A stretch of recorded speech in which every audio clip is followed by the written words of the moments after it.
Chapter 782. Li Longji's reprimanding edict was soon sent to Kutuyu. Looking at the words on the edict, Kutuyu could hardly believe his eyes. When did the emperor of the Tang Empire become so tough? In the commander-in-chief's mansion of Songma, no one dared to oppose his words. Even the emperor of the Tang Empire, Li Longji, had to accept the person he chose, give him an official position, and even betroth the princess. What happened this time? Why didn't he appease me and teach the two kids in Idyllic State a lesson? Why did he put all the blame on me? Isn't he afraid that I will rebel? Doesn't he want a Feng Chan? At this critical moment, he didn't protect me, but changed his previous conciliatory attitude. Kutuyu couldn't figure it out, so he didn't dare to rebel. He knew that the more incomprehensible something was, the more complicated it was. Li Longji was not a fool. How could he not be afraid of offending me? He must have someone to rely on. Yes, that must be it. Who is he relying on? Come on, tell me the details of the Zhang family and the Wang family. Kutuyu intuitively believed that Li Longji could only rely on the Zhang family and the Wang family. Zhang Xiaobao and Wang Wan, who went to Idyllic State, couldn't be so simple, and they were not sent away as others said. Soon, someone came and told Kutuyu the information collected after Zhang Xiaobao and Wang Wan showed their outstanding abilities in Idyllic State, and added the information collected recently. In the past, Kutuyu didn't pay much attention to it because he didn't have much contact with the Zhang family and the Wang family. Now, after carefully listening to the information, he finally understood why Li Longji didn't favor him but protected Zhang Xiaobao and Wang Wan. If one had to describe the Zhang family and the Wang family with one word, it would be strong and very strong. First of all, the two clans had immense wealth, and second of all, they had experts backing them. Ever since they first appeared, they had never lost in any aspect. This was definitely not as simple as it seemed. Even the status of the top scorer was not enough. It could only be said that they had the ability to contend with the various powers of the Great Tang and not be at a disadvantage. In addition to Wang Wan's achievements in Tubo, it seemed that Li Longji had placed the two of them in the northern part of Hebei province, like a sharp knife, hoping that the two of them would be able to hold down this area. The conscription of 30,000 soldiers had already been exchanged for 10,000 soldiers transferred from other places. With 130,000 people in Jili province, the population of the surrounding areas had decreased by a lot. However, according to the information, Li Longji guessed Li Longji's purpose after a little analysis. Li Longji put two people whom he didn't know before, who looked like children, in Jili province. Through these two people and the power of their families, he firmly blocked the entire northern part of Hebei province. Li Longji had a very powerful ship and the experience of commanding the army in Tubo. He could use both land and sea routes. Even if he couldn't directly stop Li Longji when he took action, he could still block Li Longji's way after Li Longji rushed over a certain distance.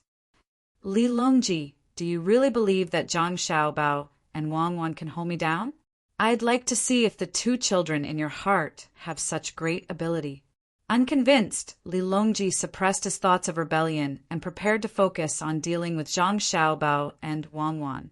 He would find a chance to test them again. His men couldn't die in vain. Otherwise, how could he let others do things in the future? With this idea, Li Longji encouraged himself and began to make the next plan. Since Li Longji regarded Zhang Xiaobao and Wang Wan as treasures, he had to be careful. Just as Li Longji was preparing his plan, Zhang Xiaobao and the propaganda war began. In a very short time, a rumor began to circulate in the Song Mo commander-in-chief's manor. Whether it was the workers or the soldiers in the manor, they all heard this news from the people they interacted with. Did you hear? Li Longji wants to lead us in a rebellion. We're about to prepare for war. Hurry and pack everything in your homes so that you won't have time to prepare for war. This was a kind of rumor. Whether it was those who believed it or those who didn't, they couldn't help but feel a little worried. Everyone knew that the Great Tang was gradually growing stronger. If they weren't careful, they could easily be wiped out by the Great Tang's army. If not for the fact that the Great Tang still had to manage the Turks and Tubo, they would have sent an army several years ago when Li Longji started his rebellion. The entire song, Mo Commander-in-Chief's manner, was in a state of panic, fear, and a little expectation. Rumors stopped with the wise, but not everyone had that kind of wisdom. Those who were worried about the coming war began to buy a lot of things that could be used, such as leather armor, weapons, and food. It's over. It's said that the Jili province is preparing to recruit 50,000 soldiers from the local people. All men between 13 and 60 years old have to apply. It's said that there are also ships that can make a mountain disappear in an instant. If they're going to attack, Li Longji will send people to cause trouble. Also, the Great Tang Emperor has agreed. He even wants to send reinforcements. The light cavalry that killed countless people in Tubo is going to be given to them. Another rumor was even more frightening than the first one. The first one was nothing more than sending troops to war. When they attacked others, they had the initiative. This rumor was that others were going to attack them. In that case, there was no initiative at all. What would they do if they were attacked from behind when they were at the front lines? This time, they were even more flustered. Not only did they have to buy and exchange what they could get, they also had to think of a way to make arrangements for their families when they left for war. The third rumor also appeared at this time. It said that the Great Tang Emperor wants to move us to the vicinity of the capital of Great Tang so that we can live a better life. Those who are willing to stay can go to the Jili province to learn how to make Kong. It will be warmer in winter, and we can use more pottery. However, Li Longji is afraid that he will lose his power and refuse the Great Tang Emperor's kindness. In order to prevent us from leaving, he started a war to force the Great Tang Emperor to change his mind. The third rumor was more unbearable than the first two. The first two were going to war no matter what, and the people under their command would be prepared for war. However, the third rumor was that his ruling position would be shaken, which was absolutely unacceptable. Just when Caillou suddenly heard of the rumor and wanted to suppress it, a piece of news came.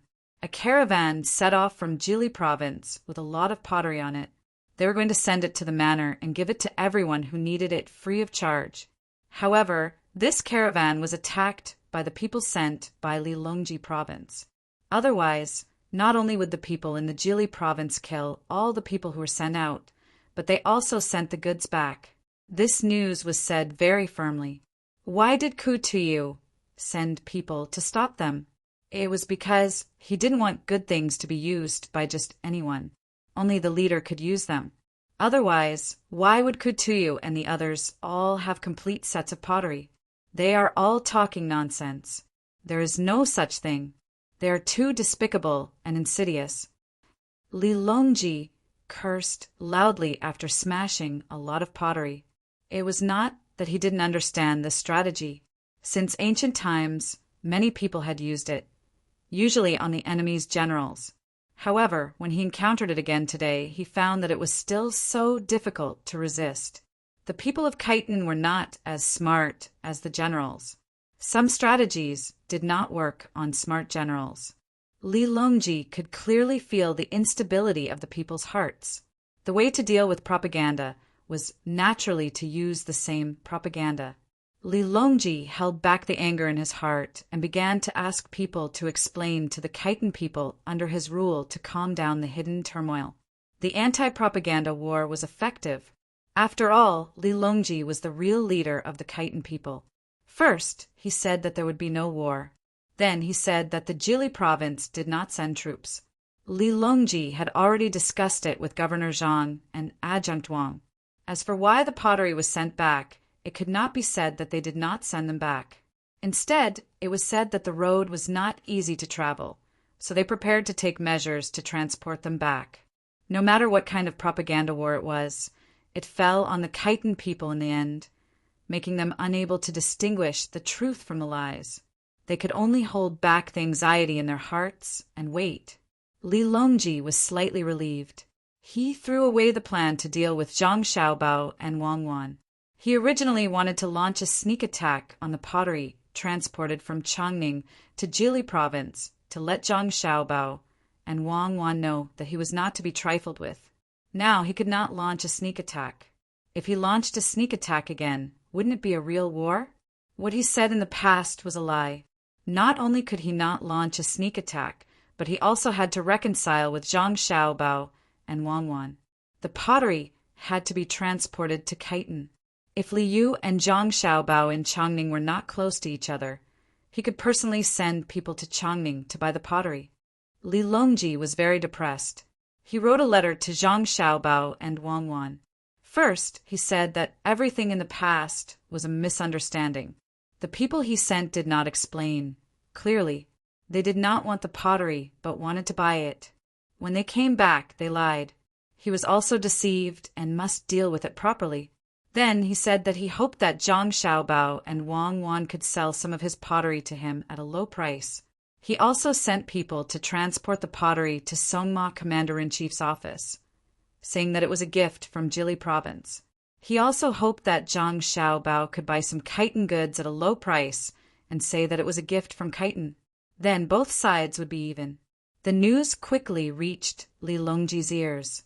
At this time, Li Longji had already set off in the direction of Luoyang. He planned to stop there and then go to Mount Tai. On the way, he heard that Li Longji had suddenly written a letter to Zhang Xiaobao and Wang Wan. He laughed in the cabin for a while before coming out to enjoy the scenery. Gao Lisher respectfully accompanied him on the side. He was also in a very good mood. His adopted son was indeed capable. This was called subduing the enemy without fighting. Good plan. It's so insidious. Oh, it's a wonderful plan. Only Xiao Bao can use it casually. Did the two of them set off from Jili province? Li Longji was overjoyed. It seemed that sending Xiao Bao and Wan over was the right decision. Only the two of them could suppress the dishonest people, because the two of them were unscrupulous when it came to fighting. Gao Lisher knew that the emperor was very happy. He replied, "Your Majesty, they have already come out."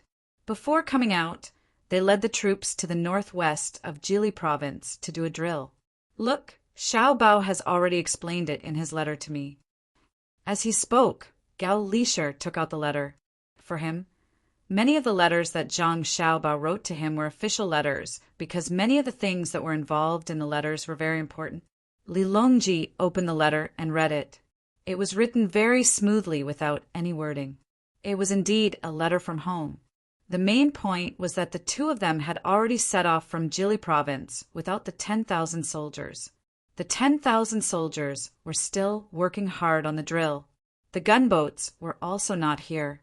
They were waiting to engage in battle at any time along the coast. It also said that the deal with Ku Tuyu was agreed. After the ceremony, they would transport pottery. It also wrote back to Ku Tuyu and asked him to arrange for people to take care of Jili province at any time. Now that there was a provincial governor and a registrar in the army, it could be said that there was no leader there. The rest of the letter was all about greeting Gao Lisher, asking him what he liked to eat and whether he wanted to eat some venison. A batch of venison had been braised. If he really wanted to eat it, he should prepare more ingredients on the way. After all, there were many people eating it. Some people were addicted to it and used their status to pressure others. They only knew how to eat it for free. Haha, Lisher, your Xiao Bao is guilty. How dare he say that I am a freeloader? Li Longji stared at Gao Lisher and said, "Your Majesty, Xiao Bao is not talking about you. He is talking about someone else. By Go, Yao Chong, and Xiao Bao must be talking about them." Gao Lisher was not anxious for his son at all. He knew that the emperor would not be angry. As expected, Li Longji did not continue to talk about this matter. Instead, he praised, "Good plan. This letter is good. Tell Ku Tuyu that when Jili province is empty, he is still training the soldiers. When Ku Tuyu is under great pressure, he is not afraid that the people of Jili province will guard against his attack, but he is afraid that the 10,000 soldiers will attack him." Xiao Bao said that he is empty, but in fact he is telling Ku Tuyu that he should be careful of the Khitans. They can go there at any time. He and Kuku may have left deliberately to numb others. Xiao Bao may not have thought so much. It was just a blind cat running into a dead mouse. Gao Lisher said modestly for his godson. Then he said, however, after returning, Xiao Bao still has to spend money to buy things from the Khitans. If the two of them don't participate in the ceremony, they don't have to spend money. Ku Tuyu can only pay for it himself. This is what makes people feel at ease about Xiao Bao and Cuckoo. They know when to give up and when to retreat. They are not ready to fight with Ku Tuyu, so they need to be stable first. Besides, they may not be able to lose money. Yes, if it were other people, they may not be able to earn much money. Xiao Bao and Cuckoo are both smart people. I always feel that this matter is not so simple. This can be considered as Xiao Bao and Cuckoo using a scheme against Ku Tuyu, right? Li Longji did not believe that Zhang Xiaobao and Wang Wan would let Ku Tuyu go so easily. It should be a scheme, Gao Lisha replied. Since it is a scheme, how can it only have these 2 rings? When the 2 of them were scheming against me, they did not show any mercy. No wonder they want to go to Jili province. There is no one to fight with them, for the coast there. It is impossible to change to another place. Dengzhou has the navy of Dengzhou occupying a good place. Look at them, they have the docks and docks. How could I be fooled? Wait for the 2 of them to arrive and ask me properly. This time, I want them to be closely linked at least 5 rings. Otherwise, I will punish them. No matter what, they have to be more careful when dealing with outsiders than when dealing with me. Li Longji did not forget that he was tricked and made a request to Gao Lisher. Gao Lisher wanted to laugh, but he held back and said, I will definitely make Xiao Bao reveal the plan. Your Majesty, rest assured. When dealing with outsiders, Xiao Bao's schemes have always been sharp and ruthless. For example, the current Tubo is no longer able to compete with the Tang Empire. It will be the same next year. Their locusts have not been completely exterminated. Chapter 783. After Li Longji's team arrived in Luoyang, Zhang Xiaobao and Wang Wan's teams also arrived a day later. Gao Lisher deliberately looked for Zhang Xiaobao. Xiaobao, do you have a plan to deal with Ku Tuyu? Upon hearing his godfather's blunt question, Zhang Xiaobao did not wish to hide anything. He nodded and said yes. He came to find trouble with us first. I can't just force him away. Tell Foster, father, what to do next. Gao Lisher was really afraid that Zhang Xiaobao would say no. That would make it difficult to explain to the emperor. Zhang Xiaobao began shaking his head again. Foster, father, it's not that I don't want to say it, but if I say it, it will be easy for others to find out. When we return from the pilgrimage, everything will become clear. We definitely cannot let Ku Tuyu off lightly. I don't dare to say anything else, but it's possible to make the Khitans unable to fight within 5 years. Wei Wei was stunned for a moment. Seeing that her godson was not saying anything, she could only advise, Xiaobao, if you want to fight, then fight. If you can avoid fighting, then don't. War is a waste of manpower and resources. I will remember Foster, father's words. If I can avoid fighting, then I will. Martial strength is only a deterrent. There is no need to fight with weapons. Zhang Xiaobao agreed. As for whether they would fight or not, that would depend on the development of the situation. Gao Lisher, who did not have much time to accompany Zhang Xiaobao, hurriedly left to inform Li Longji. Zhang Xiaobao and Wang Wan were left behind, looking at each other in a daze. They did not expect Gao Lisher to rush over just to ask this question. Xiaobao, I still don't know what your follow-up plan is. Wang Wan had not heard Zhang Xiaobao mention it before, so she thought that it was just to restrict Ku Tuyu. True invasion is not military force, but culture. It's enough to attack the Khitans' cultural system. Zhang Xiaobao's reply could be considered an answer. Only after the pilgrimage was over would they know what he wanted to do. Xiao Bei, who came back with her brother and sister, also saw her parents. She, who had a strong desire to show off, began to tell others stories. She even told them about the things that happened in Jili province. Her perspective was naturally different from that of the adults. She would always pick the things that she thought were interesting. This made the two families even more lively and cheerful. Li Longji didn't stay in Luoyang for too long. After 3 days, he led his men to Mount Tai. This time he brought a lot more people. The army pressed forward, and the procession stretched out for dozens of li.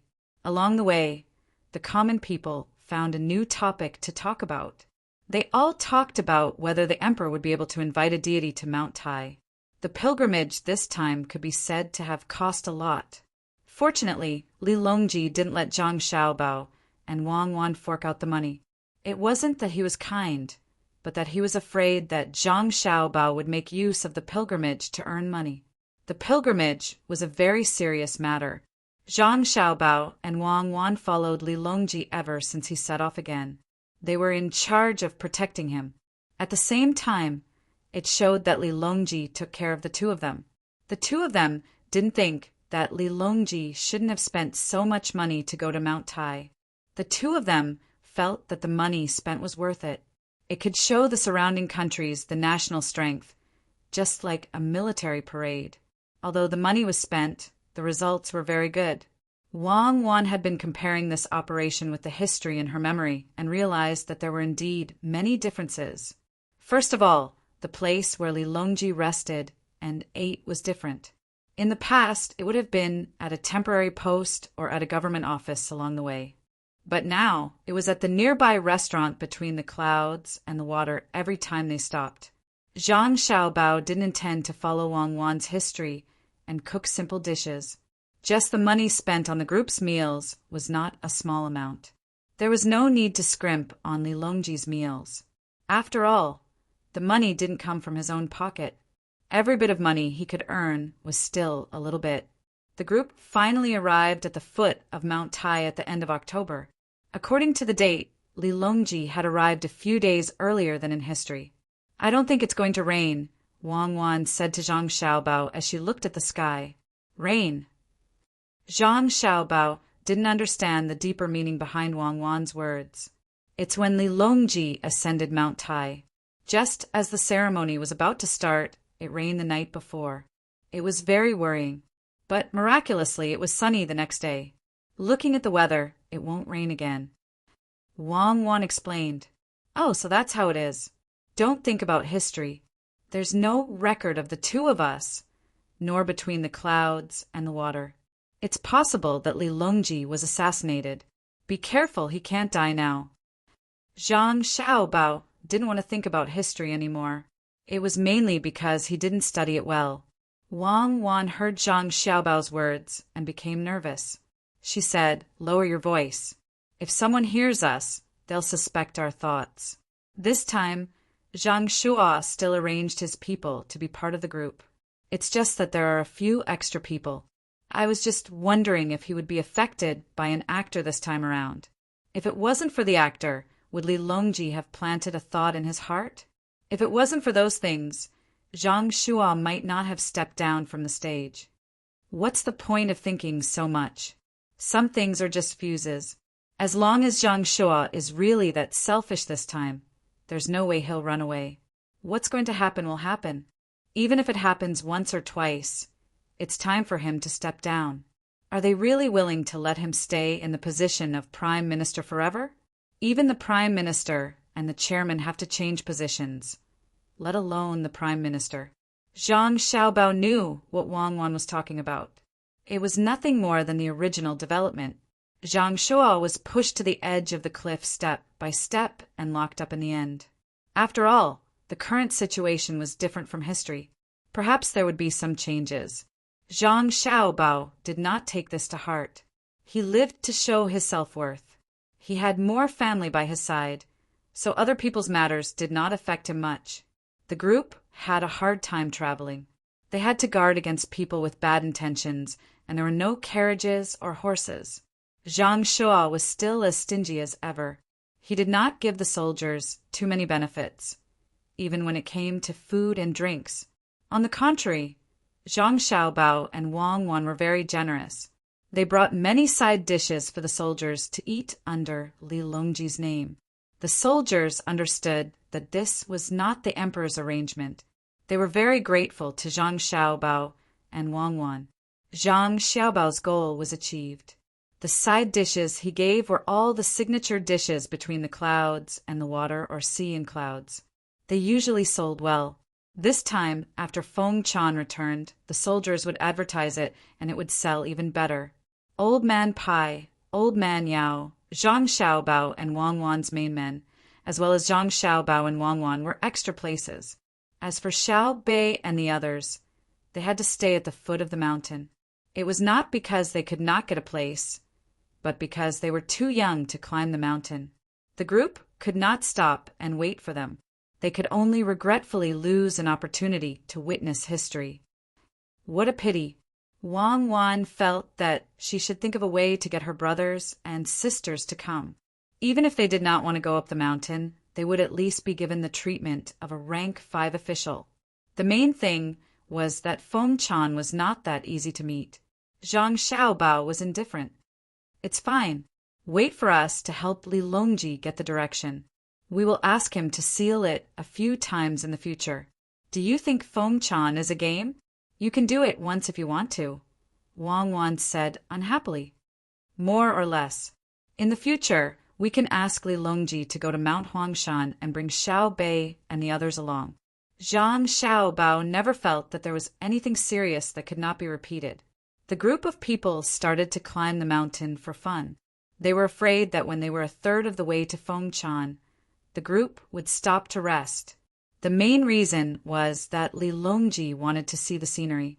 He was not tired yet. Seeing that the team had stopped, Wang Wan's mind started to work again. She quietly sent people down the mountain to pick up Xiao Bei and the others. Anyway, they were not walking very fast. At most, she would get someone to carry them. They would not fall down the mountain with such precautions. Zhang Shua was very unhappy when he heard the news.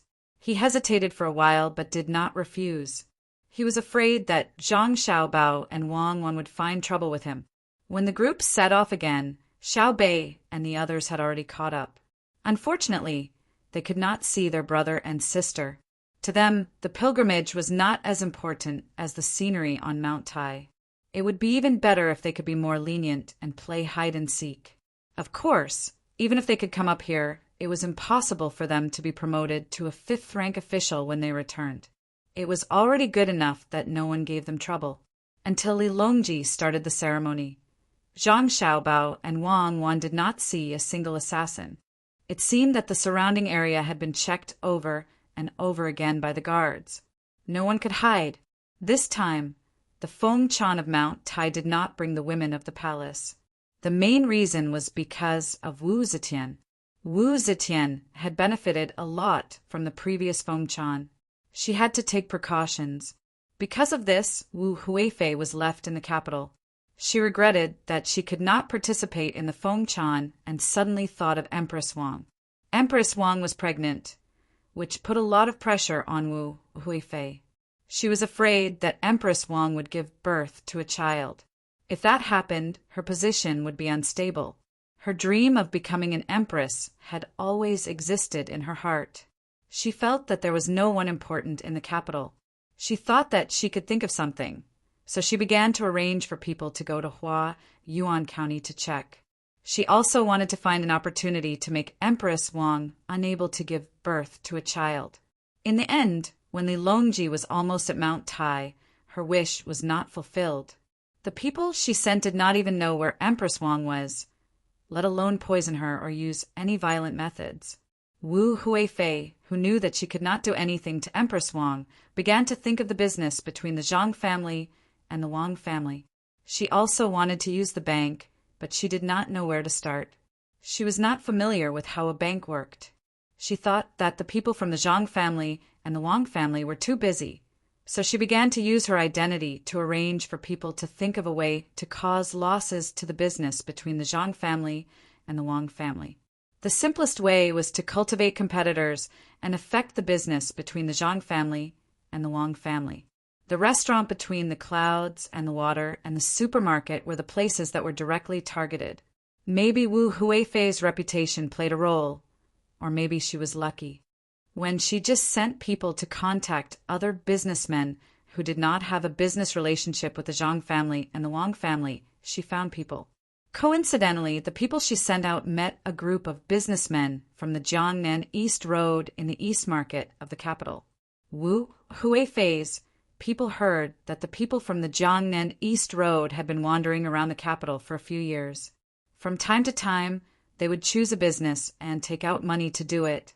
In the past 2 years, they had made more money, so more businessmen came to the capital. It was very easy to find them, although a new batch of businessmen would come to the capital every few months. Wu Huifei's people contacted the businessmen from the Jiangnan East Road under such circumstances. They did not say Wu Huifei's name directly, but only said that there was a powerful person in the imperial court looking after them and asked them to cooperate with the business. The people that Wu Huifei sent out also had the surname Wu. They were from her brother's family, called Wu Feng. Once they heard this name, they would think that there was also Wu Yu Wu Lei or something like that. The businessmen from the Jiangnan East Road were more united. The leader was the biggest businessman called Jiang Lan. When they were wandering around the market, Wu Feng saw them and went over to them and said, "Are you guys looking for a good business in the capital?" Jiang Lan and the others were shocked by the people who suddenly appeared out of nowhere. When they heard the other party's question, they were very vigilant. Jiang Lan responded, "Just wandering around. I heard that the zoo in the capital is not bad, and there's also Changning's sunken lake. I want to see all of them." Wu Feng knew that they did not mean what they said. He pulled Wei Wei's outer clothes, revealing the gorgeous clothes inside for the businessmen to see. He said helplessly, "Sigh, if you're just looking, then forget it. I still want to find a partner to do a big business." Jiang Lan and the others were still very vigilant. They did not ask what the other party wanted to do out of curiosity, which meant that they were afraid that the other party was a liar. It was still Jiang Lan who spoke. "Our family is not rich enough to do a big business. We just want to take a look." "Yes, take a look. Sir, please." After speaking, the businessmen from the Jiangnan East Road left in a hurry. They found a restaurant in the Eastern Market to eat. They did not go to the restaurant opened by the Zhang family and Wang family, nor did they ask for a private room in this restaurant. It seemed that they wanted to listen to others talk. When the dishes were served and they were eating, Wu Feng, who had left earlier, coincidentally came to this restaurant. When he saw Jiang Lan and the others, he showed a very surprised expression and went up to greet them with a smile. "I didn't expect to meet all of you here again. It's really fate." As he spoke, he did not join them to eat and drink. Instead, he chose a nearby table and sat down. After smiling at Jiang Lan, he looked for the waiter to order. After drinking, everyone's mood also relaxed. Wu Feng finally found an opportunity. Under the influence of alcohol, he said to Jiang Lan, "Do you all want to go to the zoo?" "That's right. Is there anything else?" Jiang Lan asked in surprise. "There's nothing else, but if you want to see the animals, you can't just spend the entrance fee. I heard that a few big bugs were just shipped from the north 2 days ago. There's also a deer with long horns. It hasn't been opened to the public yet. If you all want to take a look, I can help." Wu Feng started to take this opportunity to show his identity, hoping to make the other party look up to him. Jiang Lan and the others obviously did not believe him. Gently putting down the chopsticks, Jiang Lan said to Wu Feng, "Let's not trouble you, sir. We'll know when we go take a look later. Maybe the bugs and deer have already been opened." Her meaning was very clear. They could see it even without you. Of course, the prerequisite was that there were really bugs and deer. This time, Wu Feng could not say anything and could only eat and drink silently. When Jiang Lan and the others were almost done eating, they left after counting the money. Wu Feng, who still did not want to give up, followed them out. The zoo was not in the city. Firstly, there were not that many places. Secondly, the smell was bad in summer. No matter how it was cleaned, it was impossible to bathe the animals and brush their teeth all day long. Jiang Lan and the others hired a carriage and headed outside. By the time they reached the zoo, more than an hour had passed. This was because the Eastern Market was close to the Eastern City Gate. Some of the animals in the zoo were free for people to see. Some could be seen with a few copper coins, and some could only be seen with a dozen copper coins. Many rich people from other places did not want to see less because of this small amount of money. They took out their money and wanted to see the animals from the beginning to the end. Jianglan and the others were the same. There were many animals in the zoo now. After looking at them one by one, they sold things specially for the animals and threw them over to feed them. Half a pig was carried and thrown into the pool where the crocodiles were kept. Seeing the crocodiles bite on the meat and roll back and forth in the water gave people a frightening feeling. The person in charge of the explanation began to explain to them why the crocodiles roll back and forth when they were eating. He said that the meat was too big to bite and could only be torn apart by the rolling of the body before eating. He also talked about the habits of the crocodiles. Those who did not spend money to buy meat also watched from the side and listened. They felt that they had gained a lot of knowledge. In the end, after looking around, they did not find any new bugs or deer with big horns. Pulling over a person from the zoo, Jianglan asked, "I heard that there were new bugs and deer that were transported from the north the day before yesterday. Where are they?"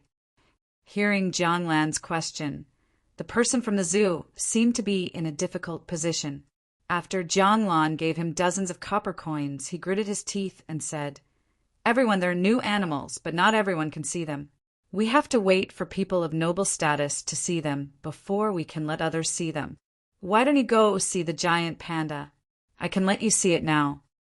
As he spoke, he prepared to lead Jianglan and the others to see the giant panda. According to the normal time, the giant panda would only be open to ordinary people after 10 days to half a month. However, Jianglan looked dissatisfied. She pulled the other party and asked, "What kind of person is considered noble? Does he have to spend more money?" "Not necessarily. Money is usually useful elsewhere, but it won't work here. This person has to at least have some power, such as an official of the 5th rank or above." The person from the zoo gave an example, which meant that it would not work even if you had money. At this moment, Wu Feng, who felt that he had found an opportunity, floated over like a ghost and said to Jianglan, "If everyone wants to see it, you can follow me. Tell your director that Wu Feng is here." So it's young Master Wu. Since young Master Wu wants to see it, there's no need to look for the director. Please follow me. Hearing that the latter half of Wu Feng's sentence was directed at him, the person from the zoo immediately smiled and led the group to another place. Jianglan and the rest looked at Wu Feng in shock. Jianglan carefully sized Wu Feng up and said, "I didn't expect young noble Wu to not lie. I was rude. I hope young noble Wu can forgive me." Well said, well said. If this one suddenly met someone, he would also think the same as everyone. Wu Feng did not know the other party's name. "This one is Jianglan. I'll have to trouble young Master Wu." Jianglan quickly introduced herself. After the group started talking, they walked and chatted. After seeing the Manchurian tiger and the red deer, their minds gradually shifted away from the animals. The more they talked, the more they got along. After a few days of meeting, Wu Feng finally started talking to Jianglan and the others about the business according to Wu Huifei's arrangement. Outsiders did not know what they were talking about, but when Li Longji came down from Mount Tai, the people from Jiangnan started withdrawing money from the banks in the capital to invest in the area. The first thing they did was to look for the location of the restaurant between the clouds and the water, and buy a place near or opposite it. It was not open yet, and was undergoing renovations. They also looked for chefs from other places. Even the chefs between the clouds and the water were thinking of ways to rope them in. When Wu Huifei heard the news, she was very happy. She felt that she could take revenge on Zhang Xiaobao and Wang Wan. She also chose to temporarily forget about the Empress Wang in her heart. Chapter 784. When Zhang Xiaobao and Wang Wan followed Li Longji's pilgrimage team back to the capital, 2 restaurants opened opposite the Savant's restaurant and the Joy residence. To be precise, they were a chain restaurant. The name of the chain restaurant didn't have words like gu, lu, or residence. These 4 words made people feel puzzled at first. It was unknown where the merchants of Jiangnan East Road found a good painter. Each restaurant had a large piece of cloth pasted on the front. On the cloth, there was a painting of the blue sea, blue sky, coconut trees, sunshine, and beach. The blue sea silver sand suddenly became an alternative scenery among the restaurants in the capital. As soon as this name appeared, it spread around the capital. Wherever there was a restaurant between the clouds and the water around the capital, one could see the blue sea silver sand. Even the restaurant between the clouds and the water next to Sanshui County was affected. Zhangwang and Gusan's restaurant in Sanshui County was next to Zhuangzi. Others couldn't buy it, but it could be bought in Huayuan County. The flagship store of the blue sea silver sand was opened next to the restaurant between the clouds and the water. The same quality service, the same variety of new dishes, and the same membership system. The only difference was that the scenery between the clouds and the water was mainly ethereal. Wherever there was a restaurant between the clouds and the water, there would always be a little hazy, not to mention the main restaurant in Sanshui County. The blue sea silver sand was mainly realistic. They even moved the sand into the restaurant, thinking that they could create a beach scene. When the two restaurants were compared, each had its own characteristics. It made people who liked to eat happy, and it also made many people watch the show. Some people were gloating and waiting for the two restaurants to compete with each other. Then they would try their best to reduce the price so that they could enjoy better service with less money. Xiaobao, I remember that it freezes in Dalian in winter, right? Can't the people find work in winter? Wang Wan was sitting in the car with a charcoal pencil in her hand. She was writing and drawing on a piece of paper. The bumpy ride made her feel uncomfortable, so she stopped and asked Zhang Xiaobao.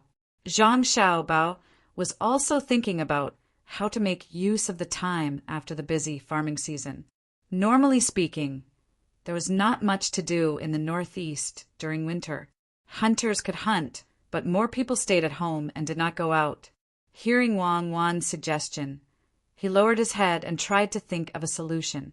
They couldn't develop businesses, and the people had already exchanged all their money for winter food. Where would they have the money to go out and spend?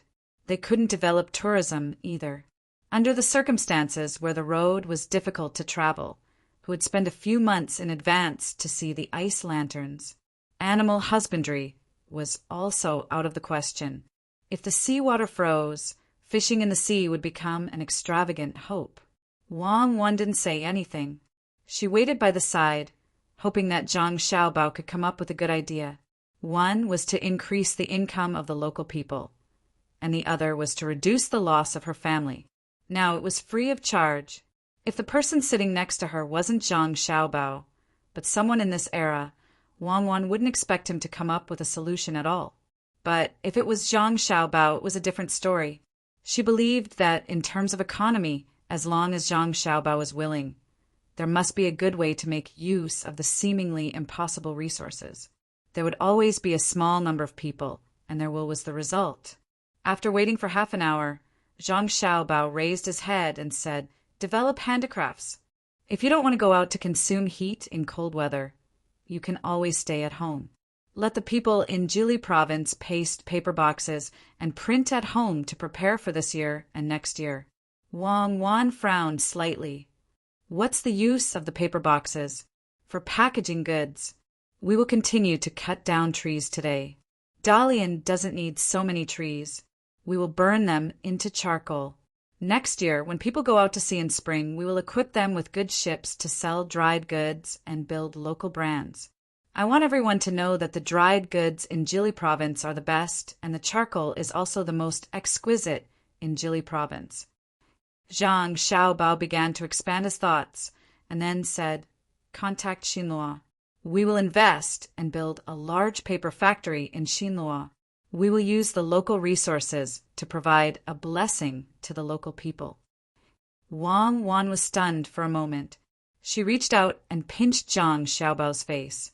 With a hint of teasing and pride, she said, "Zhang Xiaobao, I asked you to come up with an idea to find trouble for the people in Jili province." As expected, you didn't weaken your reputation. When you were developing yourself, you started to scheme against Xinluo. I deny the false accusation of scheming against Xinluo. There is no environmental protection now. Even if our Jili province is also cutting down trees, we can't say that all their trees will be gone if we build a paper factory in Xinluo, and then some natural disaster will happen, right? Zhang Xiaobao did not break free from Wang Wan's hand, and his voice was unclear as he defended himself. Who said that you were scheming in this aspect? You know very well in your heart. Don't think that I don't know the way people like you do things.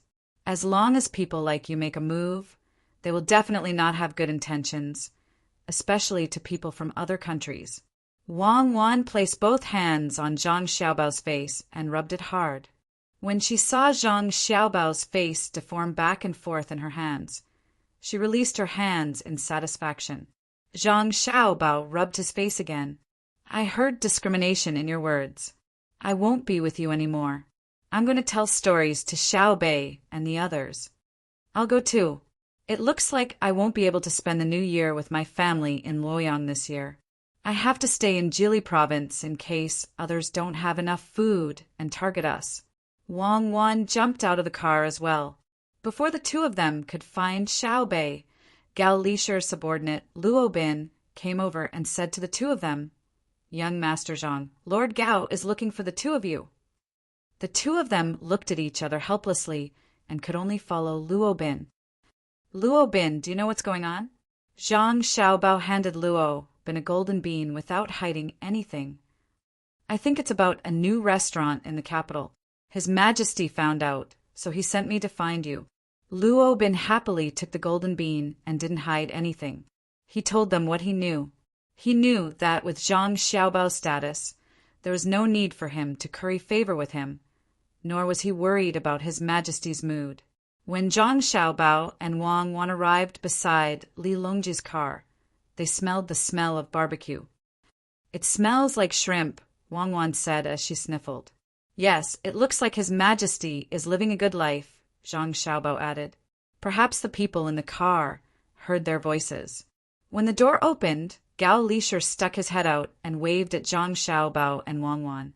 The two of them directly entered from the side. The car was still moving, but it wasn't moving that fast. This car was made by the two of them for Li Longji. The interior was spacious, bumpy, and sturdy. It cost a lot of money. This was Li Longji's first time using it, so he didn't want to get out the moment he entered the car. You made a good car for me, so I'll treat you to some shrimp. Li Longji was very happy to see Zhang Xiaobao and Wang Wan. He gestured for the two of them to sit down and put the grilled shrimp on the plates in front of Zhang Xiaobao and Wang Wan. If it were any other minister, they would be so grateful that Li Longji had personally grilled something for them. However, Zhang Xiaobao and Wang Wan did not even have the slightest bit of gratitude. Grilled prawns were enough to pay for the carriage. Diamond prawns? Thank you, Your Majesty. This minister is so grateful. Zhang Xiaobao said. He skillfully peeled off the shell of the shrimp on the plate and put the untouched shell to the side. He then put the meat on Gao Lisher's plate. Li Longji also understood Zhang Xiaobao and Wang Wan, so he didn't hear any sincerity in Zhang Xiaobao's words. He said indifferently, Minister Zhang, you don't have to be like this. Does Xiao Bei like to eat shrimp? Zhang Xiaobao knew that Li Longji liked his younger siblings. The main reason was that his younger siblings weren't so restrained. Compared to Li Longji's own children, they were more lively and gave people a special feeling. Seeing that Li Longji was sincerely asking Xiao Bei, he also said sincerely, Xiao Bei likes to eat boiled shrimp. Grilled shrimp is fine too. I'll grill them for them now. As Zhang Xiaobao spoke, he and Wang Wan began to put live shrimp on the iron plate one by one and grill them for their younger siblings. Li Longji sat there and watched the two busy and said to Gao Lisher, Lisher, Minister Zhang and Minister Wang have helped me solve a lot of problems in the north of Hebei province. Do you think that I should reward them? Gao Lisher knew that this was the emperor's heartfelt words. Since Xiao Bao and Kuku were sent to Jili province, they were much more obedient. During the pilgrimage, people from various commanderies came to deliver things, which was to pay tribute. They had also paid tribute before, but it was definitely not as much as this time. The amount of tributes this time was more than the sum of the previous 10 years. There were even a few prefectures that said they could pay taxes. These prefectures were the prefectures closest to Ji Prefecture. It was obvious why they could do so. They were afraid. They were afraid that Xiao Bao and Cuckoo would do something to them. They probably knew what Xiao Bao and Cuckoo had done in the past and knew their abilities. Didn't they see that they were suddenly scolded by the emperor? The emperor was naturally happy that one of his worries had been solved. However, he couldn't ask for any reward for his son, so he had to say, "Your Majesty, what Governor Zhang and Minister Wang did was what officials should do. We can't reward them. Lord Gao is right. The two of us are just doing our duty. How can we reward them?" Zhang Xiaobao said as he placed the grilled prawns on a plate beside him. It was awkward to say this, but it could only be said this way. It was official business. The people on the side who were waiting to serve them at any time also understood that this was a family having nothing better to do. Li Longji nodded slightly and said, "Then I'll reward you with some prawns." Xiaobao, speaking of this roasted prawn, I heard that the blue sea silver sand makes it even better. Have you tried it?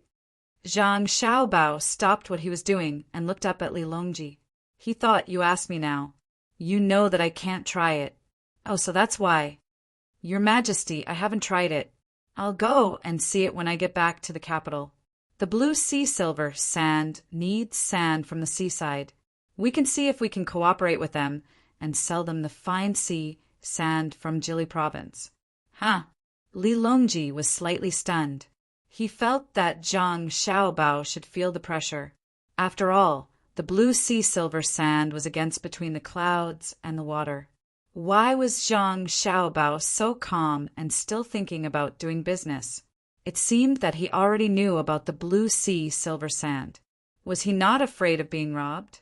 Moreover, the sand used by the blue sea silver sand had already been bought. It was the Deng Zhou that the two of them said when they lied to him. So he said, "Xiaobao, the blue sea silver sand has already cooperated with Deng Zhou. You can't cooperate with Jili province, right?" "Why not? I can sell it to them at a cheaper price. People who do business won't reject cheap goods. I'll pick the best sand to sell, and ship after ship will come over. I don't expect to make a lot of money, as long as there is profit every time. Only with competition can there be development." Zhang Xiaobao emphasized the words, "There is only development when there is competition." As for the meaning behind it, only Wang Wan understood. When Li Longji heard these words, he felt like he understood why Xiaobao and Wang Wan didn't have to worry about the competition in the restaurant. However, he didn't know why, but he didn't seem to have a deep enough understanding of these words. What went wrong? After thinking for a while, he asked, "What about the price of the sand in Dengzhou?" "That depends on your means. Under the condition of ensuring profit, whoever does better can sell the goods. If you can't compete with price, you can compete with quality. Details determine success or failure," Zhang Xiaobao explained. When Li Longji heard Zhang Xiaobao mention means, he thought that he wanted to use force to suppress others. But he found that was not the case. He asked again, "Is it the same for the restaurant?" "Of course. Between the clouds and the water has been the leader for a long time. It is easy to be overtaken by the second leader because the second leader has a target to catch up with, but the first leader doesn't. With pressure, there is motivation. It's better to have a chain restaurant so that it can become a tripartite balance of forces." Zhang Xiaobao nodded and admitted it. Li Longji thought that Zhang Xiaobao would not do things so simply, but he couldn't figure out why he had such a feeling. If he had to describe it, it would be that everything was under Zhang Xiaobao's control. What was the reason why he didn't care about the new blue sea silver sand? Unable to understand, Li Longji decided not to think about it anymore. He would slowly observe in the future, and eventually be able to figure it out. Changing the topic, he said, "Xiaobao, Huan, this time you have provoked Kuyu. You must be very careful in the future. Your Majesty, please rest assured. There is no problem in dealing with him. This year, we will make him pay the rent voluntarily. What is the Commander-in-Chief's mansion in Song Mo? Next year, starting from the Commander-in-Chief's mansion in Bohai from the east to the west, no one in the north of North Vanhe province can refuse to pay the rent. Wang Wan said proudly as she handed a plate full of prawns to Luo Bin and asked him to give it to Xiao Bei and the others. If it was someone else who said this, Li Longji wouldn't believe it.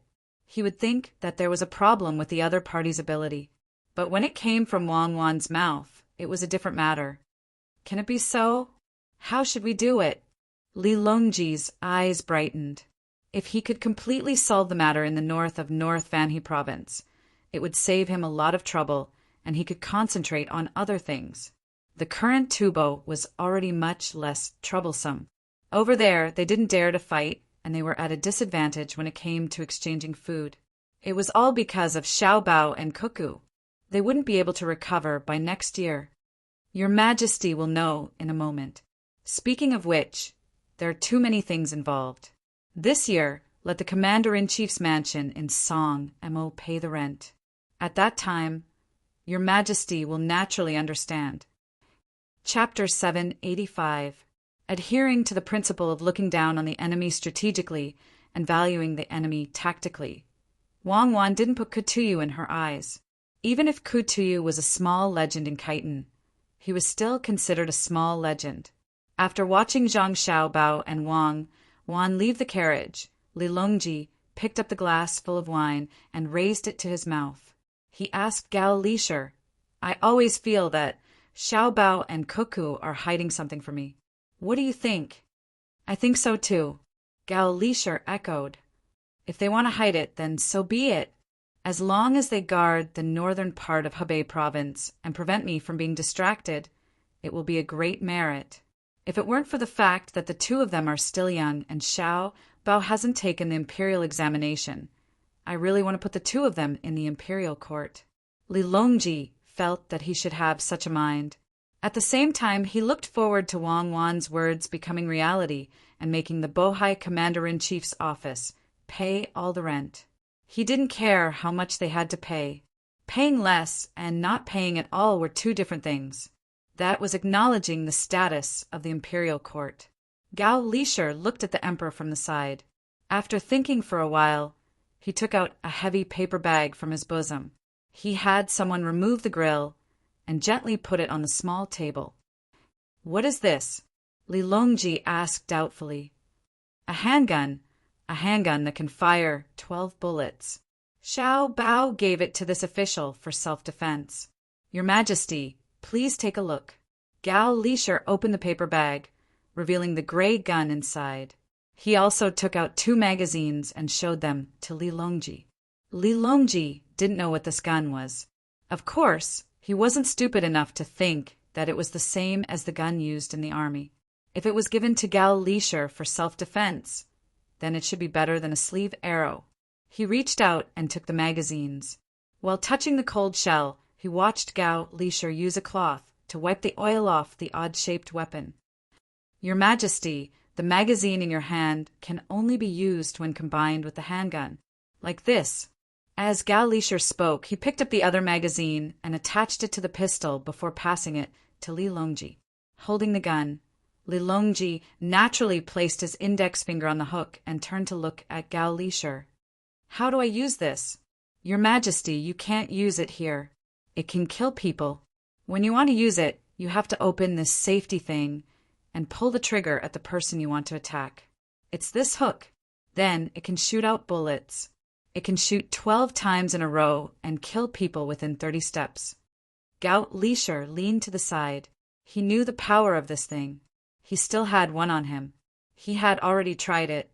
It was not accurate, but he had a very intuitive understanding of the lethality of the bullet. The reason why Xiao Bao gave this to His Majesty is probably because Xiao Bao has something even better. I wonder how many more surprises I will be able to see in the future? Gao Lisher did not know why Zhang Xiaobao suddenly took out such a powerful thing, but he thought that his godson must have something better. Otherwise, he would definitely keep it a secret. Li Longji did not touch the safety. He was also afraid that he would accidentally injure himself. He only used his hand to stroke the gun. He thought about what Gao Lisher said about killing someone within 30 steps. This was not surprising to him. If he used a bow, he could also kill someone within 100 steps. The most important thing was that he could shoot 12 times in a row. If there were 100 people, and each of them had one, within 30 steps, wouldn't it become a land of death? Thinking of this, Li Longji could not help but look at the sky. He ordered the troops to stop and walked out with Gao Lisher. Naturally, there were many people around them, including the ministers. They did not know why the emperor stopped. Find a place for this emperor to test the handgun. Li Longji ordered Gao Lisher. The place was easy to find. Once the people were separated, a small area was formed. While Gao Lisher had people draw targets, he also explained to Li Longji how to use the pistol. He especially mentioned the recoil, otherwise it wouldn't do if the emperor's wrist was shaken. After the targets were done, Li Longji raised the gun and aimed at them according to Gao Lisher's instructions. He glanced at Gao Lisher and said, "Lisher, shoot first." Gao Lisher did not take the gun from the emperor. He put his hands together and took out the gun from his sleeve. People behind the target move away.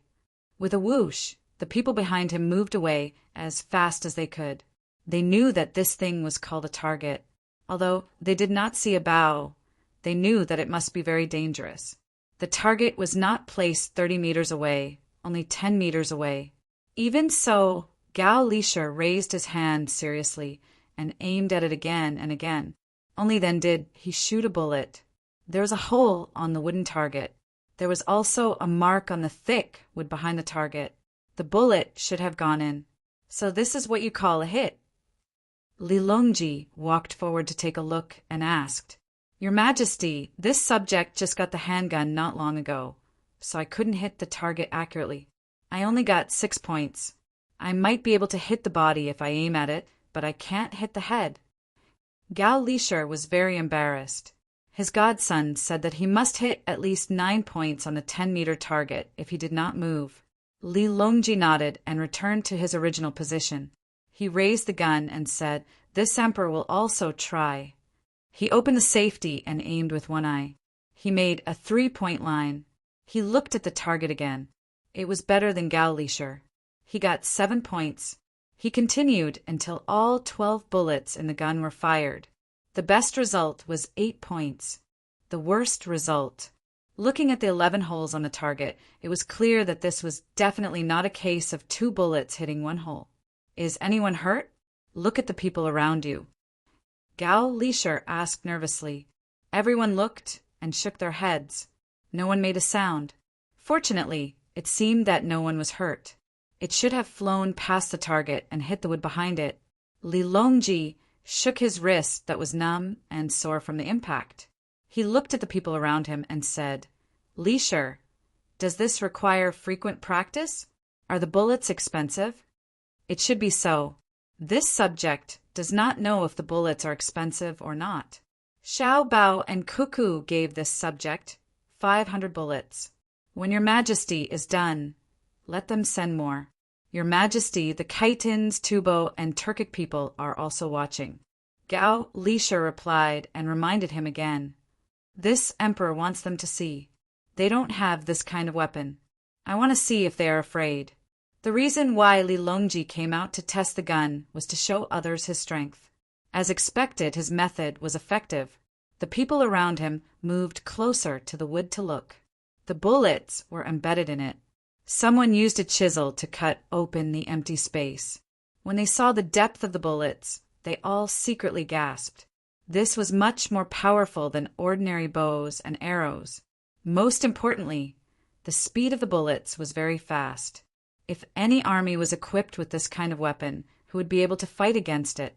Zhang Shua used his hands to dig out the bullets that were still warm. They looked like metal lumps. He approached Li Longji and asked, "Your Majesty, what is this? Was it made by the Ministry of War and the Ministry of Works?" What he meant was why he did not know that there was a weapon that could be used continuously. If the metal lumps in his hands were to hit someone's body, what good would that person do? This is called a pistol. Xiao Bao and Cuckoo gave this emperor something to play with. Someone, call Zhang Xiaobao and Wang Wan over. Li Longji removed the magazine and replaced it with another one. He was very satisfied. Zhang Shua had actually guessed that it was made by Zhang Xiaobao and Wang Wan. He was angry that he did not know. He was the prime minister, but he had not even heard of a new weapon. Zhang Xiaobao and Wang Wan were too unreasonable. Zhang Xiaobao and Wang Wan were playing their roles in a children's play for Xiaobei and the others when they were called away by Luo Bin. Xiaobei and the others curiously followed to watch. Xiaobao, Cuckoo, over here. When Gao Lisher saw the two, he hurriedly waved his hand. Foster father, I wonder if this child is here?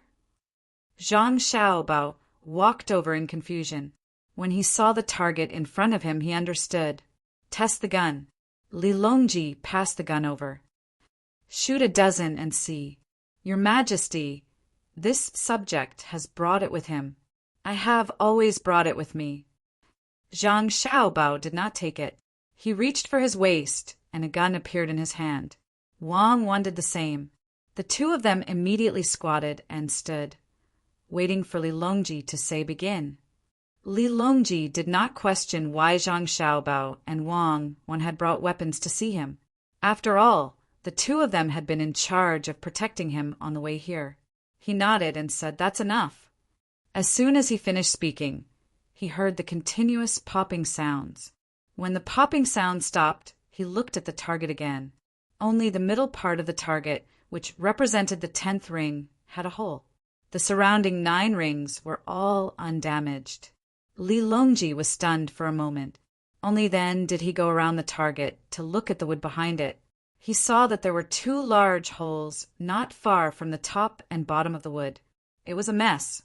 He did not need to think too much to know that it was not Zhang Xiaobao and Wang Wan who had made the bullets miss, but that they had all passed through the 10th ring. Because Zhang Xiaobao was squatting and Wang Wan was standing, the trajectory of the bullets was slightly off. Li Xiaogu, the nominal master of the Chitons, looked at the marks on the wood, then looked at Zhang Xiaobao and Wang Wan. He finally knew what kind of ability his neighbors had.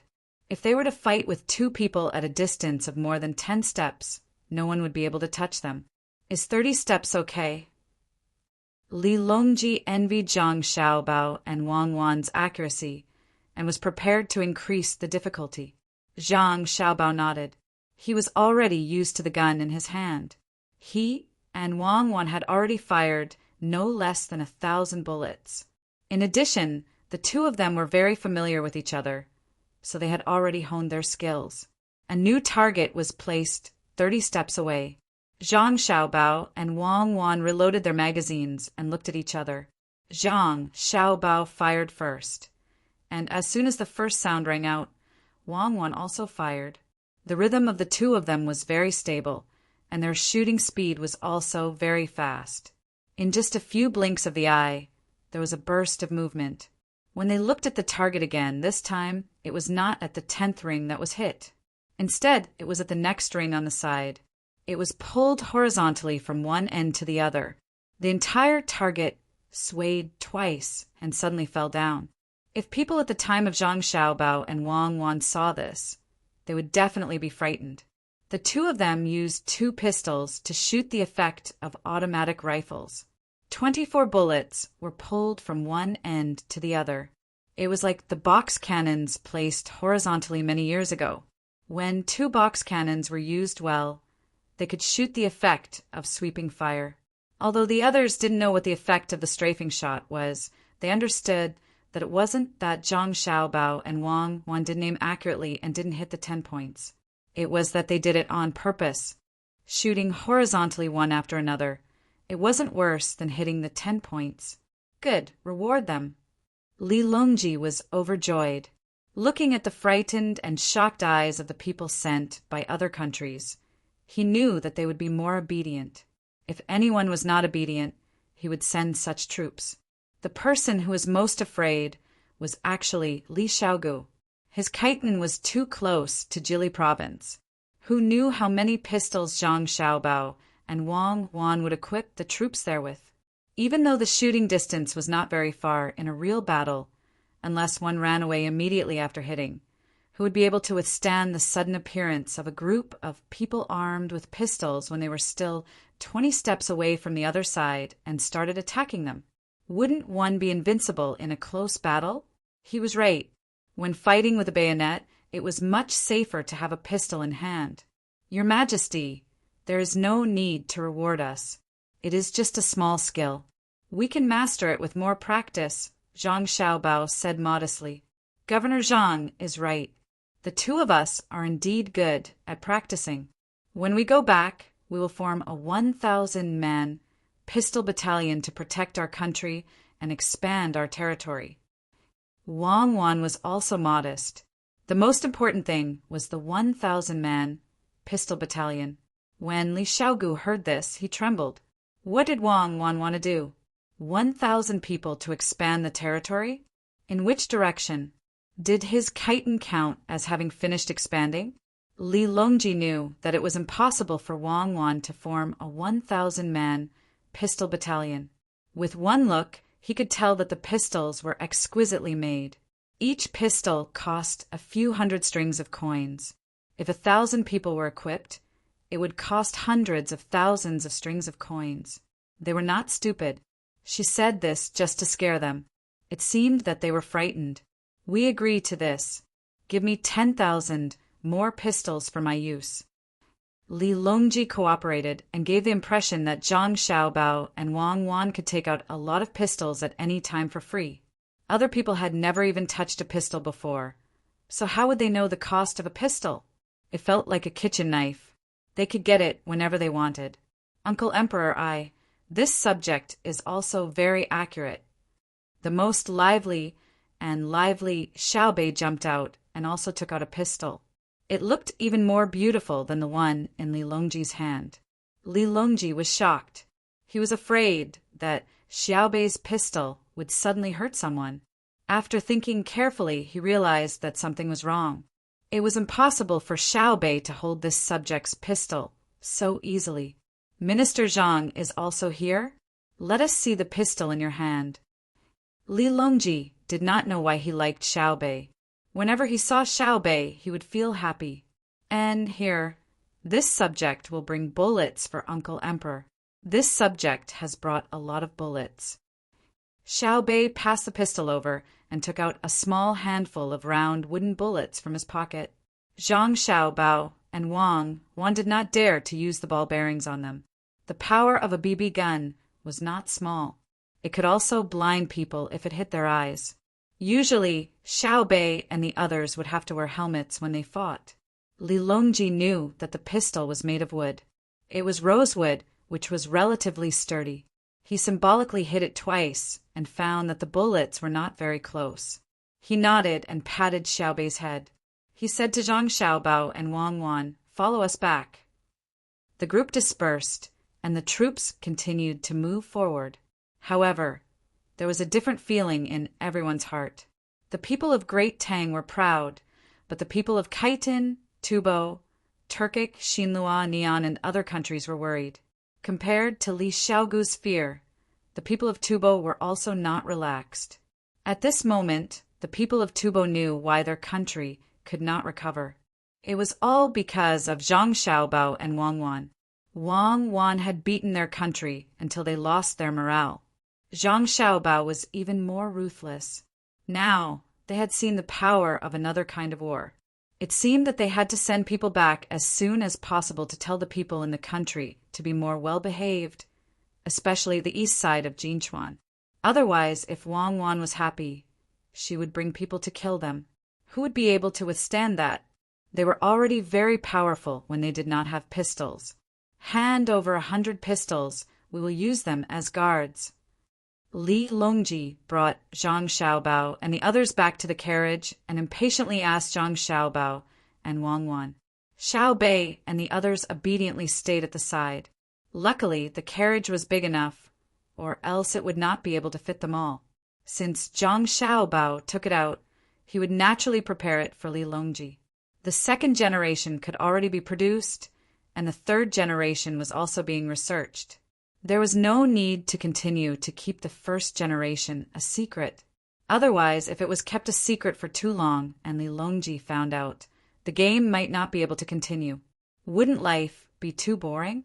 He agreed. When we return to the capital, I will send over 150 pistols and 30,000 bullets. Your Majesty, this is not a small amount of money. A bullet costs more than 50 copper coins, and there are also guns. Li Longji played along and ignored Zhang Xiaobao's words. Instead, he hugged Xiaobei and asked, Xiaobei, tell Uncle Emperor, what is the first line of Guan Zhu in the Book of Songs? Guan Zhu Zhu Jiao, in the land of rivers. A fair and virtuous woman, a gentleman's good mate. Xiaobei answered very straightforwardly. He did not know the specific meaning, but he had memorized it. If he did not memorize it, there would be trouble listening to the story. Correct. I confer upon you the title of Tang Zhilang. Xiaohai, come here. I ask you, the length of the rope is 10 qi. Wrap around the tree, for qi after 2 rounds, 1 qi after 3 rounds. Ask the tree the length of the circumference. Li Longji asked Xiaohai. Xiaohai did not want to answer. It was too simple, but he had to say, 3 qi. Good, I also confer upon you the title of Tang Zhilang. Xiao Yuan, what does it mean by learning and practicing happily? Li Longji continued to ask. It means that when learning, I often... Xiao Yuan answered very straightforwardly. Xiaozhu, let me ask you. After a series of questions and answers, the group of little fellows were all promoted. Their official titles were the same. Tang Zhilang went from being a rank 7 official to a rank 6 official. Your Majesty, I suddenly thought that if you want people to shoot more accurately, you will need a large amount of bullets. I am prepared to take out 90,000 bullets for your Majesty's bodyguards to practice. I will also add 50 more handguns. Each of them will be equipped with 2 guns. After training hard, they can become like me and Cuckoo. They can shoot continuously with 2 guns. Zhang Xiaobao looked like he had just realized something. He sincerely wanted to help Li Longji form the handgun bodyguards. He did not mention how much money he had to spend. He even took out a lot of bullets and guns. Gao Lisher did not say anything. He knew that even if the emperor did not promote Xiao Bao and Cuckoo, he would still promote them. However, it would not be fun to do so. He did not know why the emperor treated Xiao Bao and Cuckoo differently from other people. He had to play this kind of boring game for others to watch. If he took a little advantage or suffered a little loss, he would haggle over it and prepare to get it back next time. He conferred a bunch of rank 6 officials. It seemed like he wanted to give them more money. In fact, the amount of money that the Zhang family and Wang family took out every year for disaster relief was not even enough for a family's 10 years of salary. Chapter 786. After Zhang Xiaobao and Wang Wan promised some benefits, they brought a group of promoted youngsters back to their own ranks. It was time for them to get new uniforms made. 6th rank officials were not allowed to wear 7th rank uniforms, and they also had to change their seals. The 2 families were already used to preparing their own uniforms and seals. You can actually shoot so accurately. It would be great if someone came to assassinate us when we were climbing Mount Tai. Looking at the group of children leaving, Li Longji's sudden words almost scared Gao Lisher to death. Your Majesty, please don't think like that. When the time comes, you will be safe and sound, but the bodyguards in charge of protecting you will be beheaded. Yes, when we go back, we will build a shooting range for handguns. We will train to be better than Xiao, Bao, and Cuckoo. Li Longji said, unconvinced. After Zhang Xiaobao and Wang Wan left, Zhang Shua came in. He was still thinking about the handguns. As soon as he entered the emperor's carriage, he did not have time to admire the luxury of the carriage and said, Your Majesty, what do you want to do about the handguns? Li Longji knew what Zhang Shua was thinking. The head of the secretariat had something that he could not control. He felt uncomfortable, but he also felt uncomfortable. The pilgrimage of Mount Tai, this time, was actually all Zhang Shua's people. When he was drafting the list, he knew that Zhang Shua and Xiao Bao had a conflict with Cuckoo. He did not expect that Zhang Shua would dare to disregard others and force his own people to join. When he thought about how Xiao Bao and Cuckoo had drafted the list, it was obviously for the sake of balance. It was not their own people, but Zhang Shua did not see through it. It was too unreasonable. The more he thought about it, the more uncomfortable Li Longji felt. When he saw Zhang Shua mention the handguns, he asked, "Official Zhang, what do you suggest?" "Your Majesty, handguns are sharp weapons. They can kill people almost invisibly. Compared to arrows, they have a shorter range. However, they have a fast firing speed and are easy to carry. They are lighter than bows, and bullets are lighter than arrows. They are invincible when attacking cities. If this weapon falls into the hands of others, it will be a threat to the imperial court. Your Majesty should personally watch over them." Zhang Shua made the handguns sound very powerful to make the emperor feel threatened. "Watch over them personally? Am I the one who stares at the pistol workshop all day? Then, who is in charge of the court?" Li Longji asked. "Naturally, there is no need for your Majesty to watch over him all day long. You can send a loyal person to do it." Zhang Shua realized that the emperor seemed to have some opinions about him today. Xiao Bao was unfaithful to Cuckoo? Someone from the Zhang family, and the Wang family was disloyal? In the end, someone else had to take care of it. So what if it was placed in the hands of Xiao Bao and Cuckoo? Could it be that he was going to be placed in the head of the secretariat? Can Zhang Qing lead someone to make a better pistol? Li Longji asked one question after another.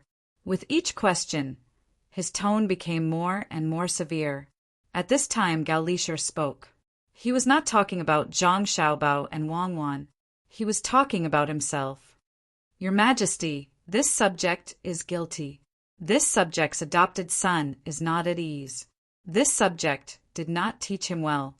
Why don't you remove their official positions and transfer them back from Jili Prefecture? This subject will carefully teach them and be loyal." Hearing Gao Lisher's words, Zhang Shua regretted it. Just now he had rushed over impulsively.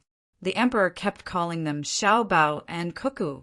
It was very clear that these two children had a place in the emperor's heart. And it's what Lisher said.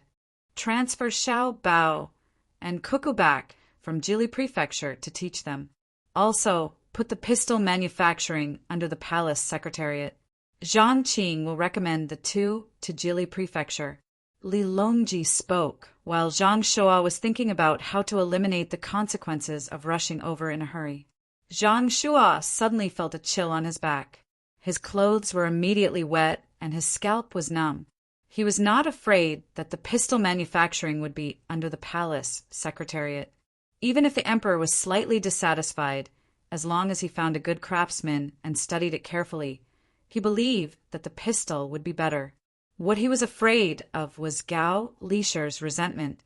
He did not know how fierce the emperor's revenge would be in the future.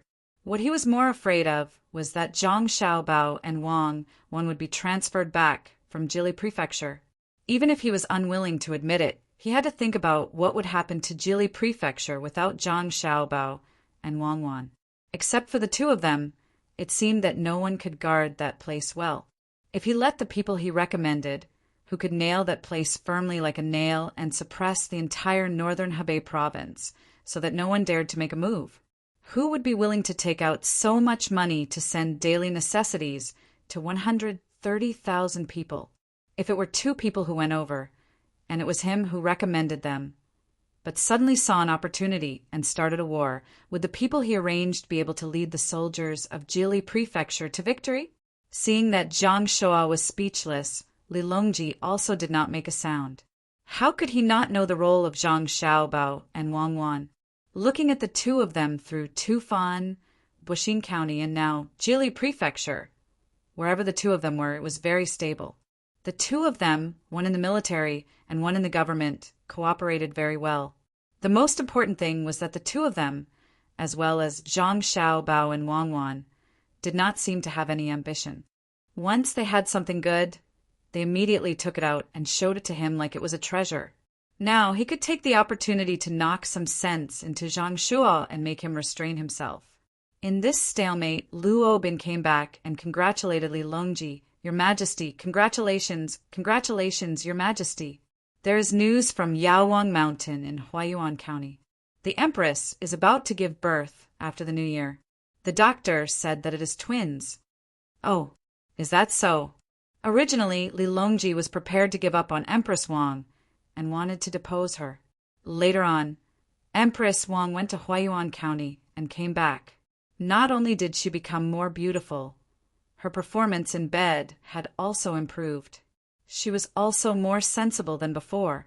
She was no longer the Empress Wang who only knew how to practice martial arts and fight. Now that he heard that Empress Wang was pregnant with 2 children, Li Longji, who had given up on the idea of dethroning the Empress, was very happy. "Your Majesty, I believe that the doctor from the Medical College would not lie. However, the Empress cannot come back for the New Year. She is currently receiving prenatal education at Yaowang Mountain." Luo Bin did not understand what prenatal education was. The letter sent by the person said so he just replied like that. Li Longji, who wanted to see Empress Wang very much, had to give up on the idea of letting Empress Wang come back. He was also afraid that something would happen on the way. It was better to leave her at Yaowang Mountain. That place was controlled by Zhang Xiaobao and Wang Wan. Without waiting for Li Longji to speak, Zhang Shuo, who felt that he had found an opportunity, spoke first. "Congratulations, Your Majesty. I will go back now and have someone choose a gift and send it to Yaowang Mountain." "Yes, Minister Zhang. Thank you for your efforts." Li Longji no longer had the intention to continue beating Zhang Shuo. He was only looking forward to the birth of the child. Zhang Shuo, who was completely drenched, finally left the carriage. He came outside and let out a long breath. He was afraid and jealous. He understood that once Empress Wang gave birth to the child, she would definitely take care of Zhang Xiaobao and Wang Wan more. With Gao Lisher, it would be as difficult as ascending to the heavens to touch the 2 of them. Gao Lisher was also happy for Empress Wang. He was not in favor of dethroning the Empress. In the past, Empress Wang did not have any other abilities, but she managed the harem very well. According to Xiao Bao's words, this was called charisma. Now that she had a child, there was no reason to dethrone her. "Your Majesty, this is a happy occasion from the heavens. Are you going to reward the 3 armies? In the future, Xiao Bei will have more playmates. The Empress will be safe at Yaowang Mountain. Reward, of course, there must be a reward." Li Longji happily agreed. At the same time, he was also considering whether to teach his 2 children to Xiao Bao and Cuckoo. It could be seen from Xiao Bei and the others that under Xiao Bao and Cuckoo's guidance, they were smarter and cuter than ordinary children. The most important thing was that the Zhang family and Wang family seemed to have a set of things that were specially used to teach their children. Just look at the nutrition that Xiao Bei and the others ate every day. Until now, none of their children had died.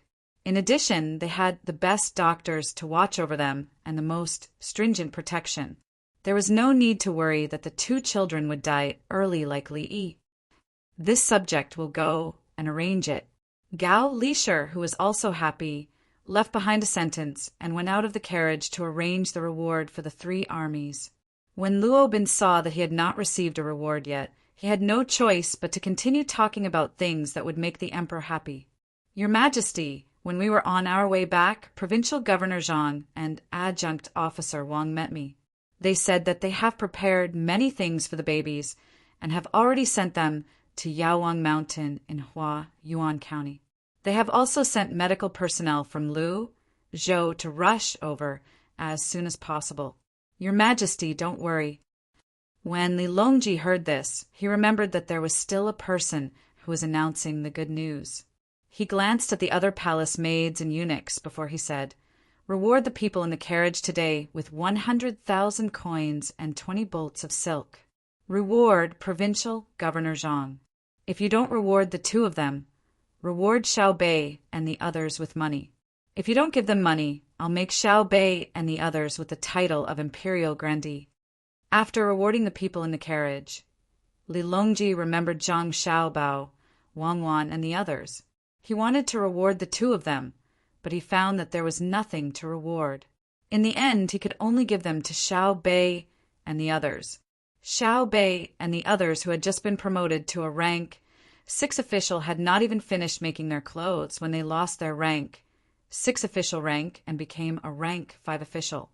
Luo Bin acknowledged the order and hastily ran out to report the good news to Zhang Xiaobao and Wang Wan. At this moment, Xiao Bei and the others were choosing cloth. Originally, they were wearing light green clothes, rank 7 official rank. Now, they were choosing dark green clothes.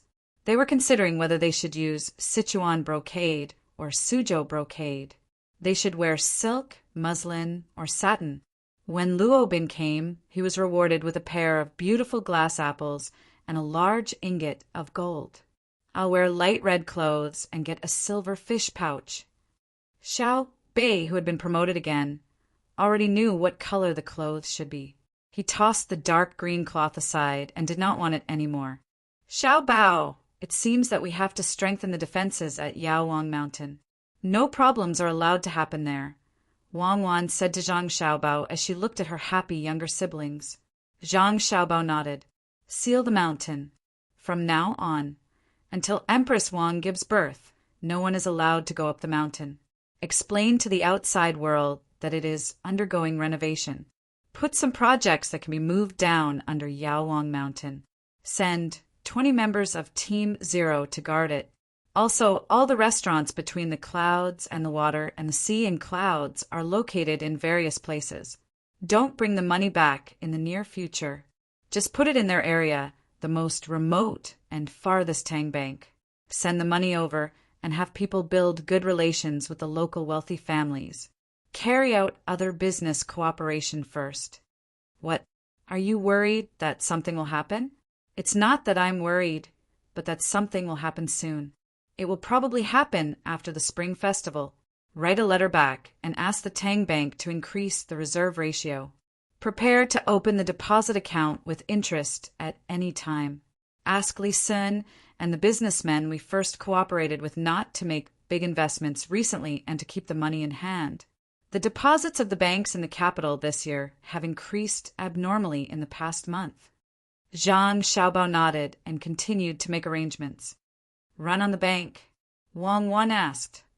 Yes, they're using a single point to expose the truth. That's what they're trying to do. Once they're able to hold on, they'll be safe in the future. Tomorrow or the day after, tell Li Longji that we're going to issue 3-year government bonds. Jili Province should have already started the plan for Songsha Commandery. Is there anything else to add? Write a letter as soon as possible.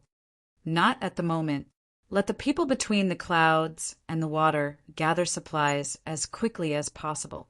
I think Li Longji will do something at the last minute. It must be fast, no matter how much it costs. Li Longji's reward made the soldiers happy, and they all did their work more seriously. When they found out that the Empress was going to have a child, many people sent their blessings. The news spread as quickly as possible, and then a large amount of supplies were sent to Huayuan County. This was done for the Emperor and Empress Wang to see. Perhaps they wouldn't get any benefits from the gifts, but if there was trouble, they might be taken care of because of the gifts they sent today. The people who sent the gifts might not remember them, but if they didn't send the gifts, they definitely wouldn't care when there was trouble. Overjoyed, Li Longji held a grand bonfire party that very night. Fortunately, Zhang Xiaobao had predicted his intentions in advance, so the bonfire party went off without a hitch. The red flames made Li Longji's face red. He stood up and looked at the flames from afar. Li Longji held a cup of wine and urged the officials to drink. Li Xiaogu drank the hot wine, but his heart was cold. He didn't care that Empress Wang was going to have a child, and he didn't care whether the soldiers were happy or not. What he cared about was how the people between the clouds and the water could get all the supplies ready when Li Longji suddenly proposed to hold a bonfire party. This was the most frightening part.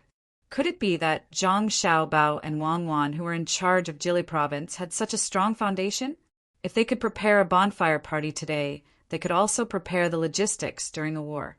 He hoped that Kutuyu wouldn't make trouble for him. Otherwise, he would see again how powerful the famous logistics camp in Izhou province was. Li Longji also knew how much pressure Zhang Xiaobao and Wang Wan would have to hold a bonfire party at the last minute. He was waiting for Zhang Xiaobao and Wang Wan to come to him and ask him to mobilize the supplies from the provincial government. He didn't expect that the people between the clouds and the water would immediately send all the supplies over when he proposed it in the evening. They didn't even lack wood for the bonfire. Could it be that Xiao Bao and Cuckoo have learned how to predict the enemy's advance and calculate my last plans so well? Li Longji drank the wine in his cup and said to Gao Lisher when Gao Lisher poured him another cup, "Your Majesty, if not, how could the northern part of Hebei province be suppressed and not dare to do anything? The gunboats that Xiao Bao and Cuckoo mobilized just now blew up the army of Daxing City." Gao Lisher didn't expect that Xiao Bao and Cuckoo could do so well. He explained to the emperor when he was happy for them. Chapter 787. When Li Longji's team was about to return to the capital, it was getting closer and closer to the new year. Zhang Xiaobao and Wang Wan, who wanted to rest in the capital, had to separate from the team in advance and head to Jili province at the fastest speed. Li Xiaogu, the person with the highest status in Khitan, also went with them. Li Xiaogu didn't go with Zhang Xiaobao willingly. He counted the days and found that even if he went back, he couldn't make it in time for the new year. Zhang Xiaobao and Wang Wan could go back to Jili province on the 28th or 29th of December. If he wanted to go by land, he would have to go on the road. But he couldn't refuse Zhang Xiaobao's invitation. Zhang Xiaobao said, "The people of Jili province invite you to spend the new year together and improve communication between the two places." Wang Wan said, "You shouldn't hurt the good wishes of the people." Li Xiaogu had to go. He was afraid of giving Zhang Xiaobao and Wang Wan an excuse to send troops. He had seen the power of pistols before. Once the Song Mo Commander-in-Chief's office fought with Jili province, unless they didn't fight at close quarters, his people would fall like wheat being cut down. Not fighting at close quarters was in line with Wang Wan's fighting style. Light cavalry came and went like the wind. Even though Tiyu had repeatedly said that Wang Wan's method of battle was wrong, that she was always relying on luck to win by surprise, that this method of using troops would not last long, who would dare to use this kind of reason to prove that they could force Wang Wan to clash head-on with you? Li Xiaogu also wanted to see the development of Jili province. Everyone said that Zhang Xiaobao and Wang Wan were amazing and built the place very well. Seeing was believing. The fleet moved quickly with the sails. Xiao Bei and the others' days were as fulfilling as usual.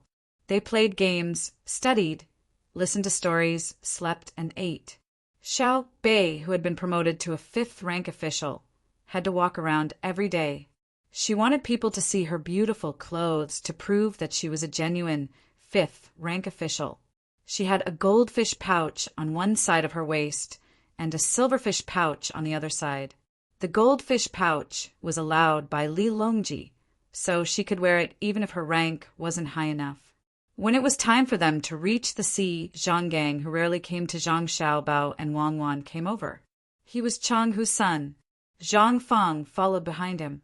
Zhang Fang looked very shy and a little scared. "You two didn't sleep?"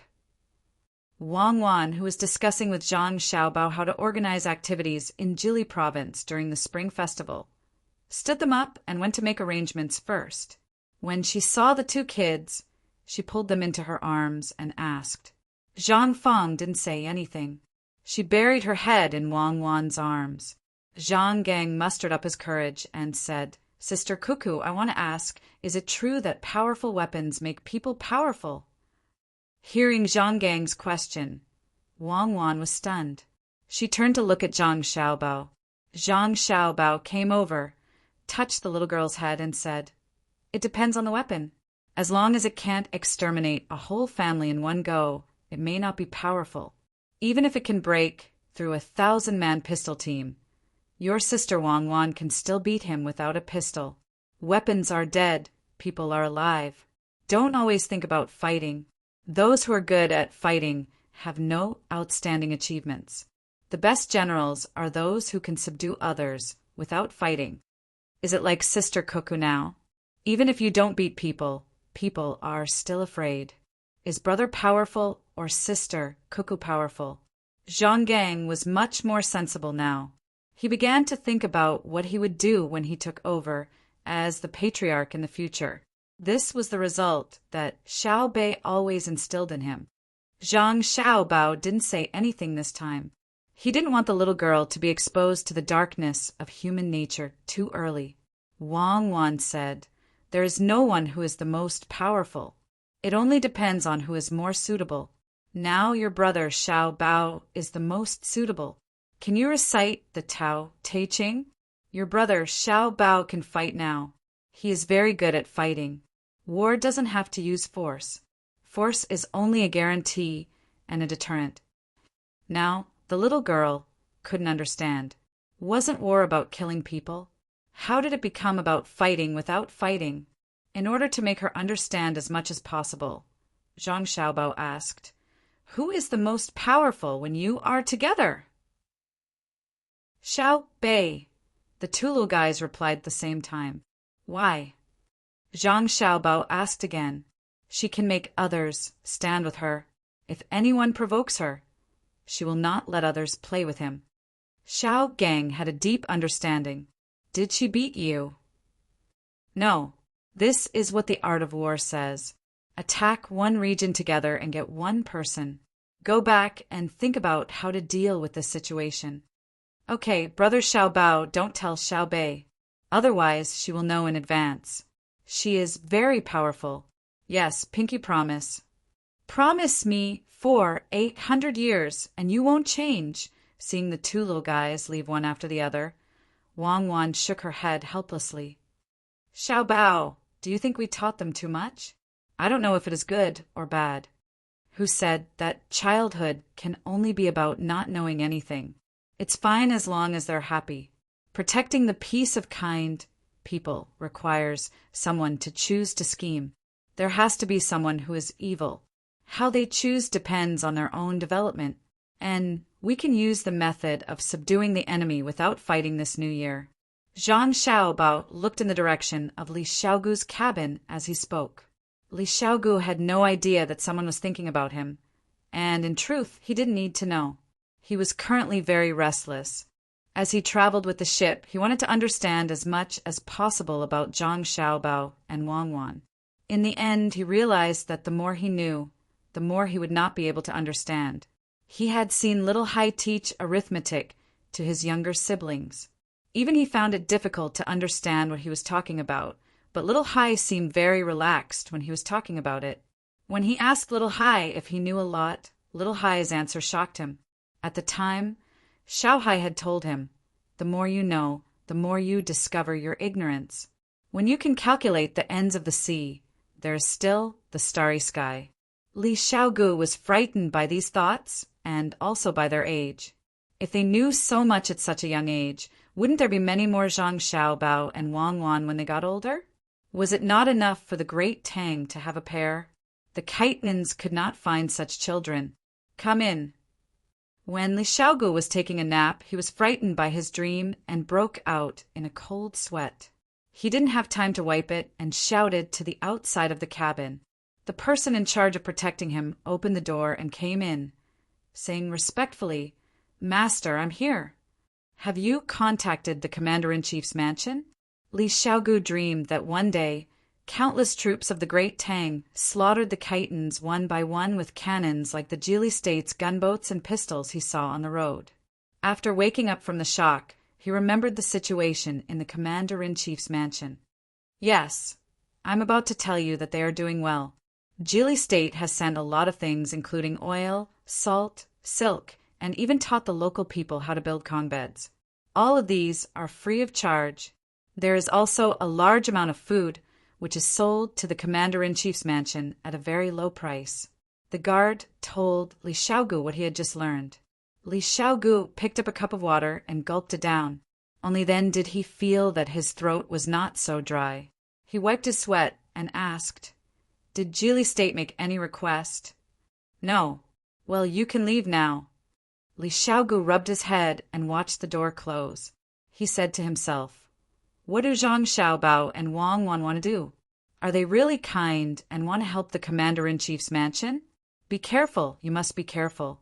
Kutuyu, you are too strong. The emperor of the great Tang can't stand it anymore. Now, he sent Zhang Xiaobao and Wang Wan here. I hope you can still deal with them." In the commander-in-chief's mansion of Song Mo, Kutuyu was also puzzled. Jili State had sent a lot of things recently. Except for the food that was sold at a very low price, the other things were free of charge. There were medicines for curing diseases, dry goods from the sea, and silk for making clothes. Although the silk looked a little worse and was damaged, it could be used to make things and could be used as money. Could it be that Zhang Xiaobao and Wang Wan were afraid of him? It seemed impossible. There were 130,000 people and 10,000 soldiers in Jili State. It was better to expect the sun to rise from the west than to say that they were afraid of him. The price of food was too cheap. It was so cheap that a good fur could be exchanged for half a month's worth of food. It was so cheap that the labor required to grow the food here was not as good as hunting. He had to be careful not to let them drag the people in the commander-in-chief's mansion to Jili State. Thinking of this, Kutuyu suddenly shouted to the outside, "Someone, tell the people who know that all the things were sent here from Jili State not to spread it out." After the people outside answered, he looked at the bough hanging on the wall and shouted again, "Tell the people in charge that they don't have to rush to farm after the new year. Let them practice martial arts diligently. Let them go hunting and exchange more things with their prey." After the people outside answered again, Kutuyu suddenly opened his mouth and murmured, "Zhang Xiaobao and Wang Wan, no matter what you two plan to do, and no matter how powerful others say you will not get any benefits from me when you meet me." Humph! When Zhang Xiaobao and Wang Wan's fleet arrived at the port of Jili State on the night of the 27th of December, the news of the commander-in-chief's mansion of Song Mo had spread to the capital.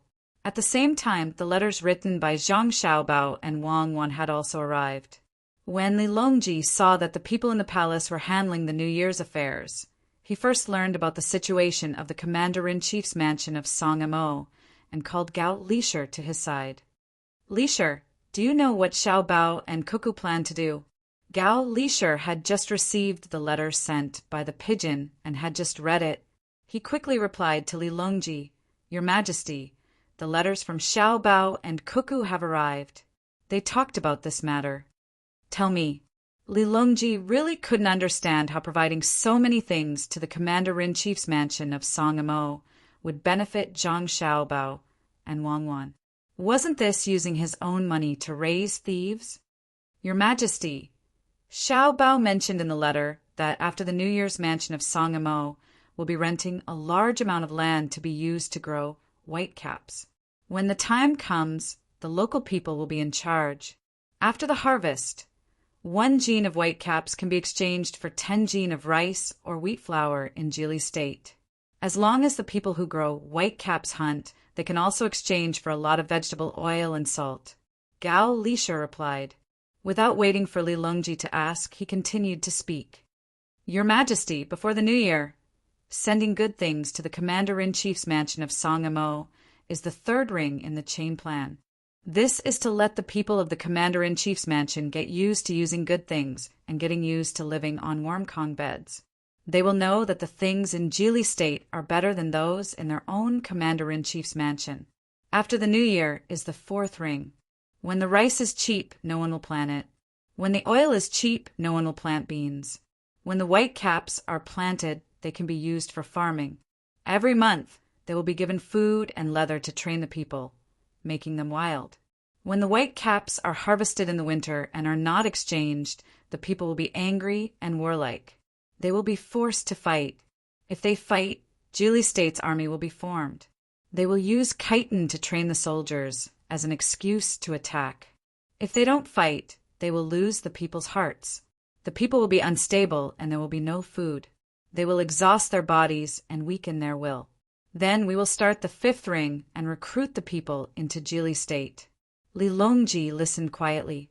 Although he had good willpower, he was still frightened by Zhang Xiaobao and Wang Wan's plan. Cold sweat seeped out of his forehead. When Gao Lisher finished, he said, "So, Xiaobao and Cuckoo want to use their own food to dispel the people of the Commander-in-Chief's mansion of Song Mo's mansion from farming.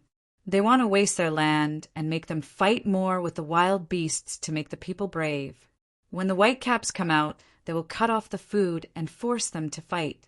Jili State has 10,000 soldiers and good weapons. However, if they want to fight, they can't take them down. If they don't want to fight, they can't stabilize their position unless they use the army to suppress them. This plan must be from Xiaobao. I can see that Xiaobao is more ruthless than Cuckoo. Cuckoo is a general and a commander-in-chief. She only knows how to use troops. Xiaobao is a master who kills without spilling blood. Sigh. Fortunately, Zhang Xiaobao and Wang family are people of great Tang. If they were in another country, how could great Tang have peace? This matter must not be spread. I will wait for Xiao, Bao, and Cuckoo to help me sort out the northern part of Hebei province. When the time comes, I will reward them handsomely. Your subject understands, Your Majesty. Just now your subject heard that someone impeached Xiao, Bao, and Cuckoo, saying that the two of them produced salt but did not use it for civil purposes. They used it to build a lake. I will wait for a memorial from the censorate after the new year." Gao Lisher nodded and then said something else. Chapter 788. Before the firecrackers sounded in Jili State, there was a heavy snowfall. Near the sea, the snowflakes fell and melted, melting and falling again. Finally, the surrounding seawater became cold and frozen. For the people in Jili State, this was the new year they looked forward to the most. Compared to the past, their lives were much better this year.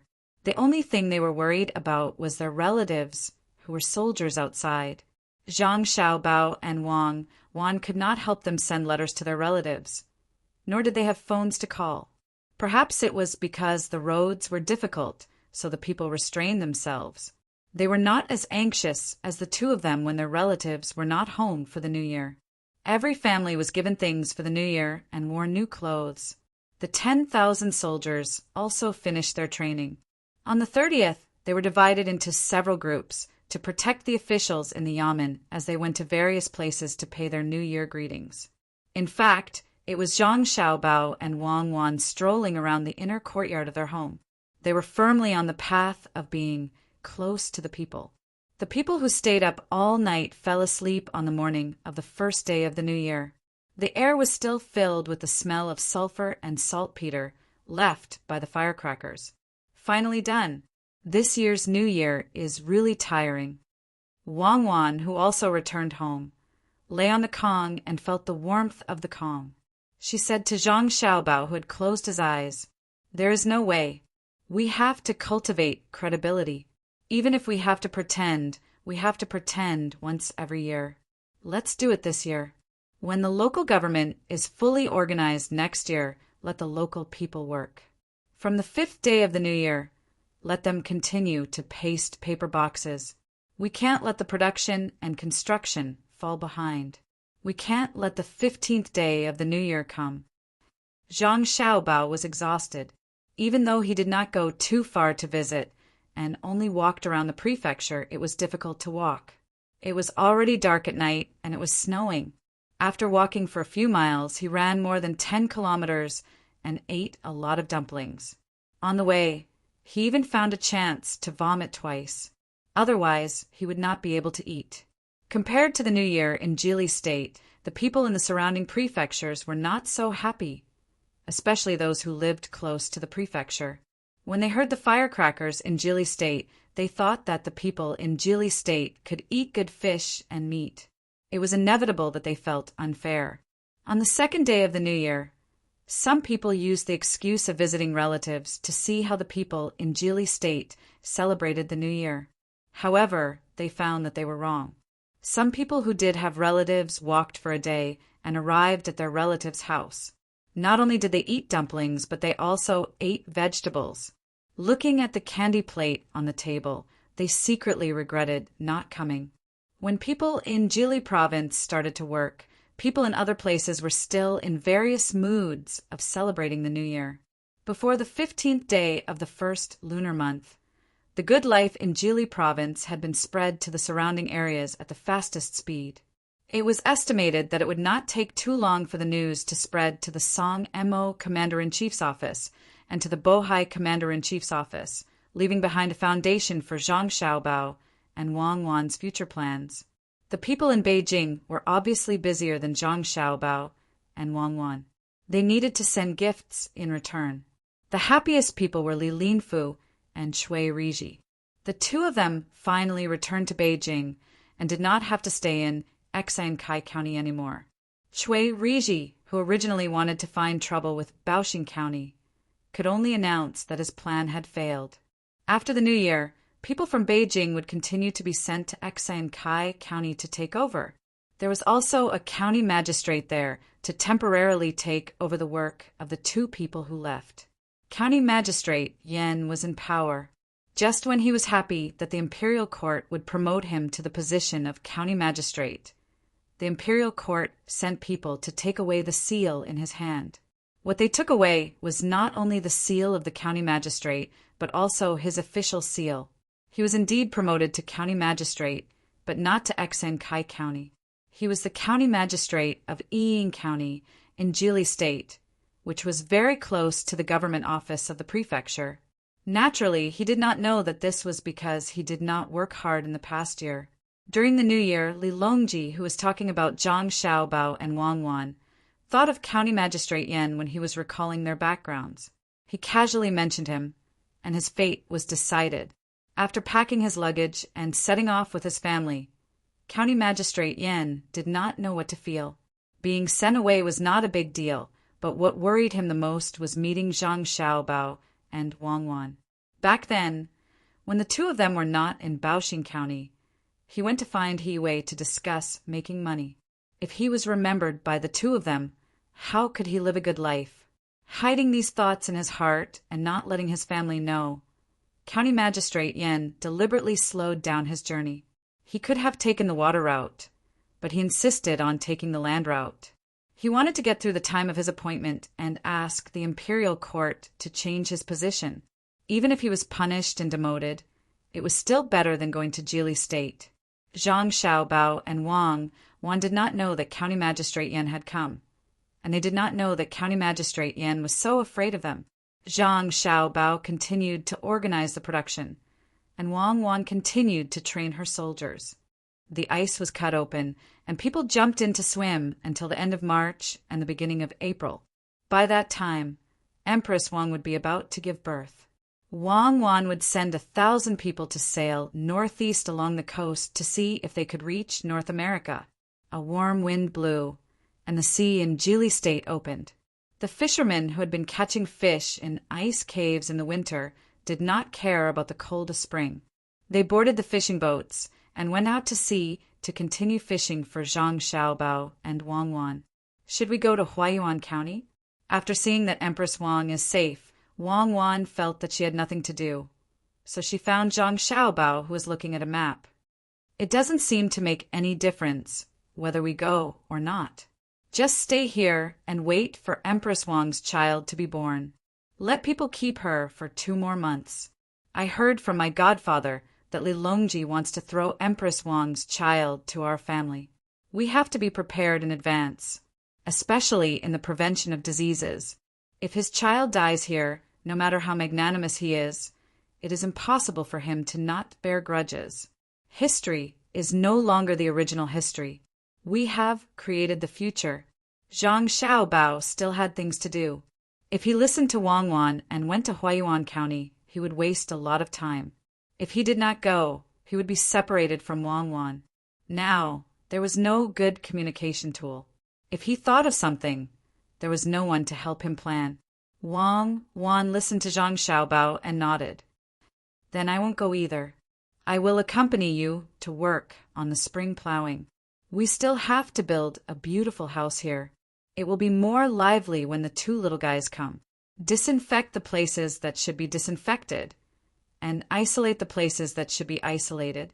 We will wait for them to come. Time passed quickly. Some people were looking forward to it, while some people were cursing. Finally, the cry of a baby came from Yaowang Mountain in Huaiyuan County. Chapter 789. The Empress had given birth to a son. This was a big deal. It was much more important than the calf in Xiao Wuzi's house. The officials were silent. The news from the eunuch was that Empress Wang had given birth to a boy and a girl. After a while, a boy was born. Last year, the emperor wanted to dethrone Empress Wang. This year, 2 children were born. There was no big mistake. The empress's position was stable. The officials who were on Wu Huifei's side were scared. The officials who usually didn't help either side hesitated. The officials who were on good terms with Empress Wang began to think. The emperor's eldest son was Prince Qing Li Tan. The crown prince was Li Ying. Would there be a change in the position? The officials had their own thoughts. Li Longji didn't think too much. He felt that Empress Wang, who seemed to have changed last year, was very good. Now, she had a son and a daughter. Li Longji was so happy that he didn't know how to express it. Your Majesty, now that the world is peaceful, the Empress can safely give birth to a son and a daughter. We should congratulate her. Gao Lisher knew which side Empress Wang was on. He usually didn't want to care about the affairs of the harem. At this moment, he had to help say something. If Wu Huifei gave birth to a son and a daughter, he would just congratulate her. Wu Huifei was too scheming. Empress Wang was different. She just wanted to protect her position and be good to the people of the harem. Li Longji tried to suppress the emotions in his heart and nodded. We should congratulate her. This matter will be left to the Ministry of Rights. The Minister of Rights, Su Yi, quickly agreed. He didn't care if the court meeting was still open. He hurriedly left to arrange the etiquette. Today's court meeting will be led by Minister Zhang. Li Longji had something on his mind. Seeing that there was no problem that he had to deal with today, he left with Gao Lisher. As soon as he came out, Li Longji asked Gao Lisher, Lisher, do you know how to raise the 2 sons of Hua Yuan? Your Majesty wants to put them beside Xiao Bao and Cuckoo? I'm afraid that Empress Wang will miss her children. Gao Lisher already knew what the emperor was thinking. If the Zhang family and Wang family only had Xiao Bao and Cuckoo, it would be a once in 100 years. There was no point in thinking too much about it. Geniuses were not that easy to come by. However, ever since he saw Xiao Bei and the others, things had changed. There were 9 of them in Xiao Bei's group. They weren't very old, but they were much taller than ordinary children. They were smart, lively, and sensible. Other than those children who were born with the ability to write, there were no other children of the same age who could compare to them. It could be said that each of them had their own strengths, and they did not lack basic skills. This showed that the Zhang family and the Wang family had a complete set of education methods. They were not natural talents, but the result of later teaching. If the children were placed with them, perhaps there would be another Xiao Bao and Cuckoo. They were proficient in both literature and martial arts. They could rule the country through literature and pacify the country through martial arts. No matter how good other people's children were, they were not as capable and considerate as their own children. That was why Gao Lisher said that. How could Li Longji not know what Empress Wang was thinking? She finally had a child, and no one could take the position of Empress away from her. Even if he wanted to, he couldn't, unless Empress Wang made a huge mistake. But was that possible? Previously, she had gone to Huaiyuan County. After returning, it was as if she had changed into a different person. She had become smarter and prettier. She was no longer the careless person she used to be. It was as difficult as ascending to the heavens to find fault with her. She finally had a child, so wouldn't she have to keep him by her side all day long? But that wouldn't do. He was worried about putting other children in the hands of Zhang Xiaobao and Wang Wan. After all, the two of them were only good to Empress Wang. He wanted to send the two children to learn some skills. Needless to say, they would be able to have the same skills as Xiao Bao and Cuckoo when they were 10 years old. It would also be possible when they were 20 years old. Thinking of this, Li Longji gritted his teeth and decided, after I discuss with the Empress, Li Shi can go and tell Xiao Bao and Cuckoo to see what they plan to do. Yes, this official will do it immediately. Gao Li Shi responded and strode away to write a letter to Zhang Xiaobao and Wang Wan. Go to Xingqing Palace, Li Longji said and took a deep breath. He felt that today's weather was very good. The people in power had their own thoughts. The ordinary people couldn't care about the matters of the court. They just wanted to have a better life. Now that food was cheap and they had a better life, they needed to ask for something else. The people didn't understand the construction of spiritual civilization and didn't think about it. They just wanted someone to inherit their family business and continue the family line. They wanted someone to take care of them when they were old. Empress Wang gave birth to 2 children on Yaowang Mountain.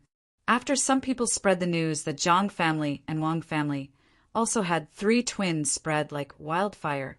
Even if the boys weren't Zhang family and Wang family's children, the people still thought that they were related to Zhang family and Wang family. Now that Empress Wang also gave birth to 2 children, no one believed that it had nothing to do with Zhang family and Wang family. Therefore, Yaowang Mountain and Day Hospital, which were originally popular, became places that even more people yearned for. The first thing that spread in Jiangxi province was that Zhang family and Wang family had the treasured land of Yaowang Mountain, which was why they could give birth to 4 children at the same time. Yaowang Mountain was a good place to have children. People who had a little property all went to Yaowang Mountain to look for it, regardless of whether it was still warm or cold. People who used to live in Dei Sanatorium were even more concerned about Yaowang Mountain, which was not far away. Unfortunately, Yaowang Mountain was still under renovation and was sealed. Ordinary people weren't allowed to take half a step in. Even people from the palace had to be watched by the side and bathed and changed clothes before they could go in. This kind of thing could fool ordinary people, but it couldn't fool smart people. The sealing of the mountain turned out to be in preparation for Empress Wang's pregnancy and confinement. Everyone was so anxious that they scratched their heads, but there was nothing they could do. They could only wait for Empress Wang to finish her confinement quickly. Even if they couldn't go up the mountain, they could still walk around the foot of the mountain to get some of the immortal aura that came down from the mountain. For a while, the inns at the foot of Yaowang Mountain were full. Even the people nearby rented out their houses to people who wanted to have healthy children. They made a lot of money. The tour groups in the capital didn't need Zhang Xiaobao and Wang Wan's instructions. They had already raised the price. Those who followed the tour group had to pay twice as much money as before. They could go to the place where Empress Wang stayed when she was pregnant. Those who didn't follow the tour group didn't have this treatment. Although people were cursing in their hearts, they still obediently sent the money up. Zhang Xiaobao and Wang Wan, who had nothing to do in Jili province, also received the news that Empress Wang had given birth to twins. While they were happy for Empress Wang, they also received a letter from Gao Lishir. Xiao Bao, Li Longji has decided to send the 2 children here. When are you going to pick them up? If you leave now, by the time you reach Yaowang Mountain, Empress Wang's confinement will have been over. I don't know if Empress Wang is willing to do so. Wang Wan knew that Zhang Xiaobao liked children. No matter how many there were, as long as he could afford to raise them, he was willing to raise them. After reading Gao Lishir's letter, she asked. Zhang Xiaobao was still immersed in happiness. He had another child with a good relationship with him. The 2 little guys must be wrinkly, just like his younger brothers and sisters when they were young. After hearing Wang Wan say it twice, he finally reacted. He smiled happily and said, "Let's go now and bring them back. We'll raise them." Xiao Bei has a new younger brother and sister. Aren't we already prepared? At most, we'll let Empress Wang see her a few times a year. I don't dare to leave the two little guys in the palace. They'll be easily killed. Then let's go. I'll go with you. We'll take Xiao Bei and the others. Just treat it as a trip. Wang Wan agreed with Zhang Xiaobao's proposal and turned to find someone to make the arrangements. When the team was about to set off, County Magistrate Yan, who had deliberately arrived late, showed up. He was 13 days late and happened to meet Zhang Xiaobao and Wang Wan. He said without the slightest respect, "I came to take office. The road is difficult, so I'm late. Governor Zhang and Adjunct Wang can write a petition to impeach me." He deliberately used such an attitude to talk to Zhang Xiaobao and Wang Wan. He wanted to make them angry and impeach him. Then he would be demoted and transferred to another place. Zhang Xiaobao and Wang Wan looked at each other. They knew that this person was sent by Li Longji to find them too easy. How could they let him go, even if Jili province didn't need him? Zhang Xiaobao suddenly smiled and said to County Magistrate Yan in a very friendly manner, "It doesn't matter, it doesn't matter. The road this time is difficult, and we know it very well. Don't worry about it later. There is no official in Arian County at the moment. County Magistrate Yan can go there. I have something important to do with Army Adjunct Wang. In the future, County Magistrate Yan will have to take care of Arian County." County Magistrate Yan was stunned. He was disappointed. He didn't expect that they wouldn't be angry when he arrived late. What should he do? While he was thinking, Zhang Xiaobao and Wang Wan had already set off with their younger brothers and sisters. "Sir, are you going to take office?" An advisor of County Magistrate Yan's family came over and asked. This advisor didn't have other skills, but he was full of evil ideas. "Take office. Help me think of a way to make some trouble for them. This is not a safe place." County Magistrate Yan reluctantly accepted the result, but he was not reconciled. Chapter 790. The fleet went against the current. When they arrived at the capital and were about to head north, the little eunuch Luo Bin led a group of people to deliver a lot of things. He found Zhang Xiaobao and Wang Wan and whispered to them, "When I came, His Majesty said that you two must ensure the safety of the little prince and the little princess. His Majesty will not send anyone to get close to them for any reason, unless he uses pigeons to send a letter to you two. Therefore, anyone who tries to get close to them for any other reason is to be killed, right?" Zhang Xiaobao finished Luo Bin's words.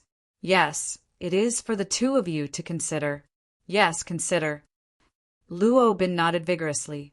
He didn't feel any murderous intent from Zhang Xiaobao and Wang Wan, but he knew that the two of them would never be soft-hearted when they killed people. Seeing the people on the fleet change from the big boats to the small boats, he thought about it and said to Zhang Xiaobao, "Little Gongzi, the price of the blue sea silver sand has been decreasing recently. Between the clouds and the water is under a lot of pressure. If it weren't for the different reputations of Savant's restaurant and Success House, it would probably be affected as well." "Thank you." Zhang Xiaobao took out a pearl and stuffed it into Luo Bin's hands.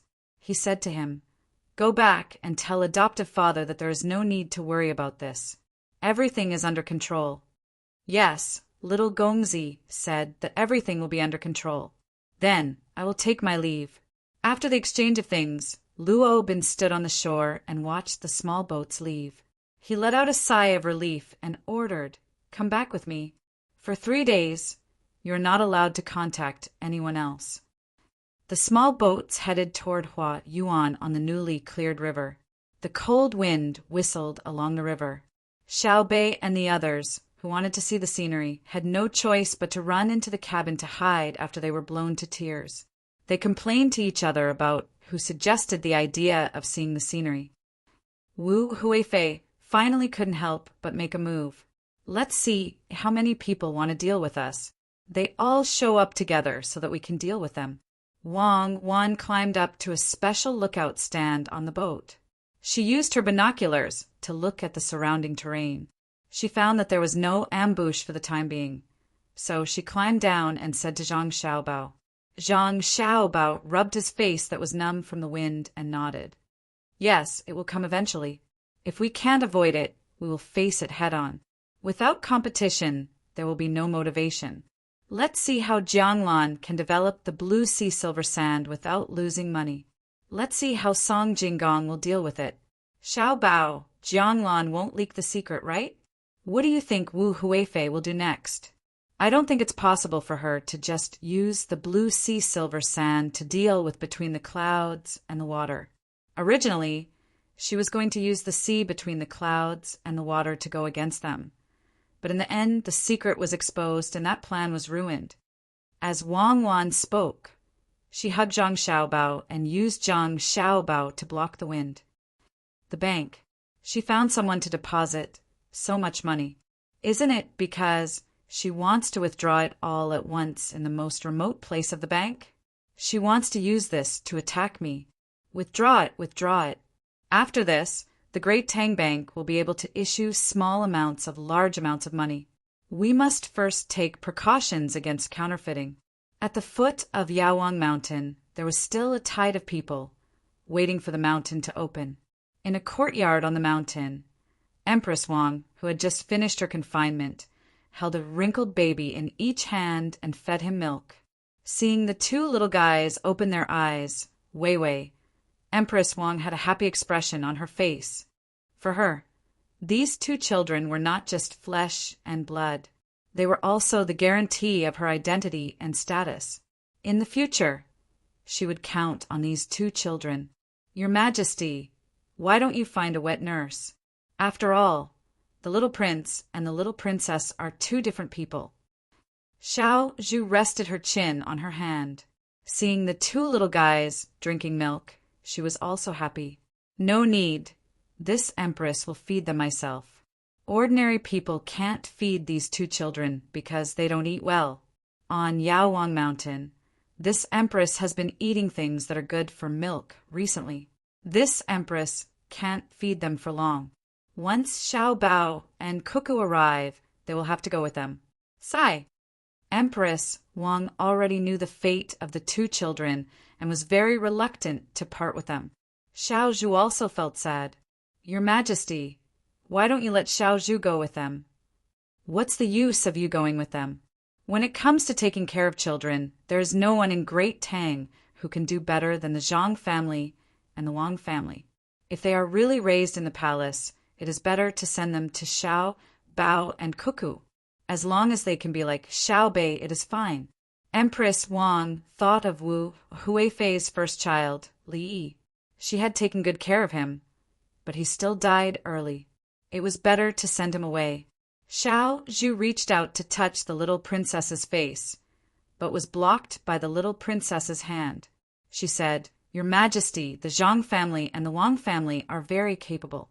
Shouldn't we let the little prince learn the way of the emperor? She said this very carefully. Her voice was so soft that it couldn't be heard from a distance. Empress Wang's expression changed immediately. After a while, she said, Now that the crown prince is here, there are other princes. My son shouldn't fight for it. A stable life is also a blessing. The way of the emperor is ruthless. Why?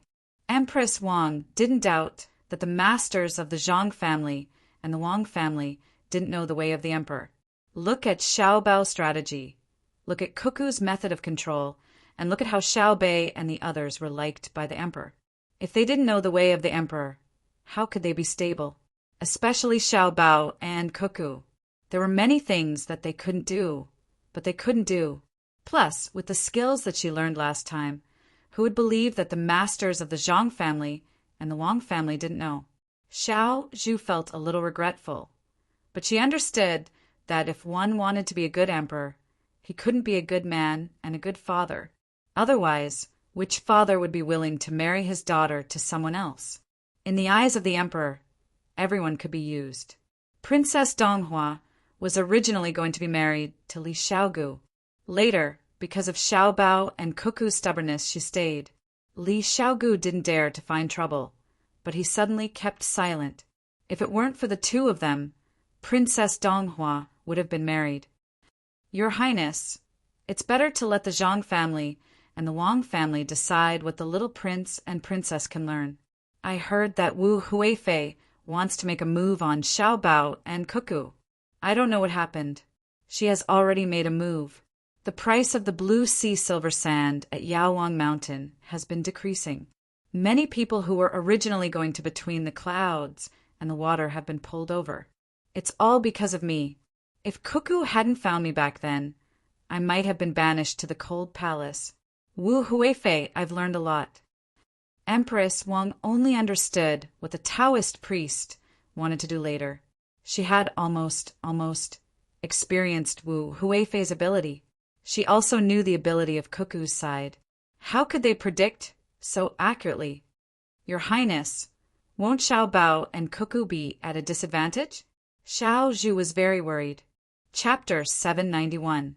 Zhang Xiaobao and Wang Wan's journey was very smooth. No one suddenly jumped out to ambush them. Many officials from Yaozhou had come. The two of them were anxious to see the little ones and did not meet them. They only sent someone to deliver a letter to He Wei, encouraging him. When the two of them arrived at Yaowang Mountain and saw Empress Wang, the two little ones were already sleeping next to each other. Just like watching rare animals, Xiao Bei and the others looked at the little ones one by one. Their mouths were still moving while they were sleeping. So small. Xiao Bei measured the two little ones' height with his hand. You're not big either. Xiao Yuan added, I'm still bigger than them. In the future, they'll be under my protection. No one is allowed to bully them. Xiao Bei reached out and touched the little girl's mouth. The little one, whose mouth was still moving, turned her head towards Xiao Bei's finger, wanting to suck on it. Empress Wang had people bring over a lot of food. She glanced at the two children and asked Zhang Xiaobao and Wang Wan in a low voice, When are you leaving? Why don't you stay at Yaowang Mountain for a few more days? We'll leave after 2 days. We'll go to the capital with your majesty and take charge of the Tang Bank. Trouble is coming. Zhang Xiaobao knew that Empress Wang was reluctant to part with her children, but she had no choice. Empress Wang looked at her children again. After thinking for a while, she asked, Is it Wu Huifei who's causing trouble for you? Blue sea silver sand has stolen a lot of business from between the clouds and the water. She asked for it. Your Majesty doesn't need to worry about blue sea silver sand. This summer, a new chain restaurant will appear. It will form a tripartite balance of power with blue sea, silver sand, and between the clouds and the water. They will compete and develop with each other. The trouble is with the bank. Someone is depositing a lot of money in the capital. Presumably, they want to go to the most remote Tang Bank to withdraw it. Zhang Xiaobao was telling Empress Wang some things. Empress Wang was not stupid. When she heard Zhang Xiaobao's confident words, she immediately understood. She looked at Zhang Xiaobao and Wang Wan in confusion and asked, Why did you find yourself an opponent? The first is for balance, and the second is for progress. If one party is strong, they will lose the motivation to develop if they lack a sense of crisis. They are born in worries and die in peace and happiness. It's just that they are prepared for danger in times of peace. It's the same for business and politics. It's the same for one party and the other. Nothing in the world goes beyond that. As Zhang Xiaobao spoke, he dipped his hand into the tea and drew a Tai Chi diagram on the table. He said, Yin and Yang, blending with each other and moving with the momentum. Yang turns into Yin, and Yin follows Yang. Just like a bicycle, it's the most stable when moving. Empress Wang nodded. Although she couldn't understand the deeper meaning, she knew the general idea. She seemed to be talking to herself. Speaking of which, the harem should also be moved. Can the bank handle it? It's my fault for causing trouble for you two. If it weren't for this, why would Wu Huifei target you two? Wang Wan smiled and said, Your Majesty, you don't have to think like that. Xiao Bao and I have been waiting for her to make a move. It's better for her to make a move than others. Sooner or later, there will be people who will cause trouble for the bank. It's better to do it in the open. After this, the bank can be stable for a long time. Really? Even though Empress Wang already thought that Zhang Xiaobao and Wang Wan could handle it, she still asked with uncertainty. Of course. Do they have names? Wang Wan replied with certainty. She turned her head to look at the two little guys sleeping there. Speaking of the children, Empress Wang's face showed a motherly smile. Yes, one is called Li Jun, and the other is called Pan. After this farewell, I don't know when I can see them again. Wait until Xiao Bao and I deal with the trivial matters in Jili province. In the future, we will be able to see each other at least twice a year. Nyang, don't worry. Jun and Pan, I will not suffer any grievances at our place. At that time, I will find a wet nurse for them. The next time Nyang sees them, you will see two white and chubby little guys. Wang Wan knew that it was too cruel for any mother to let the children leave her side, but what could she do? Did she dare to leave the two little guys in the palace?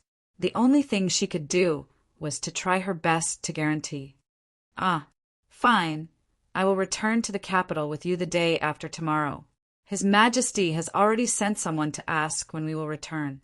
It's on the way. The commander-in-chief of Song Mo's manor is very ambitious. You have opposed him time and time again. Be careful that he will do something bad to you. I know. He actually wants autonomy. It would be best if he becomes a vassal state of the Tang Empire. Then he will gradually become independent. If he doesn't send troops, Xiao Bao will slowly deal with him. At that time, even if he wants to send troops, he will have no troops to send. If he is in a hurry to send troops, it will be even better. If he thinks that others can't do anything to him because of the advantage of the terrain, I will let him know what special jungle warfare is. If it really doesn't work, I will burn the mountains on his side. Wang Wan had never thought much of the Khitans. The main reason was that the Khitans were now divided into various tribes. The total population was not large. If they really fought, it would be enough to divide them. When the time came, they would send the Khitans to Suzhou or Baoxing County. What kind of trouble could they cause? Empress Wang also knew a lot about war. Seeing Wang Wan's indifferent appearance, she reminded her with concern. Cuckoo, be careful not to push him too far. He will take his tribesmen to the Turks. It is not good for our dynasty to send an army to attack the Turks. If he really dares to go to the Turks, it will be even better. I will fight the Turks as well. I am worried that I won't have a place to use my new weapon. How big is it? It will be good to know its weaknesses and strengths. It will increase the speed of research. As Wang Wan was speaking, I was woken up by Xiao Bei's kiss. She was sleeping comfortably. When she opened her eyes and saw that she didn't recognize anyone and that there was no one she could rely on, she opened her mouth and cried. Xiao Bei embarrassedly stuck out his tongue, crying, "This child! Come, give her to me." Empress Wang smiled as she picked up her daughter. She shook her, coaxed her, and quickly fell asleep again. 2 days later, everyone set out. Empress Wang's group was not small. The people in charge of protection rode along the banks and following the flow of the river toward the capital. The people who had been waiting for a long time at the foot of Yaowang Mountain finally let out a sigh of relief. Yaowang Mountain was open. Everyone rushed over like a tide. Before Zhang Xiaobao's group reached the capital, there were fast horses coming from downstream. They found Zhang Xiaobao and Wang Wan, who were with Empress Wang, and reported, "Young master, young lady, there is news from Suzhou. There is a run on the Great Tang private bank. The private bank is currently mobilizing cash. Between the clouds and the water and sea and clouds have already prepared to take action." Got it. They actually ran to Suzhou. I thought they would go somewhere else. Hurry up and tell the Suzhou Money House to release the news of free deposits. There will be no processing fees for people depositing and exchanging money. Chapter 792. In the Suzhou government, Wu Feng, who was riding a fast horse at a speed of nearly 800 li, was not in the mood to swim in Lake Tai, let alone have the time to taste the prawn rake. With a pile of documents on him, he impatiently went to the Great Tang Bank in the Suzhou government. He took out the one. 5 million strings of coins and let the people of the bank verify it. According to the rules, those who asked for more than 50,000 strings of coins would have to wait 3 days before they could pay. He then found an inn not far from the bank and stayed there. When he found the innkeeper, he didn't say anything. He used a copper coin to arrange a pattern of the Big Dipper on the table. After the innkeeper personally poured half a cup of tea for him, he asked, "Do you have autumn crabs?" "Sir, you came at the right time. During the spring plowing, the autumn crabs are fat." "Sir, how many would you like to eat?" The innkeeper replied, "Give me half to try first." Wu Feng followed. "Sir, please wait a moment. I'll be right there," the innkeeper said as he filled the cup and bowed to leave. Not long after, the door opened and a middle-aged man wearing a silk headscarf came in. He looked back and carefully closed the door. He moved closer to Wu Feng and said, "Third steward, you've come. Are there any orders from above?" "Yes, it's time to act. How much money do you have here?" Wu Feng originally did not want to use the power here, but after he showed the documents and had them verified by the people of the Great Tang Bank, the other party did not show any signs of difficulty. He had no choice but to prepare another hand. As for the title of third steward, he had just gotten it last year. The main reason was because he contacted the merchants of the Jiangnan East Road to open the Blue Sea Silver Sand. The middle-aged man poured himself a cup of tea and raised it to reply, "Third steward, we only pulled in 400,000 strings of coins and promised many benefits to others. How much money can be used in the capital?" 400,000 strings of coins? Yes, that's about right. After 3 days, withdraw a small amount. The capital borrowed 5 million strings of coins, and the storage fee was paid by the Wu family. Starting tomorrow, send people here to spread the news that the Great Tang Bank has no more money. If the money deposited is not withdrawn, then not a single coin can be taken back. After this matter is settled, you can return to the capital this year. Wu Feng did a rough calculation and was afraid that the Great Tang Bank still had the ability to pay 9 million strings of coins, so he suggested this method. "Don't worry, third steward. I will definitely muddy the waters." Hearing that there was a possibility of returning to the capital, the middle-aged man was very excited. The capital was good. People who could stay in the capital were not willing to go elsewhere. The next day, the originally calm Suzhou became restless. The people in the spring plowing did not consider the news circulating in the city. They did not have enough money to deposit in the money house for people to collect storage fees. But those who had businesses were different. They were always afraid of losing money if they kept it at home. Since the appearance of the Great Tang Bank, they found that the storage fee they paid each year was not much. It was basically the same as what they used to store the silk at home. In this way, these people could deposit their money in the Great Tang Bank and not worry about it being stolen. Now that he heard someone say that the Great Tang Bank had run out of money, at first he didn't believe it, but then he decided that he would rather believe it than not. He was prepared to withdraw the money first. After this storm passed and he found that the money was fine, it wouldn't be too late to deposit it. The steward of the Great Tang Bank in the Suzhou government saw the line of people coming to withdraw money and immediately became anxious. What should we do? If I had known earlier, I wouldn't have fought to participate in that training, and I wouldn't have spent so much effort to become a steward. The steward understood that this was the bank run that the teacher had mentioned during the training. After collecting deposits and lending money, the most frightening thing was for the depositors to come to the line to withdraw money because they did not trust them. One of his assistants was also anxious and suggested, "Stewardly, why don't we tell the people withdrawing money that they can't withdraw money this month and have them wait a month? At that time, the money from other places will be able to come." Stewardly glared at the assistant. "Then other places will immediately get the news, and more people will go to withdraw money. What will the Great Tang Bank do? Hasn't the news already been sent out to the steward? The steward will have a way. Give it to the people withdrawing money. Send people to transport the money, and let them see if the Great Tang Bank still has money." The assistant nodded helplessly and ran to arrange for people to withdraw money from the warehouse. Then he looked at how much the person withdrew and divided the silk and copper coins according to 40 to 60. He knew that the steward was the young master of the Zhang family.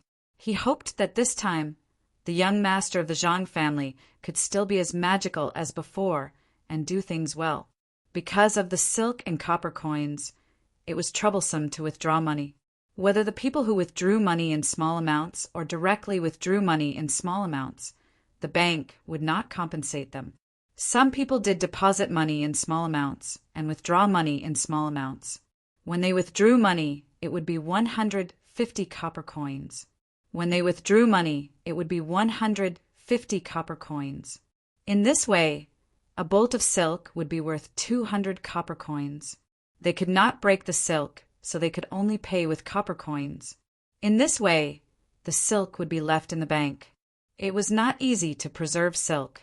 As long as it was in the hands, it would depreciate. Fortunately, the copper coins themselves were not worth the monetary value they represented. Therefore, there were people who privately minted coins. The copper coins transported from Xinlua, Japan, and Xinyuan Island were all made into copper coins to offset the depreciation of the silk. Soon, cart after cart of copper coins were pushed to the front of the shop. Manager Li wanted to shout to the people in line to withdraw money. You don't have to worry about the great Tang Bank not being able to take out the money. However, he was worried that someone would use such words to say that the bank was stubbornly holding on, so he could only use practical actions to give people a hint. As usual, the money was taken away by people. Carriages after carriages of money were brought over. Even if Manager Li was anxious, he didn't show it. He always wore a smile on his face as he sent away the people who came to take the money one after another. From morning until noon, the people of the bank gave the money very quickly and did not have the slightest intention of stalling. This made the people who were still in line to withdraw money unconsciously change their minds. At this time, the people arranged by Manager Li spread the news in the crowd. Let's not withdraw money. Someone must be spreading rumors that the great Tang Bank has no money. Look, if there is no money, how can they keep pulling money out? If there is no money, how can they not be anxious? It's noon, time to go back and eat. I'll look again and pull money out again. I won't withdraw money either. It's all my wife's fault. She forced me to come here. She didn't think about who opened the great Tang Bank. That is the current emperor. How can the emperor not have money? AI, you've wasted my time. That's right. Even if we can't withdraw money now, it's not that the great Tang Bank doesn't have money. It's just that they lent the money to others to collect more interest and can't move it away. If the great Tang Bank was only in Suzhou, then we should withdraw money. But how many banks does great Tang have now? I won't withdraw money either. All kinds of voices like this sounded in the crowd, causing the people who were still waiting to withdraw money to be moved. They hesitated, not knowing if they should continue withdrawing money. After noon, the people withdrawing money suddenly decreased by a lot. When it was almost night time, the withdrawal rate had basically returned to normal. Manager Li and the people of the bank heaved a sigh of relief, but Wu Feng was worried again. The plan was about to succeed, but in the end, the people arranged by the bank said that the bank run was gone. How could this work? That night, he called the middle-aged man over, and the two of them discussed while eating. Third steward, according to your thoughts, can the great Tang Bank in Suzhou still pay 9 million strings of cash? It's not a small amount. If it's not too much, then we should wait to prevent people from finding out. The middle-aged man was a bit worried. If he continued to send people to spread the news about the great Tang Bank, once someone found out, it wouldn't just be his side that would be in trouble. If the emperor knew that it was Wu Huifei who did it, no matter how much he doted on her, he would vent his anger on her. How could Wu Feng not understand this point? If it was someone else supporting the bank, he wouldn't care. 9 million strings of cash. There weren't many places that could take it out at once, especially Suzhou. The people here had borrowed a lot, so the bank shouldn't have much money left. But today's opponent was Zhang Xiaobao, who dared to underestimate him. Those who underestimated him didn't have a good ending. Even if they didn't underestimate him, those who went against him also didn't have a good ending. If it wasn't for the fact that he couldn't come over, he wouldn't have chosen Suzhou. Otherwise, if he was in Suzhou, he wouldn't have dared to come here. Some people's existence was a legend. Thinking like this, Wu Feng said to the middle-aged man, "This is the last time. Find someone reliable to do it. Don't give yourself away. If they really find out that you're here, we'll take good care of your family." The middle-aged man's expression changed. He nodded and said, "Understood. If they find me, then everything will be cut off. I'll immediately go back and arrange it." The next day, Suzhou, which was about to return to peace, had a new wave. It was rumored that the emperor wanted to use troops against Tufan and Tujue at the same time. Even after taking out all the money in the national treasury, it still wasn't enough. He forcefully transferred money from various banks. The banks were already empty. If they didn't withdraw money now, once the emperor lost, there wouldn't be any money left. When one person said this, others didn't care. More and more people said it. It made those who didn't believe it couldn't help but doubt whether or not it was true. At this time, the Suzhou government began to send bailiffs to arrest people. How terrible! Letting people casually spread rumors. Not only would the emperor be angry, but what would Tufan and Tujue think if they acted too late? Once they were arrested, it became even more chaotic. Some people began to suspect that this was an attempt to seal the mouth. They increasingly felt that the emperor wanted to send troops. Furthermore, the national treasury had no money and was transferring money from the banks. A new line appeared in front of the banks, waiting to withdraw money.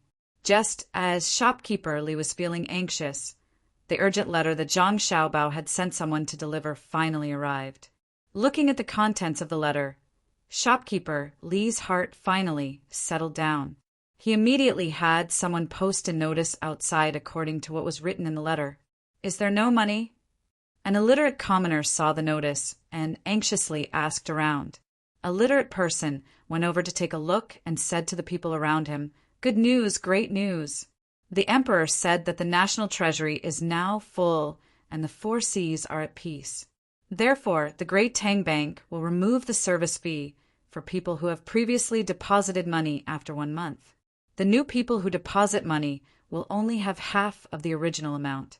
When summer comes, the great Tang Bank will completely remove the service fee. Also, starting from today, the interest on loans will also be reduced. The conditions for loans will also be slightly relaxed. In the future, more people will be able to borrow money. Good news, great news." Hearing the literate person's words, the people who wanted to withdraw money were confused. Who was the one who said it? If the bank was deliberately deceiving people, then the bank should not have relaxed the conditions for loans and reduced the interest when the bank ran out of money. Could it be that the bank really did not lack money? Someone in the crowd began to speak. "Don't withdraw money. If you withdraw money and deposit it again, although it will be half of the previous service fee, it will not be as good as when there was no service fee in the beginning.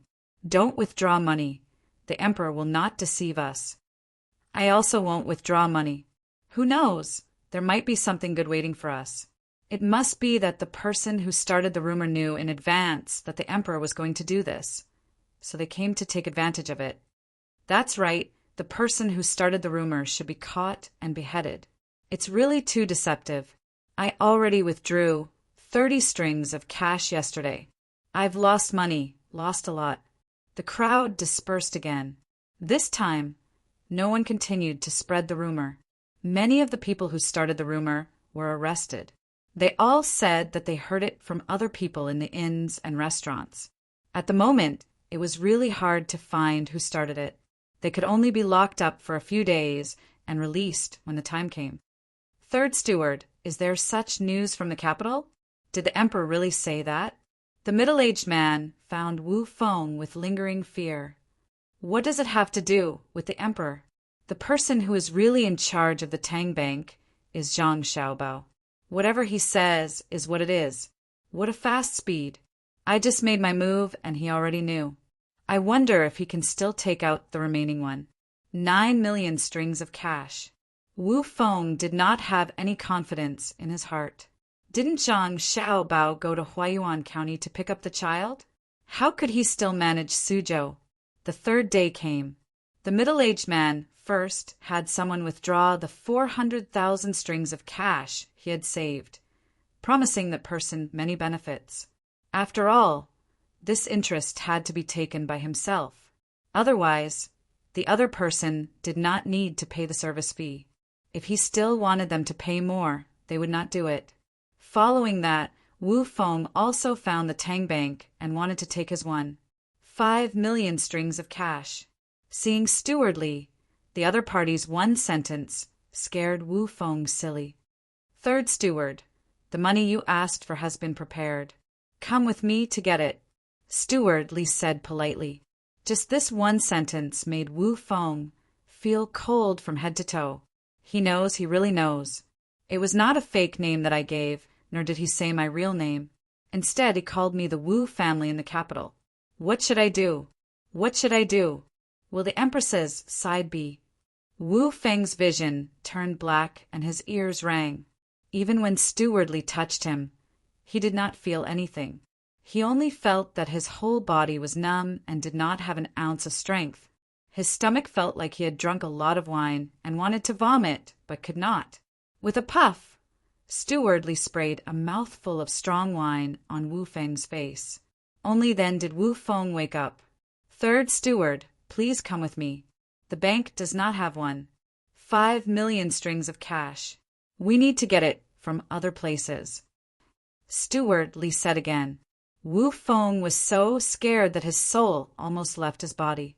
When he heard that the bank could not take out so much money, he did not feel the slightest bit of joy.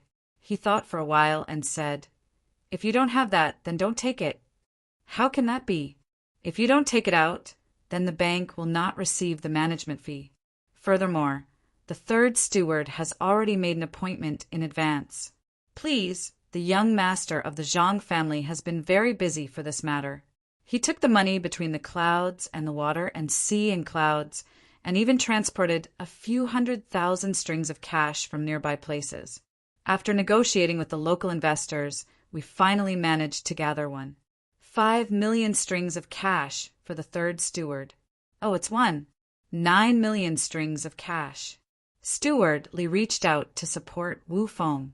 Just like that, Wu Feng was sent to the bank between the clouds and the water by Steward Li. Looking at the mountain of money, Wu Feng knew that it was impossible for him to transport it away. The transportation fee was more than 10 times higher than the management fee. He could only deposit it in the bank again. After entering and exiting, the management fee was not small. More importantly, he was exposed. He wondered how the Empress was doing in the palace. In the capital, Li Longji already knew about it. In his anger, he did not visit Wu Huifei for 3 days. Of course, he also did not teach her a lesson. Today, he went to Empress Wang's place to drink alone. Empress Wang was making clothes for her son and daughter. Although Zhang Xiaobao and Wang Wan did not lack clothes for a mother, it was better to make clothes herself than others. Seeing that the emperor had arrived, she arranged for people to prepare food and wine while coming to serve him. Seeing that the emperor's complexion was not good, she asked with concern, Your Majesty, is there something troubling you in the imperial court? What can happen in the imperial court? Now that the national treasury is full, it's the bank that's in trouble. Li Longji had only seen his newborn son and daughter once. Now that he came to Empress Wang's place, he thought of how the two of them smiled when they saw him. His mood improved a lot. Your Majesty, could it be that Xiaobao got into trouble? Empress Wang already knew what was going on.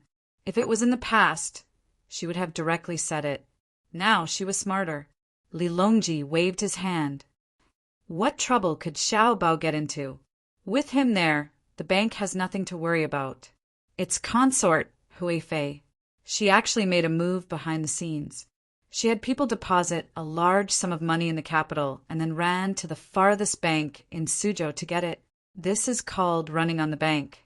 Your Majesty, perhaps Consort Huifei's younger sister has a proper use. If she really wanted to go to the farthest place, wouldn't it be better to go to Jiannan's circuit? Empress Wang explained. Humph. What use does she have? She didn't go to Jiannan's circuit because of the reputation that Xiao Bao and Cuckoo made there, as well as the business of Zhang Xiaobao and Wang Wan. Moreover, the road there is difficult. Otherwise, she really would have gone to Jiannan's circuit. Li Longji's heart was like a mirror. How could he not know the reason why Consort Huifei made a move on Zhang Xiaobao and Wang Wan? At this time, the palace maids had already placed the wine and dishes on the table. Empress Wang poured wine for the emperor and said, Your Majesty doesn't need to worry. With Xiaobao there, nothing will happen to the bank. Naturally, Xiaobao wrote a letter to Lisha a few days ago, saying that the increase of the capital's deposit was abnormal. He made arrangements early on. What if it was someone else? What would happen? Would anyone have Xiaobao's ability? When Li Longji thought of the letter that Gao Lisha had received, he couldn't help but admire the experts of the Zhang family. Xiao Bao, who had been taught by them, was actually able to see the signs of the increase of the capital's deposit. This ability was extraordinary. Empress Wang picked up a piece of cucumber for the emperor and drank a small cup with him. She continued to persuade, Your Majesty, Consort Huifei's actions are also good. Good in what way? Li Longji had thought that Empress Wang would add fuel to the fire. He didn't expect that she would actually speak up for Consort Huifei. Your Majesty should think this way. This time, Consort Huifei was testing the Tang Bank. Xiao Bao handled it well. Even if she really couldn't control it at that time, Consort Huifei will deposit the money back into the bank. She won't ruin Your Majesty's plans. This concubine can guarantee. With this, Your Majesty's heart will be at ease. Xiao Bao has done a good job in handling the malicious deposit and withdrawal of funds from other places. It's better than other people or countries with bad intentions. It's also good for the people participating in the training to have an intuitive impression. According to this concubine's words, Consort Huifei's actions are like an adult deliberately making things difficult for children in order to train them. Your Majesty also made things difficult for Xiaobao and Cuckoo. The two children said that when they wanted to go to Jili province, they had to go around in circles. If Pan, and the others weren't with Xiaobao and Cuckoo, this concubine also wanted to make things difficult for them. Empress Wang tried her best to excuse Consort Huifei. It wasn't that she didn't want to beat Consort Huifei to death with a stick. It was just that this kind of thing couldn't be beaten to death. Rather than that, it was better to curry favor and let the emperor see her magnanimity as the leader of the harem. Li Longji actually just wanted to find a way out for himself. When he heard Empress Wang's words, he felt happy in his heart and deliberately put on a straight face. Xiao Bao and Cuckoo have lied to us time and time again. Those officials who didn't know the reason thought that we couldn't compare to the two children. Now you know it's because the two children aren't ordinary. When Arjun and Pan are older, they can also learn good skills. Your Majesty, this concubine still has something to say. Although Consort Huifei tested Xiao Bao once, she still has to be punished in the harem. This concubine has decided to punish Consort Huifei with half a year's monthly allowance. What does Your Majesty think? Empress Wang continued. Punishment, punishment. Come, drink with us. Let's sleep here tonight. When Li Longji heard that it was only half a year's allowance, he happily agreed. Chapter 793. In these few days, Wu Huifei did not have an easy time. The emperor had been staying with Empress Wang. Although Empress Wang had just returned from Huayuan, it was not to the extent that she would not come to see her. It was not until Wu Feng deposited the money again and ran back to the capital like an emergency report that Wu Huifei knew the situation was troublesome. She waited anxiously for the emperor's punishment. In the end, all she got was a punishment of half a year's salary. The reason was that she had taken something from the palace to be sold. This was natural. To raise money to deal with Zhang Xiaobao, the Wu family had to contribute money and strength. Just the service fees for other people were not small. There was also the intelligence personnel running back and forth, as well as the various gatherings held to win people over. It was all money. Temporarily relieved, Wu Huifei looked at the flowers blooming as the warm wind blew. She asked the serving girl beside her, "Is there any news from home?" "Your Highness, Wu Feng fell ill as soon as he came back. The doctor has seen him and said he was frightened. He will be fine after a few days of rest." Wu Feng said he thought of a good idea to make the Tang Bank compensate, especially after waiving all service fees. However, he did not dare to do it again for fear of losing his head.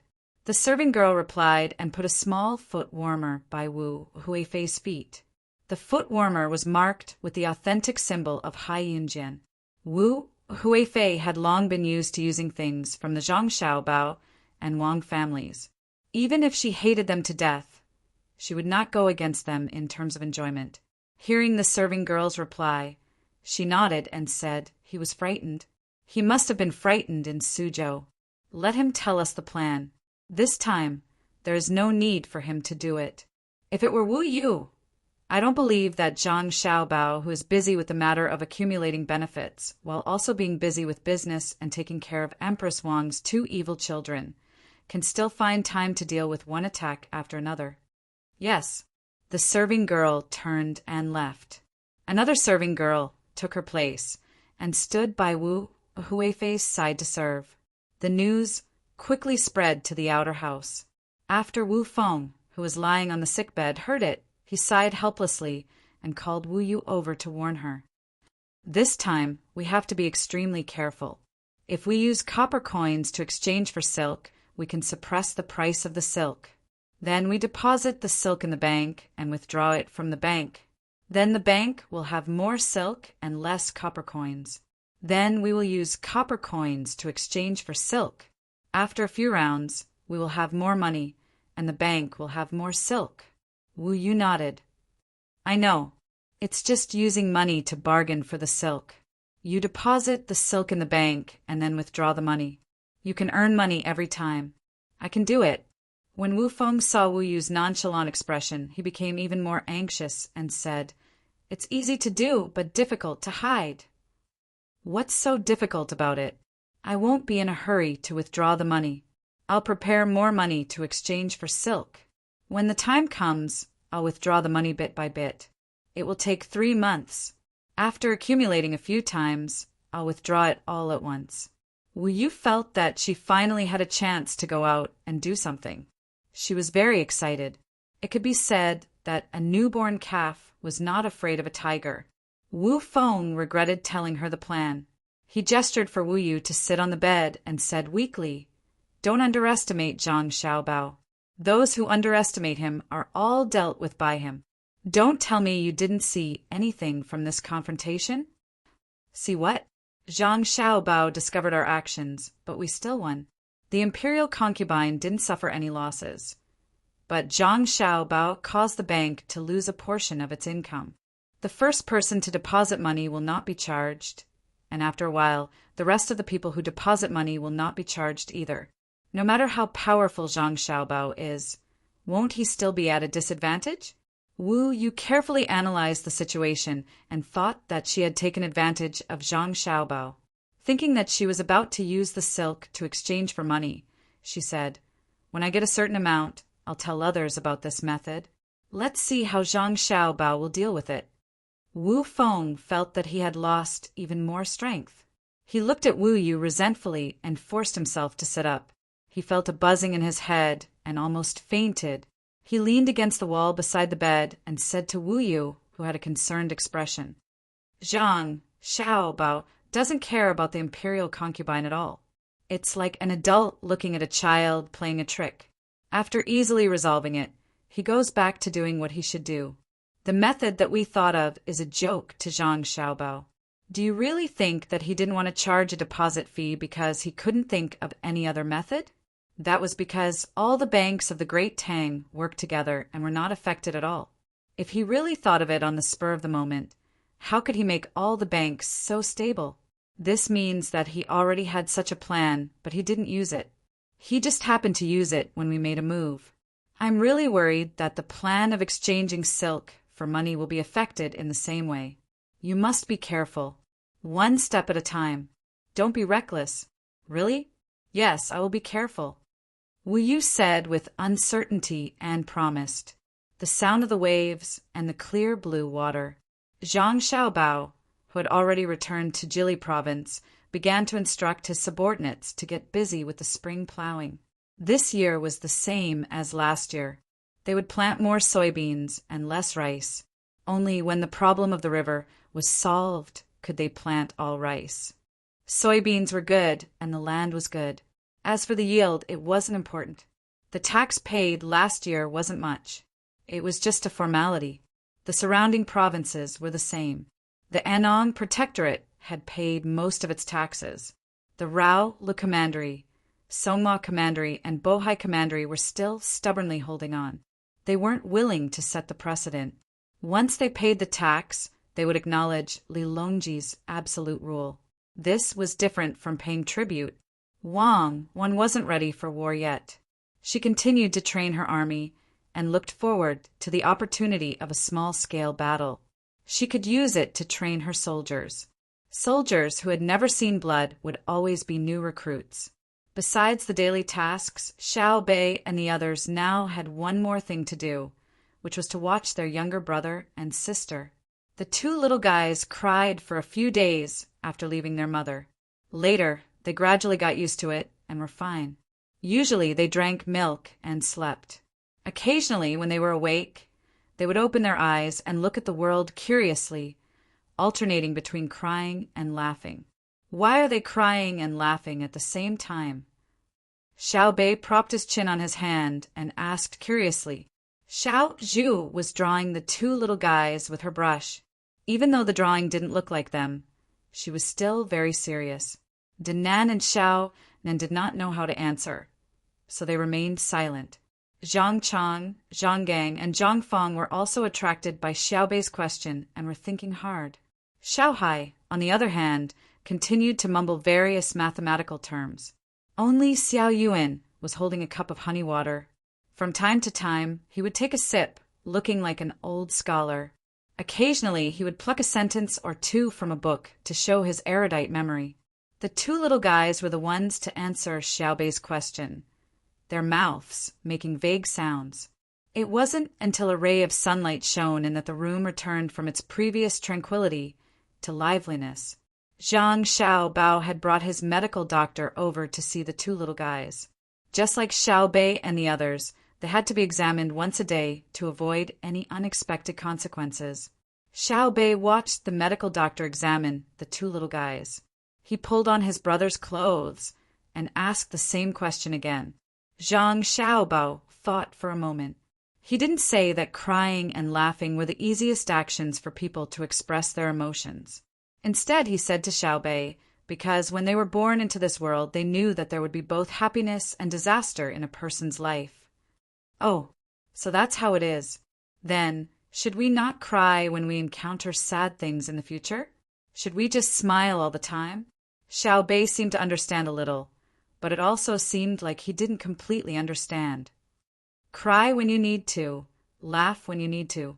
Shouldn't Xiao Bei also be examined today? Zhang Xiaobao said as he patted his sister's head. Xiao Bei nodded vigorously. Yes, once every 3 days. Exactly 3 days.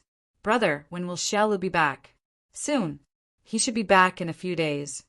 Zhang Xiaobao looked to the north as he spoke. He didn't know if the people he had sent to the Mo last year had adapted.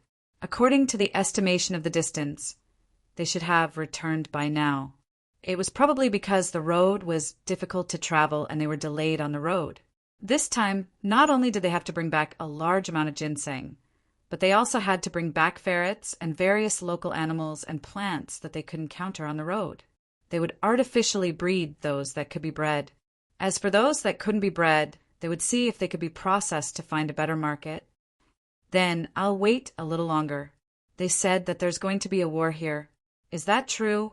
Are you afraid? No. Even if there is a war, it will be far from here. No one will dare to come here. I'm not afraid. I still have a tripping rope. Brother, I'm all grown up.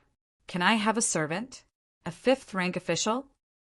Xiaobei recalled the time when he was rejected when he asked for a servant. Zhang Xiaobao thought for a while and nodded.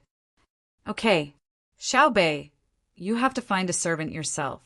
I won't give you the money to support the servant. Have you thought about where to find a servant with your salary? Yes. I'll tell you when the time comes. Xiaobei shook his head as if he had won a victory. At this time, the doctor finished examining the two little guys. Little young master, everything is normal. Do you want to examine Xiaobei and Xiaobei? Yes, check. They have eaten a lot of candy recently. See how their teeth are. Zhang Xiaobao nodded. While Jili province was peaceful, everywhere between the clouds and the water and Blue Sea Silver Sand Restaurant was in chaos. Blue Sea Silver Sand Restaurant was in a price war. The price of wine and dishes dropped again and again, snatching a lot of business from between the clouds and the water. Just when everyone thought that between the clouds and the water would also lower the price, between the clouds and the water suddenly increased the price of wine and dishes. Many female waitresses were hired to be in charge of welcoming and delivering customers. The interior of the restaurant was reduced, but there were some extra things in the middle. For example, a small bridge over flowing water and a reflection of the moon in the pond were all made in the restaurant.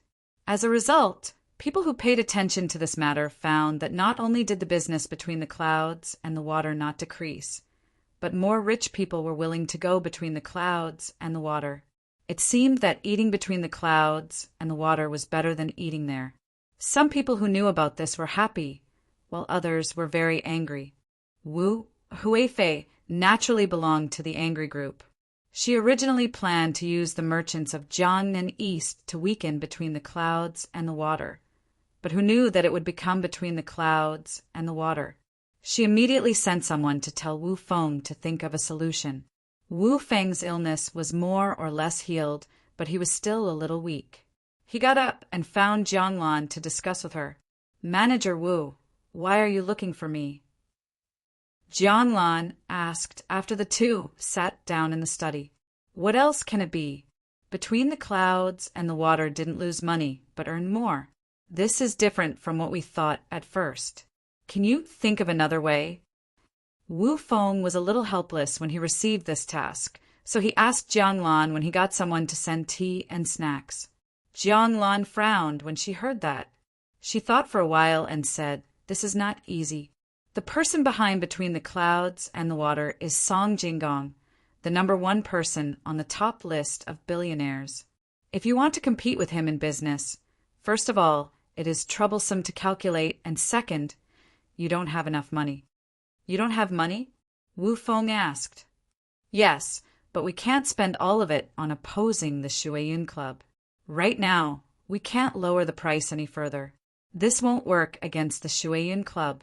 All of the merchants of the Jiangnan East Road added together will only be able to match the wealth of the Zhang and Wang families. The Zhang and Wang families have a lot of money. If we really go all out, we'll be losing 800 of our own men.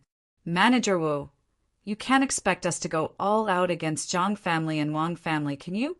When we first came here, we said that we would make money. Now that we have invested more and earned less, we can't afford to go all out. Jiang Lan looked like she was deceived, as if she was complaining and helpless. Wu Feng also looked a little embarrassed, but he didn't care. After all, a portion of the merchants of Jiangnan East, led by Jiang Lan, had already boarded the pirate ship.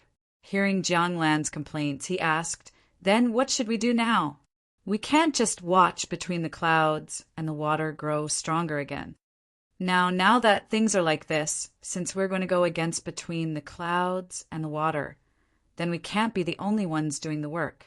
Don't tell me that no one hates between the clouds and the water? Why don't we find more people and join forces? I'll think of a way to distribute a portion of the business to those who are willing to join forces. Jiang Lan pondered for a moment and suggested, That's fine, I'll go and contact them now. When the time comes, I'll let Zhang Xiaobao know the consequences of offending the Empress. Wu Feng agreed and picked up his teacup again. Jiang Lan also drank a mouthful of tea, put down the teacup, and left. Wu Feng, on the other hand, began to busy himself with roping in other people, wanting to deal with between the clouds and the water together. A few days later, Wu Feng found Jiang Lan again and brought her to a courtyard. At this time, there were already many people gathered in the courtyard, each of them forming a circle and chatting happily. The moment Wu Feng entered the courtyard, everyone came forward to greet him. Come, come, come. Let me introduce someone to everyone. The owner of the Jade Sea Silver Sands, Jiang Lan, owner Jiang. Everyone, please take a look. Owner Jiang, this is Golden Wave Pavilion's owner Feng. This is Treasure House's owner Zhang. This is Tasting Tea Garden's owner Wang. And this is Wu Feng began to introduce everyone. Compared to Jiang Lan's Jade Sea Silver Sands, the other people's properties were much lesser. If they didn't gather everyone together, they really wouldn't be able to cooperate with the Jade Sea Silver Sands. The merchants looked at Jiang Lan and felt conflicted. They were jealous of Jiang Lan's Jade Sea Silver Sands, but they also admired it. None of them knew what to say. Fortunately, Wu Feng was in the middle of it. Gradually, the distance between everyone and Jiang Lan was shortened. Wine and dishes were served, and everyone began to eat.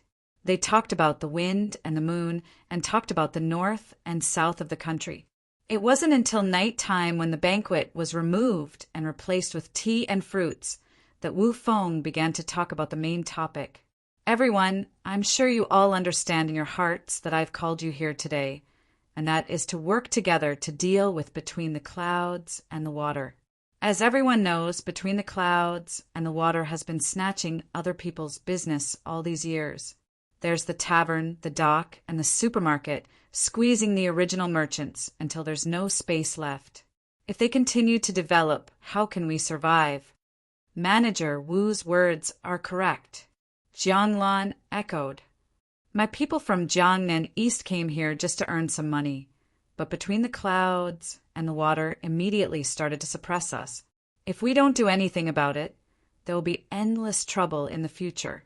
We should work together.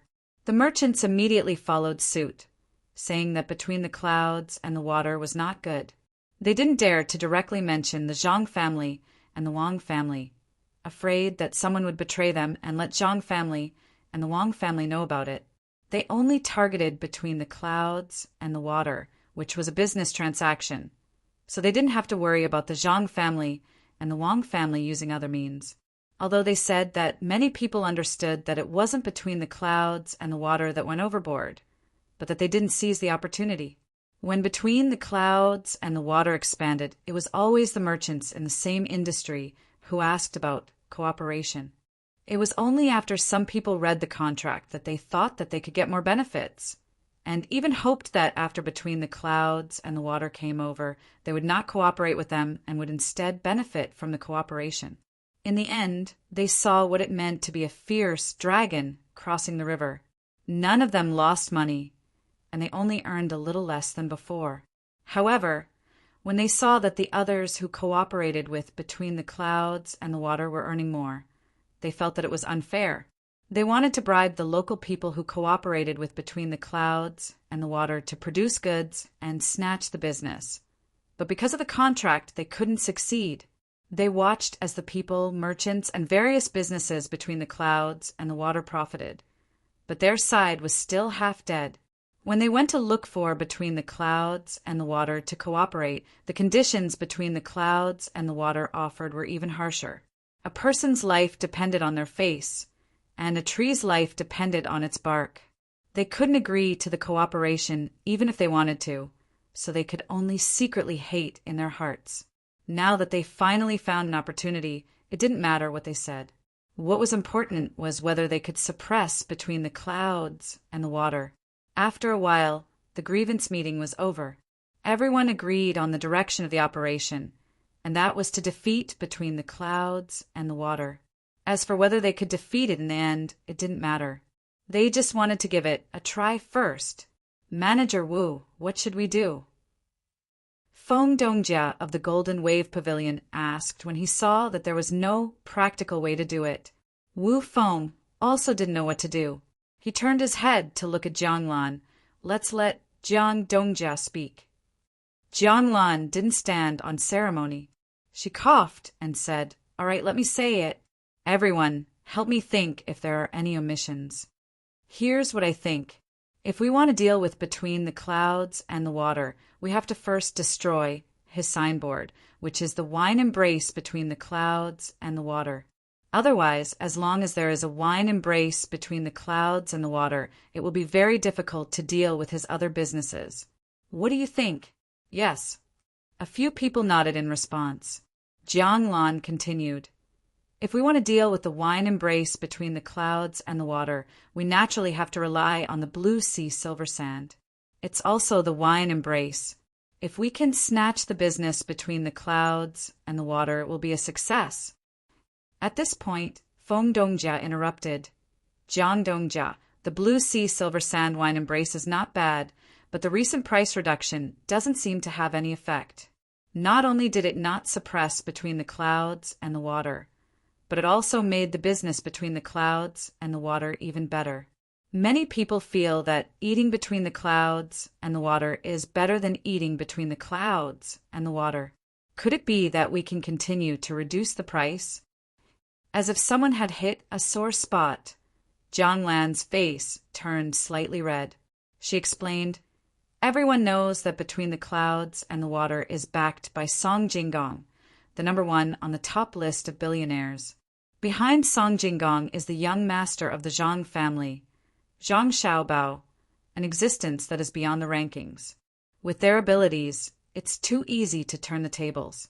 The blue sea silver sand wine embrace was not prepared at that time and suffered a loss. Now we have thought of a countermeasure. It's just that we lack money, so we need everyone to work together. I wonder what Jiang Dongjia has thought of." Wang Dongjia of Xingming Garden saw that Jiang Lan spoke frankly and admitted their shortcomings, so he asked, "Well, divide the blue sea silver sand wine embrace into 3 levels. The highest level is on the 3rd floor, the 2nd floor is on the 2nd floor, and the last floor is on the 1st floor.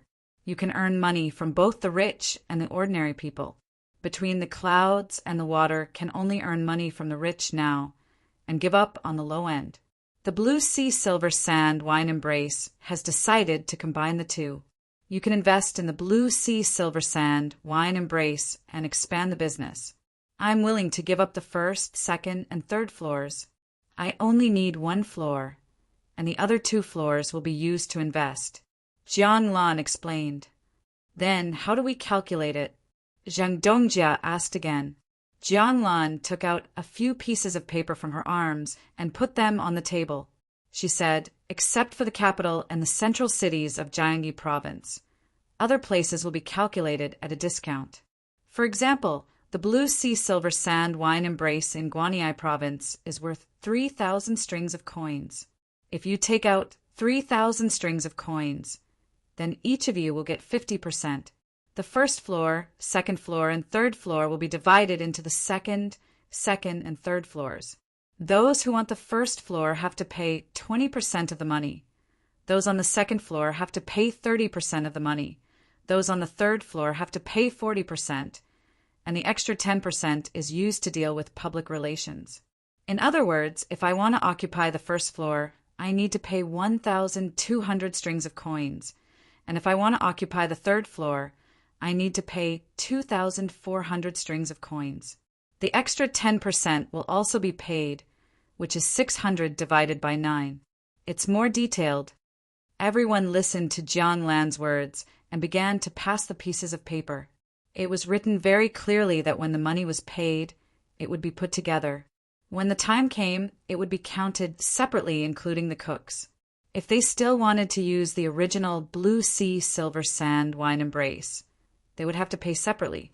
Everyone's investment in each bar could not exceed the original value of the bar. In other words, Jiang Lan wanted to hold the controlling stake. Everyone's investment would be used partly for renovation and partly for advertising.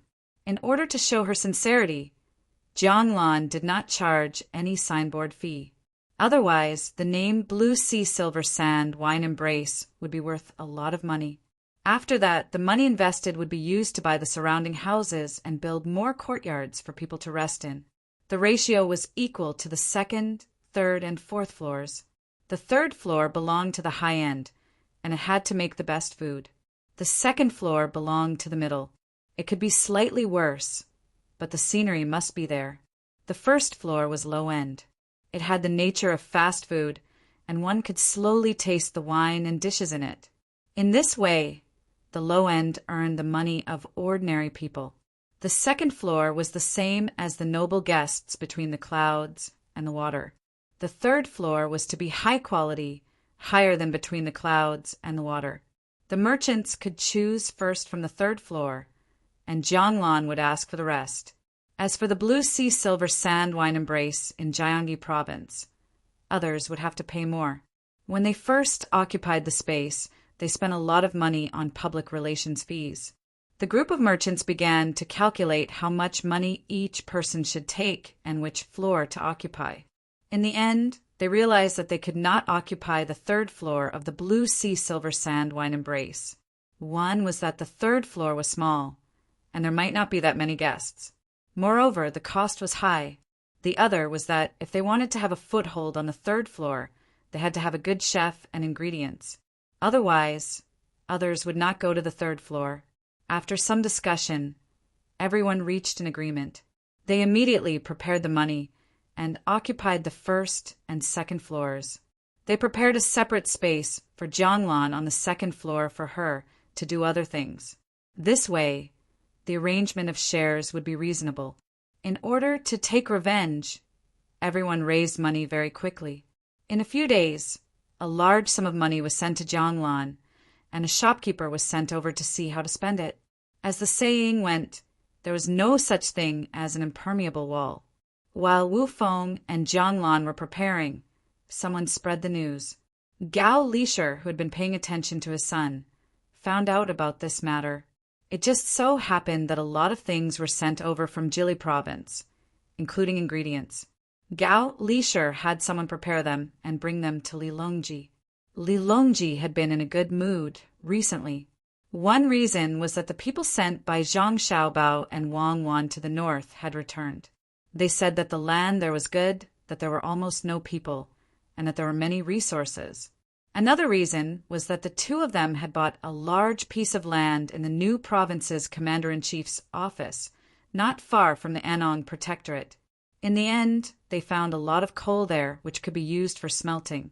There were also large pieces of amber and coal essence to be sent over to be used as decorations. In addition, ever since the Great Tang Bank had become more stable in Suzhou, more people were willing to save money. Zhang Xiaobao was gradually diluting the shares of other people. With more money, they could expand. What they needed to do now was to turn the recruits into conscripts. Actually, the amount of money spent was about the same, but the difference between conscripts and recruits was that they were stronger. Even though it would cost money to let them go back a few years later to find a job, they knew what they were fighting for when they fought. Soldiers with conviction were invincible. With so many good things happening at the same time, Lilongji deliberately invited Empress Wang and Wu Huifei to Xingqing Palace during the meal. Although the two women had their own plans in mind, they appeared to be amiable on the surface. The dishes had already been arranged, but when they were eating, they suddenly realized that there was an extra dish. Lilongji looked at the extra dish and turned his head to ask Gao Lisher, "Your Majesty, it was just sent over not long ago." Xiao Bao said that this is the meat of the Manchurian tiger. It tastes good and can nourish the body, so he sent it over. There is also a complete tiger skin, bones, and penis. Gao Lisher explained and signaled for a eunuch to bring a piece over. Good, tiger meat is good. What have Xiao Bao and Cuckoo been busy with recently? Does Lisher know? Lilongji asked happily. Your Majesty, Xiao Bao and Cuckoo sent a letter saying that they want to build a steel-making furnace. They found many craftsmen to go to the governor's office in the new city and sent 3,000 soldiers to protect them. They failed a few times and still haven't succeeded. If they succeed, our army will be stronger. Gao Lisher replied and then frowned. Your Majesty, I heard that blue sea silver sand found many merchants to deal with between the clouds and the water. They are currently renovating. I don't know if Xiao Bao and Cuckoo will be able to take care of them. There's such a thing? Li Longji was stunned and also worried. At this time, Wu Huifei gently explained, Your Majesty, Xiao Bao is very capable. It shouldn't be a problem for him to deal with blue sea silver sand. If he really can't do it, Your Majesty can issue a decree and have the blue sea silver sand officials help between the clouds and the water. If the blue sea silver sand doesn't listen, then send troops to seize him. Your Majesty, you can't. If you send troops, where will between the clouds and the water be? Gao Lisher hurriedly dissuaded. Your concubine was wrong. Indeed, we can't send troops to deal with them. Aya, what should we do? Xiao Bao and Huan Huan have given your concubine a lot of gifts. Wu Huifei quickly followed up. How could Li Longji not know that Wu Huifei didn't mean what she said? However, he couldn't side with anyone, especially not Wu Huifei. Otherwise, Xiao Bao and Cuckoo would be anxious. Write a letter to Xiao Bao and let him know. Li Longji could only remind them. At this time, Empress Wang also spoke. Your Majesty, your concubine thinks that Xiao Bao doesn't need others to remind him of such a small matter. Your Majesty can just watch. These words made Wu Huifei feel surprised. Could it be that Empress Wang didn't protect Zhang Xiaobao and Wang Wan? Reminding them at a critical time was better than anything else. The two of them were in Jili province. By the time they got the news, it would be too late. Gao Lisher also glanced at Empress Wang and didn't say anything. Li Longji hesitated and nodded, agreeing with Empress Wang. Everyone began to eat again. Only Empress Wang ate calmly. She knew what was going on with blue sea silver sand. On the way back to the capital, she guessed it from Zhang Xiaobao and Wang Wan's words. She thought to herself, I wonder who's going to be unlucky. Xiao Bao always likes to set traps for others. I hope he doesn't teach June, and Pan, to be like this. The meal was eaten peacefully as everyone had their own thoughts. Then they went back to their own places. As soon as Empress Wang returned to her palace, she immediately found a group of palace maids to play with. Wu Huifei sent someone to ask Wu Feng how the news was leaked and asked him to keep it a secret. Gao Lisher still wrote a letter to Zhang Xiaobao, asking if he had any ideas. When Zhang Xiaobao received the letter, he was thinking about refractory bricks with Wang Wan. If they wanted to build an open hearth furnace and a blast furnace, they couldn't do it without refractory bricks. They failed again and again, making the two of them lose confidence. I say, how did the steel mill be built during the Industrial Revolution? Can't you understand if we copy it? Zhang Xiaobao was a little discouraged. That was developed by many industries together. Don't worry, we can do it bit by bit. The craftsmen still need time. Think about how to make refractory bricks. Wang Wan was not in a hurry. She was thinking hard. That's a lot. Let's use clay and then mix in furnace ash. Let the craftsmen test the proportion. I don't believe that they can't do it. Zhang Xiaobao rubbed his face hard and asked someone to send the formula to the craftsman. Wang Wan also pressed her temples. She took the unopened letter that Gao Lisher asked someone to send over and tore it open. After reading it, she said to Zhang Xiaobao, the fish took the bait. Let's wait and see. Look, there are quite a few people who hate us. Oh, there are people in the blue sea silver sands forming an alliance? Good. It's good that they formed an alliance. After this, a lot of people will be honest. Has there been any news from the governor's office of the new city? What's their reaction? Zhang Xiaobao took the letter and glanced at it. What other reaction can there be? They're not happy. They feel that they lost out and want to buy back the land. Dream on. That's an open-pit mine. It's easy to dig it up and can be used to make steel. Wang Wan passed another letter from the other side to Zhang Xiaobao. Zhang Xiaobao waved his hand and didn't take it. It was fine as long as he knew. He asked, "Is it time to send troops up the coast? Let's go to North America first and bring back the good stuff." "There's no hurry. Train for another half a month. When the time comes, send 1,000 people to explore the road. Your potatoes and corn will be ready soon." Wang Wan didn't know if this trip would be successful. This could be said to be the first time the Tang Empire explored North America. It was a long journey. She hoped that the people sent could overcome all kinds of difficulties. Under the attention of many people, the renovated Blue Seas Silver Sand reopened. The crackling of firecrackers didn't stop, and there was a long line of people who came to support the opening. The people gathered to watch the show. The people eating at Between the Clouds and the Water were also very curious. This was another war between two restaurants. It was just that no one knew who would win. Wu Feng was waiting for success, and Wu Huifei was also looking forward to venting her anger.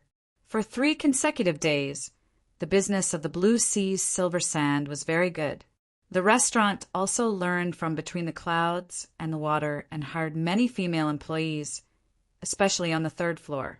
The grades were determined, and everyone was earning their own money. Jiang Lan and the other businessmen were very happy. But as the 4th day came, the number of people eating at the Blue Seas Silver Sand gradually decreased. To be precise, the number of people eating at the 1st and 2nd floor decreased, but the number of people eating at the 3rd floor was still the same. This situation made the businessmen who cooperated with Jiang Lan puzzled. Why was it like this? With all kinds of puzzlement, Zheng Dongjia stopped a customer who came to eat at the restaurant a few days ago. "Master Wan, what have you been busy with recently?" Zheng Dongjia tried to find a topic to talk about. "Nothing much, just like before. You're busy and I'm strolling around." Master Wan was obviously perfunctory. "Don't, it's almost noon. Why don't you come in and eat? My treat." Zhang Dongjia was about to pull the other party into the restaurant as he spoke. When the other party saw that Zhang Dongjia was going to pull him in through the front door, he struggled with all his might, but he really didn't have the strength to say, "Zhang Dongjia, don't make it difficult for me. I'll just find a place to eat in front." "Master Wan, why don't you want to eat at the Blue Seas Silver Sand?" Zhang Dongjia asked, puzzled. Who said, "I don't want to come. I'm willing to go up to the 3rd floor from the outside, but it costs too much. I can't eat here every day. As for going in through the front door, forget it. Spending the same amount of money to eat at other restaurants is a cut above the others, but eating on the 1st and 2nd floors of the Blue Sea Silver Sand is a cut below the others. Am I not looking for trouble for no reason?" Master Wan finally told the truth. After he finished speaking, he finally took off his clothes while Zhang Dongjia was in a daze. He hurriedly rushed forward, as if he was afraid that Zhang Dongjia would chase after him again. Zhang Dongjia was dumbfounded. He looked back at the Blue Seas Silver Sand restaurant and thought about what Master One said just now. He suddenly understood. So that's how it is. The 1st and 2nd floors are neither too low nor too high. If you really want to go low end, you have to continue lowering the price to the level of a small restaurant. But in that case, you won't even be able to recoup your capital. Just the money you spent on renovations is not a small amount. If you raise the price and the chef skills are not good enough, wouldn't it be better for people to eat on the 3rd floor or in the water transport room? Why would they come to the 1st and 2nd floors of the Blue Seas Silver Sand restaurant? What should I do? Stairs, yes. It's best to tear down the outside stairs. That way, when people enter the restaurant, they won't know which floor to go to. Okay, I'll go find someone to discuss it. Chapter 794. When the people who worked with Jiang Lan found that the restaurant could not make money and came to discuss with Jiang Lan took out the contract she had signed and showed it to them. There were various clauses clearly written on it, and one of them was to build stairs outside on one day. The businessmen were dumbfounded. They saw that Jianglan wanted to prepare everything according to the contract. She did not look as easy to talk to as before. If they did not want to do it, they could not get back their investment. They could leave, but they could not take the money with them. It would benefit Jianglan and the others. Feng Dongjia, who was in charge of the first floor, could not help but say to Jianglan helplessly, "Jiang Dongjia, the first floor of the Sea of Silver Sand that I have booked is almost no longer profitable. If this continues, we will lose money in a few days. Can Jiang Dongjia think of a way?" The other businessmen who were not good at business also echoed. Since they could not threaten Jianglan, they could only speak softly. Jianglan frowned and looked sympathetic. It's difficult to think of a way. If there is a good way, the Sea of Silver Sand will not be inferior to Between the Clouds and the Water. If you want to talk about a way, there is one, but I don't know if you want to try it. Jiang Dongjia, if you really have a way, please tell us, Wang Dongjia asked anxiously. Well, it's not difficult. Since others are not willing to eat on the first and second floors of the Sea of Silver Sand, why don't we send it to other people's houses? Hire more servants and run around the various roads every day. The bicycles sold elsewhere are not bad. Buy a few and let the servants ride them. Write the words on the front of the bicycles and let people shout as they walk a few days ago. When more people know about it, they can stop and order food. Then let people ride back to the restaurant and send the food over. What do you think? Jianglan kindly gave everyone an idea. The businessmen thought about it and found that this idea was indeed not bad. Usually, people would send people to the restaurant to order food and let the restaurant send it over. Naturally, it could not be compared to someone riding a bicycle and shouting. Many people's eyes lit up. They were grateful and impressed by Jianglan. It was not easy to think of such a method. At this time, Feng Dongjia spoke again. Jiang Dongjia, it's good, but not many people come to the restaurant. Won't the place be empty? When the others heard Feng Dongjia's words, they also realized this problem. Since they could order food, wouldn't the first and second floors be wasted? That's right, it's empty. Then everyone think of other ways. We can't always be empty. Jianglan looked helpless. Then let's try it out first. If it really doesn't work out, we can only accept the loss. Some people in the crowd had already decided to back out. They would rather give up the money they had invested than continue to invest.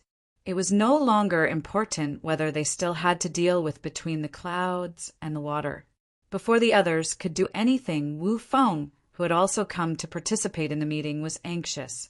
It was not easy for them to unite as a group to deal with Between the Clouds and the Water. If they were to disperse like this, they would not be able to regroup again. This would only make the name Between the Clouds and the Water even more famous. He hurriedly tried to dissuade them. Everyone, don't be anxious. Think about it again. There's always a way. Jianglan also said, Fine, I'll think about it later. When I have a solution, I'll discuss it with you guys. Let's go buy a bicycle first. The merchants left one by one, very discouraged. Originally, they were planning to deal with Between the Clouds and the Water. Now they were going to buy Jiang Dongjia and Wang's bicycles. Those bicycles were not cheap. Jiang Dongjia and Wang's were not selling them well. Other than the rich people who bought one or two for the sake of novelty, no one else was willing to buy them. The worst bicycle cost more than 100 strings of coins. It was still possible to ride a bicycle in the city, but outside the city, when it was raining and the roads were not good, it was better to ride a carriage or a donkey. When everyone left and only Jianglan and Wu Feng were left, Wu Feng said to Jianglan with a sad face, Jiang Dongjia, I don't know if they can still take out the money. Recently, they have to buy a batch of silk, so they are a little tight on cash. Jianglan shook her head regretfully. Manager Wu, we have the money, but we can't transfer it over. We also need to make arrangements for the Jiangnan East Road. Why don't we ask other merchants? 3 days, at most 3 days. I will definitely be able to think of a way to solve the restaurant's problem. All right, I will find someone to ask tomorrow. Wu Feng had no other choice. Recently, he had bought too much silk. The silk he bought in private was sold at a 10% discount, or 95% of the original price. He was afraid of alerting the enemy, so he had not deposited it in the bank yet. He planned to wait for a period of time before depositing it all together and taking it out in batches. The key was to get through this period of time. After Wu Feng left with his people, Jiang Lan smiled and picked up the cold tea in front of her. She took a sip and muttered, "You dare to fight with the young master? Take the silk. Take it. Let's see who loses in the end."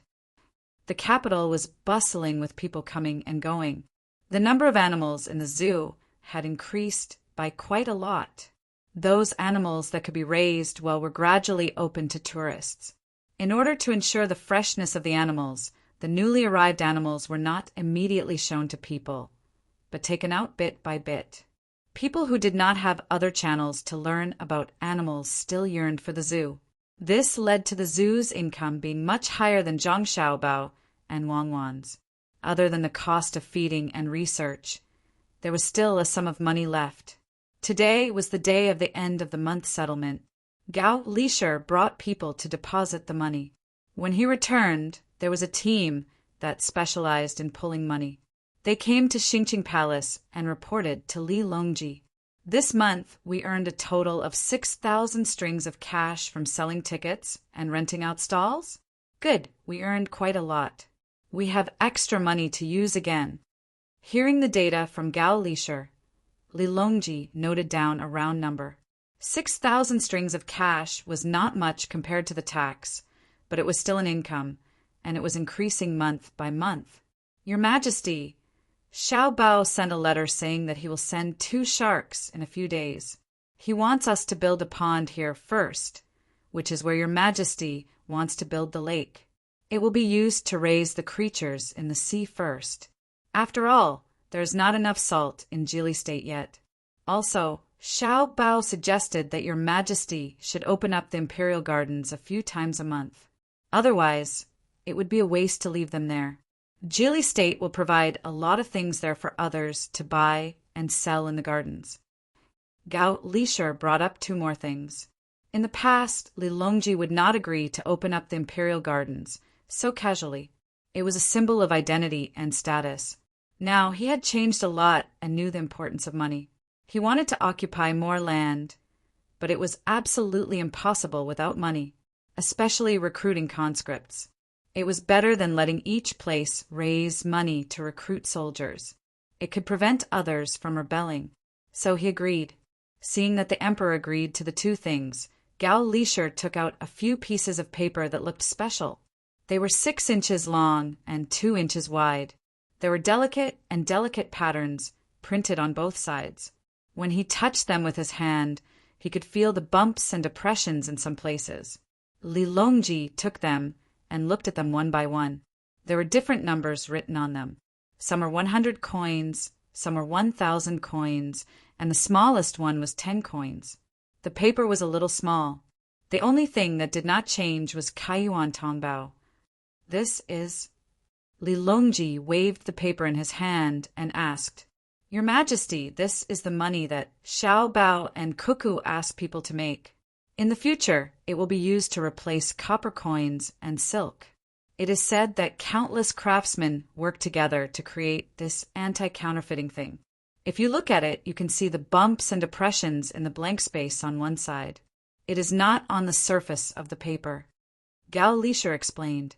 Li Longji held the light paper in his hand and looked at the largest number on it, which was 1,000,000 coins. He felt that it was not so reliable. It was not as valuable as copper coins. He asked with uncertainty, "Will people be willing to use it? What will happen if it is less than 10 coins? Xiao Bao and Cuckoo are currently making the money that is less than 10 coins. They need to use a die to press it and not cast it like before. When the time comes, if someone wants to forge it by hand, it will not be worth the effort. As for whether people will be willing to use paper money, this is easy to handle. Xiao Bao wants your Majesty to issue a decree that when paper money is issued, the imperial court will accept paper money for tax purposes. Xiao Bao will also cooperate with other merchants to accept the purchasing power of paper money. When people get used to it, it will be fine. Gao Lisher said, and then said, Your Majesty, the benefits of using paper money are not only to prevent people from making copper coins privately, but also to eliminate the storage cost of silk. More importantly, it is convenient to carry. It saves a lot of effort when transporting compared to copper. There are other benefits that Xiao Bao did not mention. I think it will not be simple. Li Longji held the paper money in his hand and thought for a while. Then he said, Let Xiao Bao and others print more first. Where is the place to print money? Li Longji was not stupid. He knew that printing money was unusual. If people casually printed money for fun in the future, the country would be finished. Your Majesty, the place to print money is now in Jili province. Xiao Bao is preparing to move the printing factory to the capital. When the time comes, Your Majesty should find someone to guard it. Gao Lisher immediately responded. Then what should we do with the silk? There's a lot of silk in the Tang Empire. Should we sell it to the people? Li Longji thought of another problem that needed to be solved. Gao Lisher sighed and replied, Your Majesty, there is already a market for the silk. It can be sold in Xinyuan province, Japan, and Xinluo. There are also merchants in Tufan and Tujue. Xiao Bao is considering cooperation with them.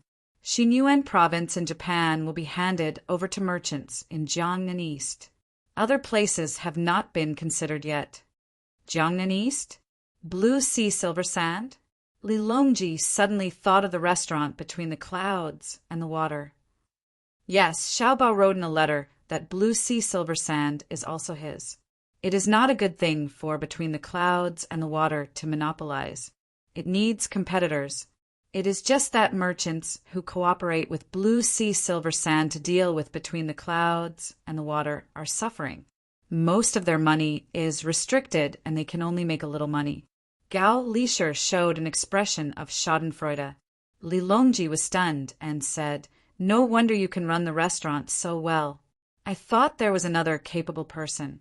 I wrote a letter to Xiao Bao and asked him to leave some leeway. Don't be so ruthless. Li Longji did not doubt Zhang Xiaobao's ability. If he wanted to make people who opposed him lose all their property, there would be people who could survive. Your Majesty, rest assured. Xiao Bao has already stayed. In a few days, there will be new movements on the first and second floors of Blue Sea Silver Sand. At the same time, the third floor of Blue Sea Silver Sand, which is adjacent to or directly opposite between the clouds and the water, will also change. There will be competition and cooperation. Come on, come on! The government of Jili province was very lively. Xiao Bei and the others watched the two little ones trying to turn the tables and cheered them on. From time to time, they would give a demonstration. The two little ones did not understand what the others were shouting. When they saw someone turning the tables, they would follow suit. Every time they turned the tables, they would giggle a few times. They seemed to be very interested in this kind of game. Zhang Xiaobao and Wang also temporarily put aside their work and accompanied them, enjoying this warm moment. Only when the two little ones were tired and hungry and were about to cry did Xiao Bei and the others stop and find a wet nurse to feed their little brother and sister. Xiao Bao, when are we going to do it? Wang suddenly asked a question that the others did not understand. Wait a little longer. When the news spreads to all the banks, we will come together. On the 6th of next month, I want to see who will cooperate with Wu Huifei after this incident.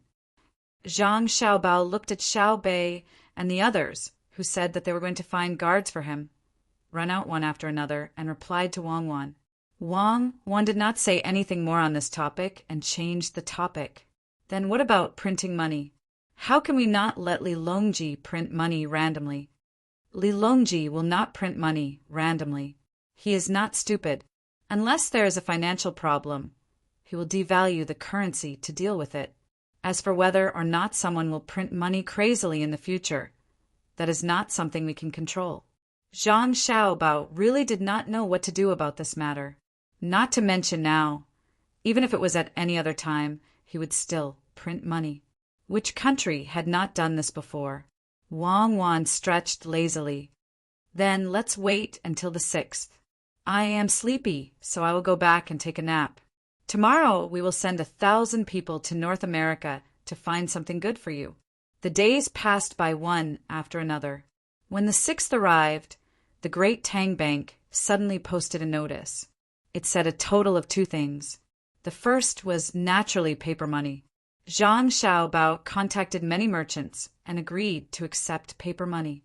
Anyone who used paper money to buy things would enjoy a 5% discount this month. Those who were used to using money did not have any objections, but the ordinary people were confused. Could a piece of paper be used as money? Even with the merchant's promise, they were hesitant. They wanted to see the effect if someone else changed it first. The smarter people immediately thought of counterfeiting. In the past, they could secretly make copper coins, so now they could try to make paper money. However, when they saw paper money, they were discouraged. It was too difficult to make. If they used a pen to draw, it would be easy to make mistakes in the small details. They also had to find the same paper and the same oil. Drawing one would take at least a few months. It was also possible to draw 100 strings of coins. The problem was how to make the marks on the paper between the bumps and depressions on the money and the light. Those who wanted to counterfeit temporarily suppressed their thoughts. They needed to improve their skills. Chapter 795. Wu Yu, who was busy buying silk at a lower price, was dumbfounded when he saw the notice posted by the Tang Bank. For the exchange of silk, the bank was only offering 80% of the original value. A bolt of silk that was once worth 200 copper coins could only be exchanged for 160 copper coins. If one did not want to depreciate, one had to save it for 5 years. Before the 5 years were up, the silk would be worth 80% of its original value. Wu Feng was not in the mood to care about the Jade Sea silver sand. He hurriedly found Wu Yu, and the two began to discuss. Brother, is Zhang Xiaobao sick? Silk has always been used as a currency. He suddenly reduced the value of silk. What can so many people with silk do? This is equivalent to making people with silk lose 20% of their money. How much profit can the goods make? Wu Yu now knew a lot of things. With a little analysis, he knew where the drawbacks of the bank were. If they followed the bank's notice, the Tang Empire would be in chaos. Wu Feng nodded to show that he understood. His eyes blinked a few times, and he suddenly said happily, maybe Zhang Xiaobao no longer cares about the lives of the people. It's a good time to find trouble with him. Now no one can protect him, not even the emperor. Yes, let Her Highness find trouble with him. Aya, I'm still using money to buy silk. 90% of the price. Oh no, I don't have any cash. Wu Yu was happy when he suddenly thought of a very serious problem. He raised the money with great difficulty and was still buying silk. Now that the bank was using 80% of the price to buy silk, wouldn't his money be gone in the blink of an eye? Wu Huifei was happy when she found out about the Tang Bank's notice. The opportunity was right in front of her. Zhang Xiaobao and Wang Wan had always been careful. This time there was a loophole. Didn't they always say that they were thinking of the people? How should the bank explain buying silk at a lower price? Soon, Wu Huifei found her officials and prepared to impeach Zhang Xiaobao for disrupting the Tang Empire's economy and destroying the foundation of the country. Once the impeachment was successful, even if Zhang Xiaobao did not die, he would lose a lot of skin. Wu Huifei and Zhang Shua, who was also waiting for an opportunity, almost coincidentally had the same idea. After a private discussion, they decided to launch the attack at the morning court the next day. Empress, it's not good. Something big has happened. The great Tang Bank is in trouble. Xiao Zhu, who had just received the news, found Empress Wang while panting. Her chest heaved up and down as she told Empress Wang everything. After hearing Xiao Zhu's words, Empress Wang could no longer remain calm. Her expression changed as she said, "How could Xiaobao come up with such an idea? You want to push me into the fire pit? Was someone trying to frame Xiao Bao? Quick, go find Gao Lishir. While many people were either happy or anxious, Li Longji was very calm as he played Go with Gao Lishir. Seeing that Gao Lishir was only able to parry and had no strength to counterattack, Li Longji used his hand to lightly twirl a Go piece and said, "Starting from this year's autumn harvest, it will not be difficult for the people to wear clothes." Gao Lishir was thinking hard about the Go game and also had to deal with Li Longji's words. He frowned and randomly placed the black Go piece. Wiping the sweat on his forehead, he replied, "Your Majesty's words are correct. This official estimates that many people will impeach Xiao Bao tomorrow morning. Your Majesty had better quickly release the news. There's no rush. Xiao Bao has said in his heart that we must wait until all the officials are impeached before we act. If we act too early, there will be people who will deliberately oppose us. This step was originally difficult to take, but with the announcement from the bank, it actually went smoothly." Li Longji placed a Go piece and continued to force Gao Lishir to defend as he spoke casually. The next morning, just as Gao Lishir and Li Longji had guessed, the officials from the censorate and the head of the secretariat both impeached Zhang Xiaobao at the same time. Some said that Zhang Xiaobao should not continue to manage the bank. Some said that he wanted to harm the country and the people. And some even said that he wanted to shake the foundation of the great Tang. At this moment, no one was speaking up for Zhang Xiaobao. Sitting on the platform, Li Longji looked at the officials on the two sides of the platform. Some were silent, some were whispering to the people beside them, and some are following the censorate and the head of the secretariat in impeaching Zhang Xiaobao. His face remained calm throughout. Only when some people said that they were tired and others said that their legs were numb from standing did the crowd realize that there was something wrong with the emperor's attitude. Zhang Shua, who had been silent all this while and had been waiting for the emperor to get angry, decided to step forward and list Zhang Xiaobao's crimes.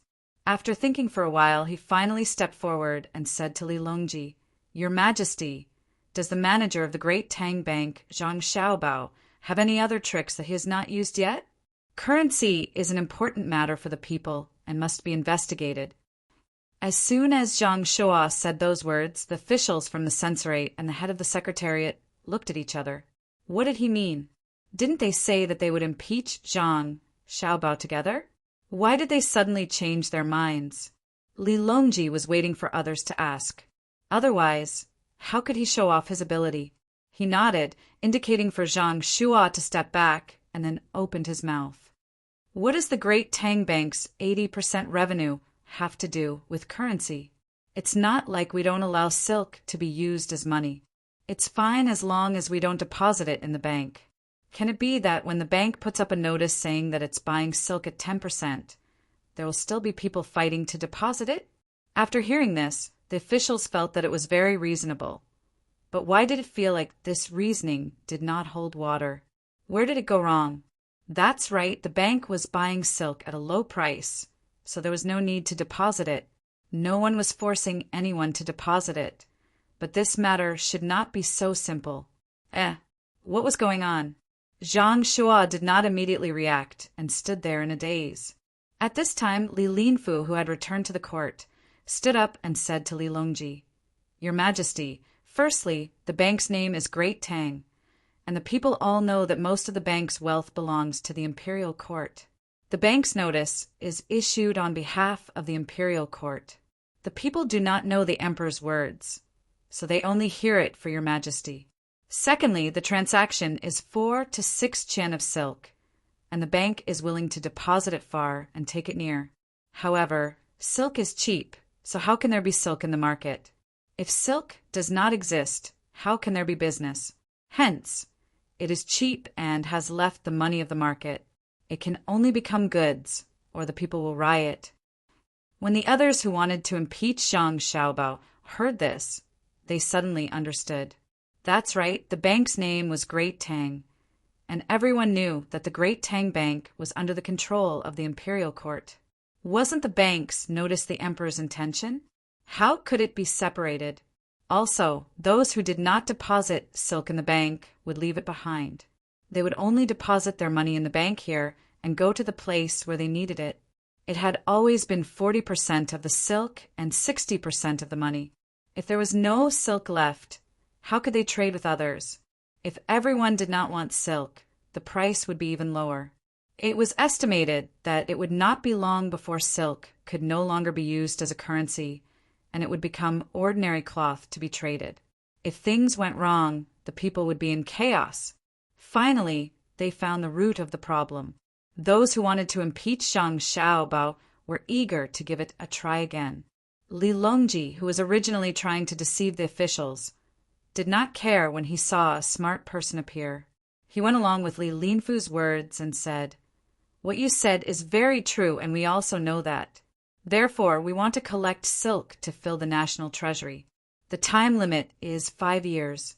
The difference between this and the bank is that we will pay interest. Every silk sold will be 1 qian, and we will return it after 5 years. Does everyone agree? Does your majesty want to lend money to the people?" Zhang Shua stood up and asked. "No, we are using money to give to the people. Now that the national treasury is full, it will be even more in 5 years. We will return the money to the people and hide the wealth from the people. When the people are rich, they will be healthy, and when the people are healthy, the country will be strong." Li Longji did not admit that he wanted to borrow from the national treasury. He also wanted to sell the silk sold to the neighboring countries in exchange for better resources. He wanted to abolish the use of silk as a currency. Zhang Shua thought about it and felt that it was reasonable. The national treasury was not lacking in money, and there was no need to cheat the people of their money. However, there was a problem with this, so he said, "Your Majesty, every silk sold will be 1 qian per month. If it is 1 qian per year, it will be at least 12 qian per year or 13 qian per year. If it is 5 years, it will be at least 60 qian per year. Does the national treasury have that much money? We are using money to make money. It is not like we are always keeping the money in the national treasury. We can buy goods from the neighboring countries. As long as we earn more than what is given in 5 years, it will be fine." Li Longji explained the problem. In fact, there was something he did not say, and that was that the currency would gradually depreciate. The more productive the economy was, the higher the price of luxury goods would be. When that time came, the price of currency would also fluctuate, and the general trend would be to depreciate. As the number of goods increased, the income of the people would also increase. This could balance out the value of the currency that was depreciating. However, the national treasury was really cheap. This was especially so for Xinyuan Island. The island was not small. From Zhang Xiaobao and the merchants who went there, they knew that there were many good things there. However, the local people were very poor in terms of daily necessities, especially clothes and beds. The local tribe leader was willing to send 100 people to work for a month for a beautiful piece of clothing. How could there be such a good thing in the great Tang? After hearing Li Longji's words, the person who had just accused Zhang Xiaobao was speechless. Zhang Shua was a little unwilling. Just as he was about to continue arguing for the emperor to punish Zhang Xiaobao, Li Longji spoke again. "The printing of banknotes cannot be done in Jili province. It needs to be moved to the capital. Who do you think should be in charge of it? Printing money?" These 2 words suddenly appeared in their minds. It was not only the person who had accused Zhang Xiaobao. Everyone focused their attention. Everyone wanted a share. In the end, Zhang Xiaobao was selectively forgotten. Even Zhang Shua did not have the heart to continue to pay attention to Zhang Xiaobao. After a series of arguments, a balance was finally reached when the court was about to leave. The secretary of the palace took the lead. The Ministry of Revenue would do the work. The Ministry of Military Affairs would send people to guard the banknotes. The Ministry of Justice would set the punishment. The Ministry of Rights would think of a design that would conform to etiquette in the future. The Ministry of Works would provide the equipment, and the Ministry of Appointments would arrange the official positions. When everyone returned to their own departments after the court, they found that no one had taken advantage of the situation. They were all in charge of each other, and it was impossible to print any private money. Very soon, the imperial court's notice was sent to the local government offices, and people were posted. The court set a time limit of 4 months. It would only take 4 months for the banknotes to be collected. After 4 months, it would not be collected. The court urged people to dispose of the banknotes in their hands as quickly as possible. Chapter 796. To the commoners, it was not important whether the silk was used for exchange. Normally, they would not have the opportunity to use silk as a currency. The people who were affected the most were the merchants. Seeing that the silk was about to fall from the status of a currency to that of an ordinary commodity, a portion of the merchants who did not make much profit realized that it was better to lend it to the imperial court. After 5 years, they would get 60% of the profit. The merchants who had faster currency circulation were not willing to take the 60% profit. In 5 years, they could earn 3,000 strings of coins from 1,000 strings of coins. That was double the money, so they reluctantly sold it to the bank. Wu Yu's reaction was not slow, but when his order was passed down, all the cash had been exchanged for silk. The average price was 180 strings of coins for a bolt of silk, 90% of the profit. The sky outside was very clear, and it was not an exaggeration to say that there was not a cloud in sight. Wu Yu and Wu Feng's mood was as if it was a rainy day. "Brother, what do we do?" It was the first time we felt so helpless. While he and the others were busy with Xiao Zhao's calculations, Zhang Xiaobao's decision made the situation become unstoppable. He finally understood that Zhang Xiaobao had never treated him and the others as opponents from the beginning. Compared to Wu Yu, Wu Feng had a better understanding of Zhang Xiaobao's prowess. When he laid out the plan, it could be said that he was at ease, but when he wanted to compete with him, he realized that he was not on the same level. Facing Wu Yu's questioning gaze, he said, "Tell the Empress to stop. Don't expect to beat Zhang Xiaobao financially. That is a celestial existence, not something we can compete with." "Brother, I don't understand. Why would the Emperor listen to Zhang Xiaobao? The imperial court took in so much silk. Is he not afraid of something happening? That silk can be spoiled." Wu Yu was not convinced. He thought that the emperor was biased towards Zhang Xiaobao and was willing to let the national treasury suffer losses for Zhang Xiaobao. Wu Feng glared at him. "What nonsense are you talking about? Why would the emperor help Zhang Xiaobao? It's not like you don't know how the Zhang family and Wang family do things. Haven't you seen all the information? Their two families had always planned things out first and would only make a move when the time was right. Not to mention you, there are countless officials in the imperial court. Who dares to say that they can clearly see what the Zhang family and Wang family want to do when they start operating? How did Sanshui County become Shan County from Zhong County? First of all, everything was independent. Some were for earning money, and some were for fame. And the result? You and I are not capable enough. Don't try to figure out other people's thoughts. If you really want to get in touch with them, you can defeat Song Jinggong. Maybe you can get a glimpse of the list of the top billionaires." Wu Yu lowered her head and finally sighed helplessly. "Brother, I'm tired. I'm going to sleep. You can tell the Empress that I don't want to be number one anymore. That's not a game. That's a real business battle. Even politics is involved. I'm going to sleep. That's enough. Send something to the Song Mo, Commander-in-Chief's office, one more time, and you can stop.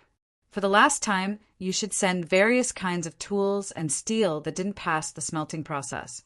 Let people make various kinds of household appliances and send them over." Zhang Xiaobao looked at the information sent back from the Song Mo, Commander-in-Chief's office, and ordered the people waiting at the door. After the people received the order and left, Wang Wan came over with dark circles under her eyes. "Xiaobao, I've sent people out. As for whether they can reach North American end, I'm not sure. In fact, it's best to send people from Team Zero. There are no roads in North America now. The jungles, there are all kinds of wild animals. The people sent may not be able to meet the requirements.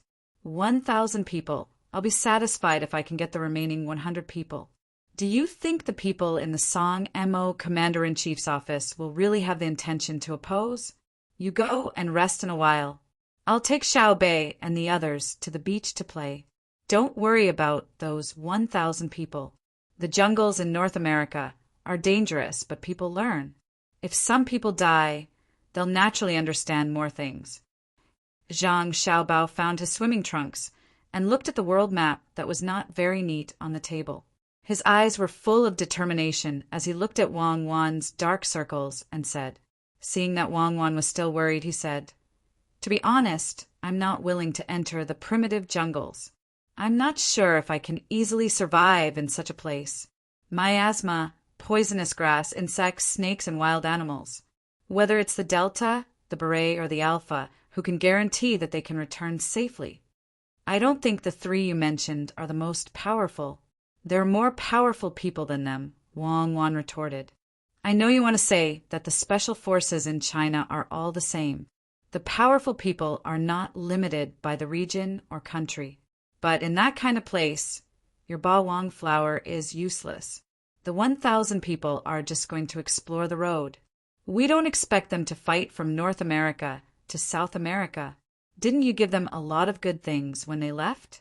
As long as they can contact the local natives, I believe their survival rate will be very high. You go to sleep, I'm leaving." Zhang Xiaobao was not willing to argue with Wang Wan about this kind of uncertain thing. He carried Wang Wan to the bed, picked up his things, and left. Seeing Zhang Xiaobao's figure at the door, Wang Wan closed her eyes and muttered discontentedly, "It's fine as long as the Ba Wang flower can control you. Humph." Today was the day Zhang Xiaobao took his younger brothers and sisters to hold a beach picnic. It was once every half a month. As the weather was getting warmer, they could play in the sea. There were many good beaches in Jili State. Zhang Xiaobao did not plan to take his younger brothers and sisters to play in the Broken Star Ocean Park where he was at that time. The broken place there could be cut by stones if they were not careful. Perhaps it was because of the impression at that time, but Zhang Xiaobao's attitude towards that park was not good at all. There were no small fish, few crabs, and no seabirds in the sky. When one entered the water, one would feel the sharpness of the stones. Groups of people crowded there like a bathtub, and they were not allowed to barbecue. Of course, Zhang Xiaobao had only been there once to check out the specific terrain. In order to cheat, he endured it. This time was different. The whole Jili state was under his control. Of course, he had to choose the best place. Xiao Bei and the others were already prepared. Everyone carried a big bag and looked excited. They cherished the opportunity that was once every half a month. They complained that it was not enough. They never thought that once every half a month they would go for 4 or 5 days. In other words, 1/3 of the month was spent on this. They went to the beach once half a month ago. The water was still cold. In the end, Xiao Bei and the others did not swim for a long time. They were very regretful. Now that it was warm, they decided to have fun. Thus, Xiao Bei and the others found over 100 boys between the ages of 8 and 10 in the vicinity of the state capital. They wanted them to join their family and become their guards. 100 children were still unable to understand the true meaning of being a guard. They stood in a straight line with curiosity, waiting to set off. Yes, a straight curve, at least in Xiaohai's eyes. He divided the curve into sections of straight lines, according to his understanding of advanced mathematics, which he had not learned yet. This was the limit. At this time, the road in Jili State was much better than when Zhang Xiaobao and Wang Wan had just arrived. There was no need to deliberately fix it. Where there were people, there would naturally be communication. The people would find ways to fix the road themselves. The group of children walked forward on foot. Their calves were tense. Zhang Xiaobao also trotted beside them. The biggest advantage of children was that their physical strength recovered very quickly. Although the adults' perseverance was stronger than the children's, their bodies were not as strong as the children's. At the end of the day, when the children were tired, they only needed to eat a meal and rest for a while. The adults would feel their waist ache, back pain, and legs numb. When the stars and the moon accompanied them, Xiao Bei and the others finally arrived at the beach. After the soldiers guarding the beach helped set up the tents and lit the fire, they gathered together excitedly. They put on thick gloves and roasted the prawns caught by the soldiers on the iron net. "Zhang Liang, roast a prawn for me." Xiao Bei came to a boy and ordered. "Why, my name is Li Liang, not Zhang Liang." The boy who was ordered did not give Xiao Bei any face. "You are my guard." "Of course. The Zhang family's guard has to have the surname Zhang. Guards should do such things." Xiao Bei explained to Li Liang seriously. "Then I won't be your guard." Li Liang immediately changed his mind. Xiao Bei pouted. "I knew you were unreliable. Xiao Yuan, roast a prawn for me." "Why?" Xiao Yuan, who was not far away, was puzzled. "Because I want to eat it." Xiao Bei's reason was very good. "TSK, if you are too far away, you will not be a grandson." Xiao Yuan replied. Xiao Bei's eyes immediately glared. "Who are you calling a villain? I didn't say you were a villain. I said you were a woman." "Brother, prepare a rope for me. I want to make a tripping rope." Xiao Bei shouted to Zhang Xiaobao, who was sitting at the side. "Xiao Bei, I look down on you. Other than using this to scare me, what other abilities do you have? Do you think I'm afraid of you?" Xiao Yuan deftly picked up a freshly roasted prawn with a pair of tweezers and approached Xiao Bei. "You didn't put salt, right? I only like to eat the original flavor." "No, it's the original flavor." "Brother, don't use a rope. This is called subduing the enemy without fighting." The sun jumped out of the sea. When the water was a little cold, Xiao Bei had already jumped into the water. A little further away, there were soldiers stationed here to protect him. Xiao Bei took a deep breath and lowered his head. He used both hands and feet to dive into the water. After a while, he emerged holding 2 shells in each hand. Looking at the people on the shore who didn't dare to go into the water, he muttered angrily, "Guards are really unreliable. Even touching shells makes them so scared. I'll do it myself. When I find better guards, I'll eliminate all of them." The local children that Xiao Bei and the others found still didn't understand what guards meant, but the children in other places had already memorized the concept of guards in their hearts. Of the 100 or so children who came to the seaside, most of them didn't know how to swim. Only a dozen or so had gone into the water before, and they weren't very good swimmers. Xiao Bei and the others, who couldn't count on others, could only jump into the water to fish for shells themselves. A wooden box with a pendant was placed on the bottom. When it was placed on the surface of the sea, it rose and fell with the waves.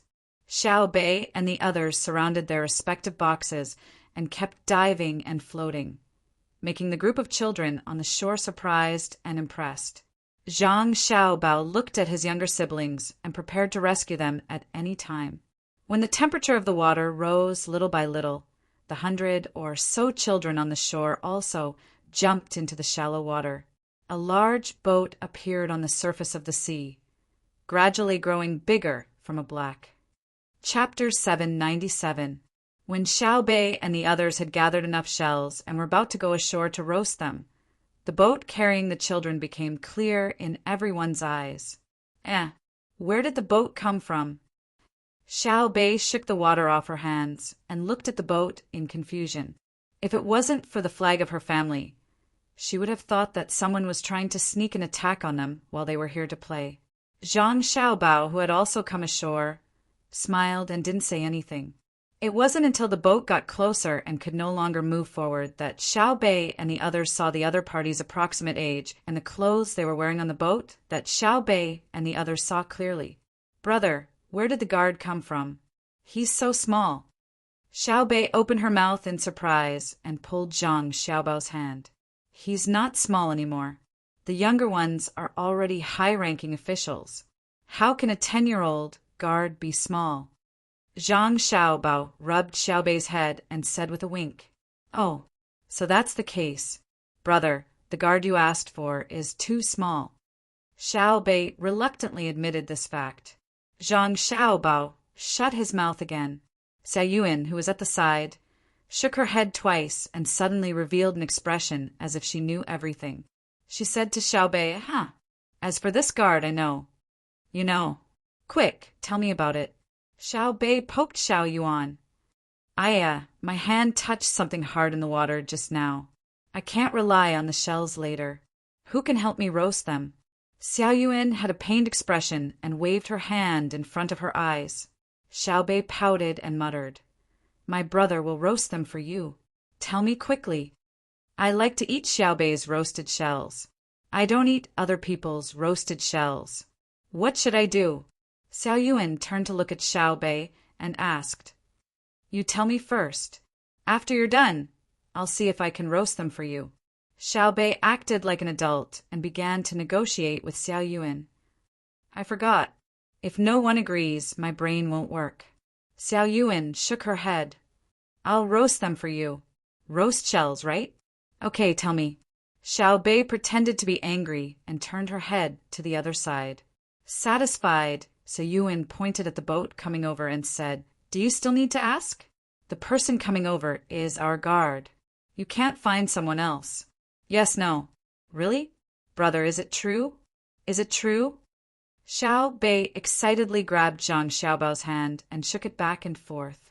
Only then did Zhang Xiaobao reply, Now we have bodyguards. Don't bully them. I won't bully you, I won't bully you. I have guards now. Where did they come from? It's so neat. Xiao Bei's eyes narrowed into crescents. As the boat got closer and closer to shore, the children on the boat could clearly see the people standing on the shore. They were just as excited as Xiao Bei. They were all from the Zhang family, Wang family, and Zhuangzi family. Usually, they were not as smart as the others. Since they were 7 years old, they had been taught and trained to help the main family ensure their safety. Now, they had been training for 3 years. Their physiques were much stronger than other children of the same age. After Zhang Xiaobao knew that Xiao Bei and the others had found guards to make things difficult for them, he sent someone to deliver a letter back. He did not expect them to be able to fight immediately. He only wanted them to be on good terms with Xiao Bei and the others and be familiar with each other. Although this group of children had already given up on the idea of relying on literary examinations, they were all literate and knew how to count. The reason why they were not allowed to continue studying in the academy was firstly because they were not willing to study. Secondly, even if they studied, they had no hope of passing the imperial examinations. On the contrary, a group of people focused on studying. They usually only did broadcast gymnastics and received different training. Accompanied by the sound of splashing water, Xiao Bei and the others jumped into the sea again and swam towards the approaching boat. This time, they forgot about the children on the shore. Compared to the children on the shore were obviously better. Whether it was their neat clothes or their upright posture on the boat, they were not comparable to the children on the shore. Of course, Xiao Bei and the others could not understand the real benefits of the people from Zhuangzi and Zhang Xiaobao families, which were not only in terms of clothes and posture. There was no need to worry about loyalty. If they grew up with Xiao Bei and the others, their fighting strength would be incomparable to that of ordinary people. They were different from the children in Jili province. They had their own beliefs. When they were young, they were taught by adults. They had to be loyal to the main family and listen to the main family. Such indoctrination had lasted until now. They were on the same side, so they could rest assured. After 3 years of targeted training, they stood there one by one with a firm look in their eyes. No matter who saw them, they would praise them. Plop, plop, plop. Xiao Bei swam to the side of the boat at the very front. He stretched out his hand and let someone pull him up, panting. He came in front of a row of children and looked up into their eyes. He poked a person with his hand and asked, Where did you come from? Are you good at fighting? When the children came, they had already been told that they were going to be the guards of the Zhang Xiaobao and Wang Xiaobao. They had already seen Xiao Bei's appearance from pictures. The child who was poked by Xiao Bei puffed out his chest and lowered his head. In reply to Miss Xiao Bei, I am from Zhangjia Zhuangzi. We grew up together. I can fight 3 of them alone. As he spoke, he was afraid that Xiao Bei would not believe him, so he clenched his fist and measured it. He rolled up his sleeves and put his muscular arm in front of Xiao Bei. Xiao Bei reached out and pinched the child's arm, but it did not budge. He was shocked and nodded vigorously.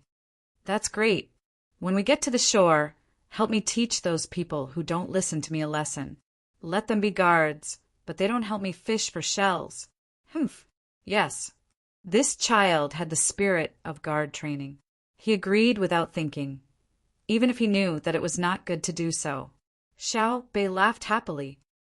Hee, my guards are so good. Can you fish for shells?" "Xiao Bei, guards are not odd job workers. You can't do this. You have to love and respect them." Xiao Hai, who was usually unwilling to speak and wholeheartedly focused on studying mathematics, finally spoke. He really did have the appearance of an older brother, even if he was only born a short time earlier than Xiao Bei. "It's just a test. If one day I fall into the water, I don't expect them to save me. I order them to fish for shells." Xiao Bei wanted to see if the guards were good or not. The children on the boat did not say anything. They took off their clothes, wearing only shorts, and jumped off the boat. Of course, they were not so stupid as to immediately dive to the bottom. At this time, the water was more than 20 meters deep. Even if they succeeded, they would not be able to see any shells. They used freestyle to swim towards the shore. When the water became shallow, they dove in one after another. Looking at their practice movements, one could tell that their swimming skills were not bad. After a while, the children's heads and hands appeared from the water. Every one of them was holding a shell. Xiao Bei's eyes lit up when he saw this. Jianan Road, Pingzhou Pass. The sky was clear and sunny. The deputy commander in charge of the beacon tower, Fang Changyin, was still the same as before. His eyes were bored as he looked at the beacon tower in front of him. The wisp of smoke had already become a scene that he could not forget. As long as he waited for 2 hours, he would not need to continue looking at the beacon tower. He could casually find someone to look at and rest. Loneliness, sometimes having nothing to do, is also a kind of loneliness. If it were up to me, there is no need to set up a beacon tower in the east of Jinchuan. Who would dare to touch Cuckoo's territory? One day, it will slowly end like this. Fang Changyin placed the binoculars in his hand and muttered to himself. He closed his eyes and prepared to take a short nap. This nap lasted for 2 hours. In his dream, a fairy came over and said that she would treat him to a drink. She even continuously leaned on his body. The corner of his mouth unknowingly curled up. Just as he was about to move on to the next step, the fairy suddenly stretched out her hand and slapped him. "Ayo, you hit me?" "Who hit me?" Fang Changyin, who was awakened by the pain, covered his face and asked. "Commander Fang, it's not good. The beacon tower over there has already been 2 hours, and it's still burning. Furthermore, there are 2 wisps of smoke rising at the same time. It's not the same as before." The person who retracted his hand nervously pointed at the distant beacon tower and shouted at Fang Changyin. "What? 2 wisps of smoke rising at the same time? It's been 2 hours? Not good. Quick, light the beacon and send people out to check." Fang Changyin could no longer care about the pain on his face. He opened his eyes wide and shouted at the beacon tower. Chapter 798. 2 beacons of smoke rose from the beacon towers near Pengzhou Pass. Fang Changyin did not dare to delay. He ordered people to light the beacons and sent people to check on Jinchuan. There was 1 beacon tower every 30 li, and the distance was arranged according to visibility. From the time the beacon in Jinchuan was lit to when Zhang Xiaobao and Wang Wan received the letter from the pigeons in Jili Prefecture, it only took 11 hours. Most of the time was wasted on the pigeons flying. There was not much content in the letter. It just said that there were 2 beacons of smoke coming from Jinchuan. It asked Zhang Xiaobao and Wang Wan to consider what to do. 2 beacons of smoke, not the beacons of safety. It seems that there is some trouble over there. Is it Tubo or Tujue? Zhang Xiaobao understood the meaning of the 2 beacons of smoke. There was a line in Du Fu's poem, "Lone smoke rises in the desert." This did not only express desolation, but also a sense of peace in a distant place. One beacon fire was for peace. 2 beacon fires were for a situation. 3 beacon fires were for war. Of course, there were many details in the letter. For example, the length of time the beacon fires burned, the time when the beacon fires were lit, and so on. There were many explanations. Otherwise, they would not know that the news came from Jinchuan. Wang Wan also appeared to be a little anxious. The speed at which the news was transmitted was fast, but that was from other places to the capital, not from the capital to other places. Furthermore, the news was not very specific. No one knew what exactly happened at Jinchuan. Looking at Xiaobei and the others who were still playing games with the newly arrived guards of Zhang Xiaobao and Wang family, Wang Wan looked to the west and said to Zhang Xiaobao, "Let's see what is going on first. Don't be afraid. There are more than 100,000 slaves over there. Even if they want to attack, they will not be able to do it in a short time. Could it be that the Tubo's life is getting more and more difficult, and they finally can't help but fight to the death?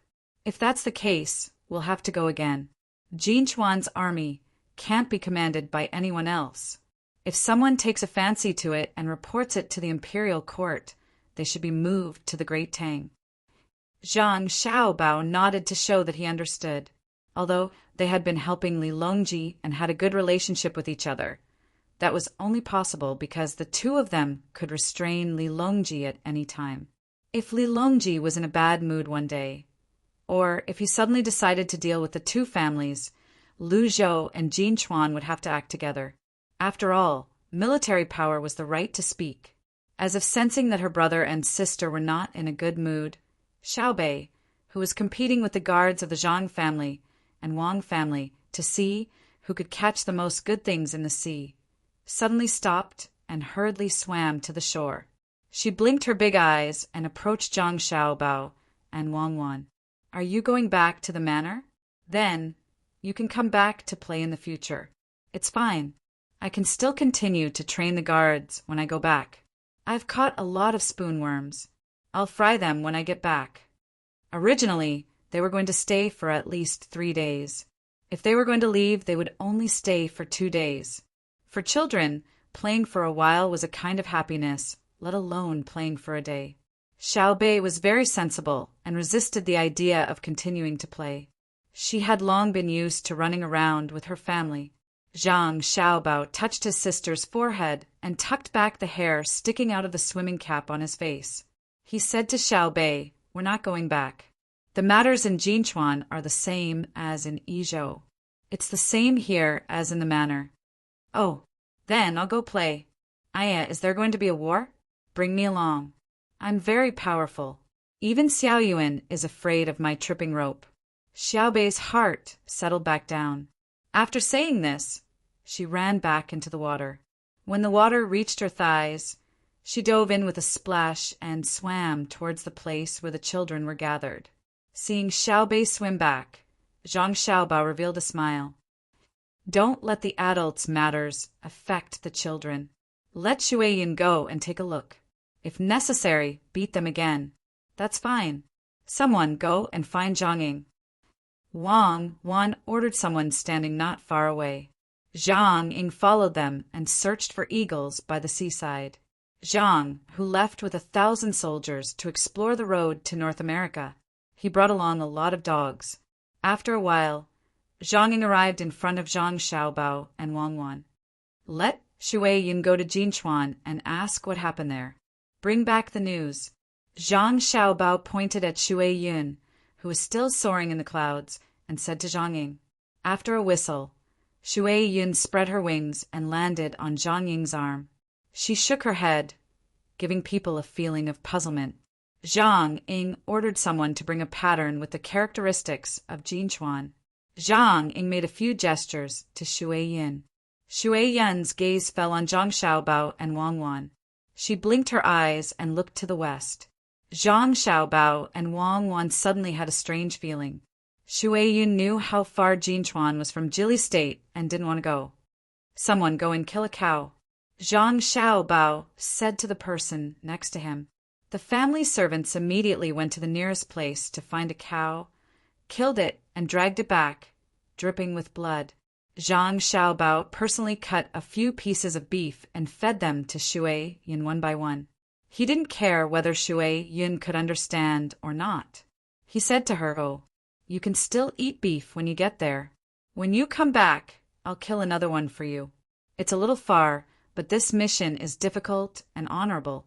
No one can do it except you." Zhang Ying also touched Shui Yun's neck with heartache. The distance from Jili State to Jinchuan was not ordinary, but they had to go. They could only wait for Shui Yun to come back and nourish her body. Shui Yun seemed to know that she had to go on an errand. She tried to eat the beef so that she could store more energy to support the flight. When she really couldn't eat anymore, Wang Wan had finished writing the letter. She put it in a bamboo tube and tied it to Shui Yun. Shui Yun rubbed her head against Zhang Ying's face intimately. Following the movement of Zhang Ying's arm, she soared into the air and circled in the sky. She let out a cry and flew to the west. It would be great if all eagles could be like Shui Yun. I hope she won't encounter any danger on the way. Let's barbecue beef tonight. Zhang Xiaobao sighed as he watched Shui Yun turn into a black dot and disappear into the sky. At the same time, Zhang Ying retracted his gaze and comforted Zhang Xiaobao. "Don't worry, little young master. Shui Yun is very smart. If she gets hungry on the way, she will find animals that are easy to catch to eat. She won't lose the letter. I also want to find more eagles like Shui Yun. Unfortunately, I've caught many eagles, but none of them can reach Shui Yun's level. Just like the big dog that the little lady brought back from Luzhou, it's almost psychic. Little young master, little lady, is something wrong with Jinchuan?" Zhang Ying didn't read the letter, so he didn't know the specific situation. The two beacons are busy dealing with the matters here. The surrounding commander-in-chief manors are restless. If something really happened to Jinchuan, I'll discuss it with the people around me and go with Cuckoo. This time, I won't be surnamed Zhang if I don't make them obedient. Zhang Xiaobao explained to Zhang Ying. The most annoying thing for him was that he couldn't take care of both the front and the back. If Jinchuan's army didn't care, he could ask the imperial court to send a general to command it. Currently, there were a few powerful people who were good at war. Wang Wan was also furious. After Zhang Ying left to rest, she said to Zhang Xiaobao, "Xiaobao, if something really happened to Jinchuan, let Sun Rinnegan take the people and hide. We can't go there for the time being. I have to deal with the surrounding matters first." "How are you going to deal with it?" Zhang Xiaobao truly didn't think that Wang Wan had other plans. "I'm not telling you. There are many things that you don't tell me. Go guess. I'm going to swim." Wang Wan threw down these words, took off her outer clothes, and jumped into the sea in her swimsuit. "Fine, I won't tell you. I rushed over here this morning because I had a good plan to share with someone. Let's see who can stand it. I'm going to swim as well." Zhang Xiaobao muttered to himself and jumped into the sea as well. Compared to Zhang Xiaobao and Wang Wan, who only found it troublesome, some people were in a bad mood because of the fire beacon incident. When the news came, Li Longji was in the morning court discussing state affairs with the officials. One was to continue opening the Great Tang Bank all over the Great Tang, and the other was to discuss the issue of the conscripts. The conscripts in Jili province could be said to have succeeded. The 30,000 soldiers who had been scattered throughout the various armies no longer had to eat just wine and meat like they had in the beginning. The soldiers didn't say anything. As long as their families had a good life, they had no reason to cause trouble. This kind of success gave Li Longji hope. He wanted to find another place to try again. Just as he was arguing with the officials, the fire beacon incident in Jinzhou came. He temporarily put aside other matters and began to guess what was going on. Who would dare to attack Jinchuan? Even after the morning court session ended, it was still not confirmed. After returning to Xingqing Palace, Li Longji was not happy when he heard that the construction of the artificial unsinkable lake was about to be completed. "Li Shi, Do you think that Tubo is taking the risk? Li Longji, who had drunk 2 bowls of iced sour plum soup, still felt like his heart was on fire. He asked Gao Lisher, who was waiting on him. How could Gao Lisher guess? He was even more anxious than Li Longji. On one hand, he was worried about the great Tang, but on the other hand, he was worried about Xiao Bao. Jinchuan was not under the jurisdiction of the great Tang. Although the great Tang had offered many local specialties this year, with the majority being desert sistanch, if the great Tang really did send people to occupy it, regardless of whether Xiao Bao and Cuckoo would agree or not, Tubo would not agree. If that happened, they would really have to hand over their territory to the great Tang. The east of Jinchuan currently belonged to Xiao, Bao, and Cuckoo. That was just an excuse for the caravan. If the great Tang sent people to manage it, it would be a matter between countries. As Gao Lisher thought about it, his eyes hurt, as if the pain had reached his head. He massaged his temples and replied to Li Longji, "Your Majesty, it's just 2 plumes of smoke." Perhaps the people of Jinchuan saw wrongly and thought that someone was going to attack them. This subject thinks that Tubo currently relies on the great Tang to exchange food for them and does not dare to make any rash moves. Although the Turks are also in the desert, they can't care too much. Your Majesty does not need to worry. The news should have already been sent to Xiao Bao and Cuckoo. The 2 of them should have already made their decision. Once Jili Province sends a letter, we will naturally know everything. Even Gao Lisher himself didn't believe his own words. The Tubo and Turks were wolves that couldn't be tamed. As long as they were given a chance, they would definitely grasp it. Otherwise, there was no need for them to continue sending troops to guard the borders. Li Longji also knew that Gao Lisher was comforting him. At this time, the only thing he could do was to believe his words, even if it was hard to be certain. Send a letter to Xiao Bao and ask him what his plans are. Li Longji could not wait any longer. Shui Yun tried its best to fly, wanting to reach the place as soon as possible. It could feel the anxiety of its master. Even if it knew that the journey was long, it still wanted to complete the mission. The blue sky and white clouds accompanied each other. A light breeze blew and it spread its wings. Every time it flapped, it had to travel a long distance. In the place Shui Yun was determined to reach, quite a few people were busying themselves, setting up temporary camps to guard against others. Zhang Yuzhu tried his best to press a rope woven from straw on the sand according to a diamond pattern.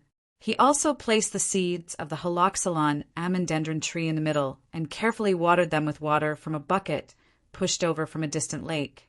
When the haloxylon amandendron tree grew, it was possible to find desert sistanch in it to repay the master. This method was taught by the master's young master and young lady.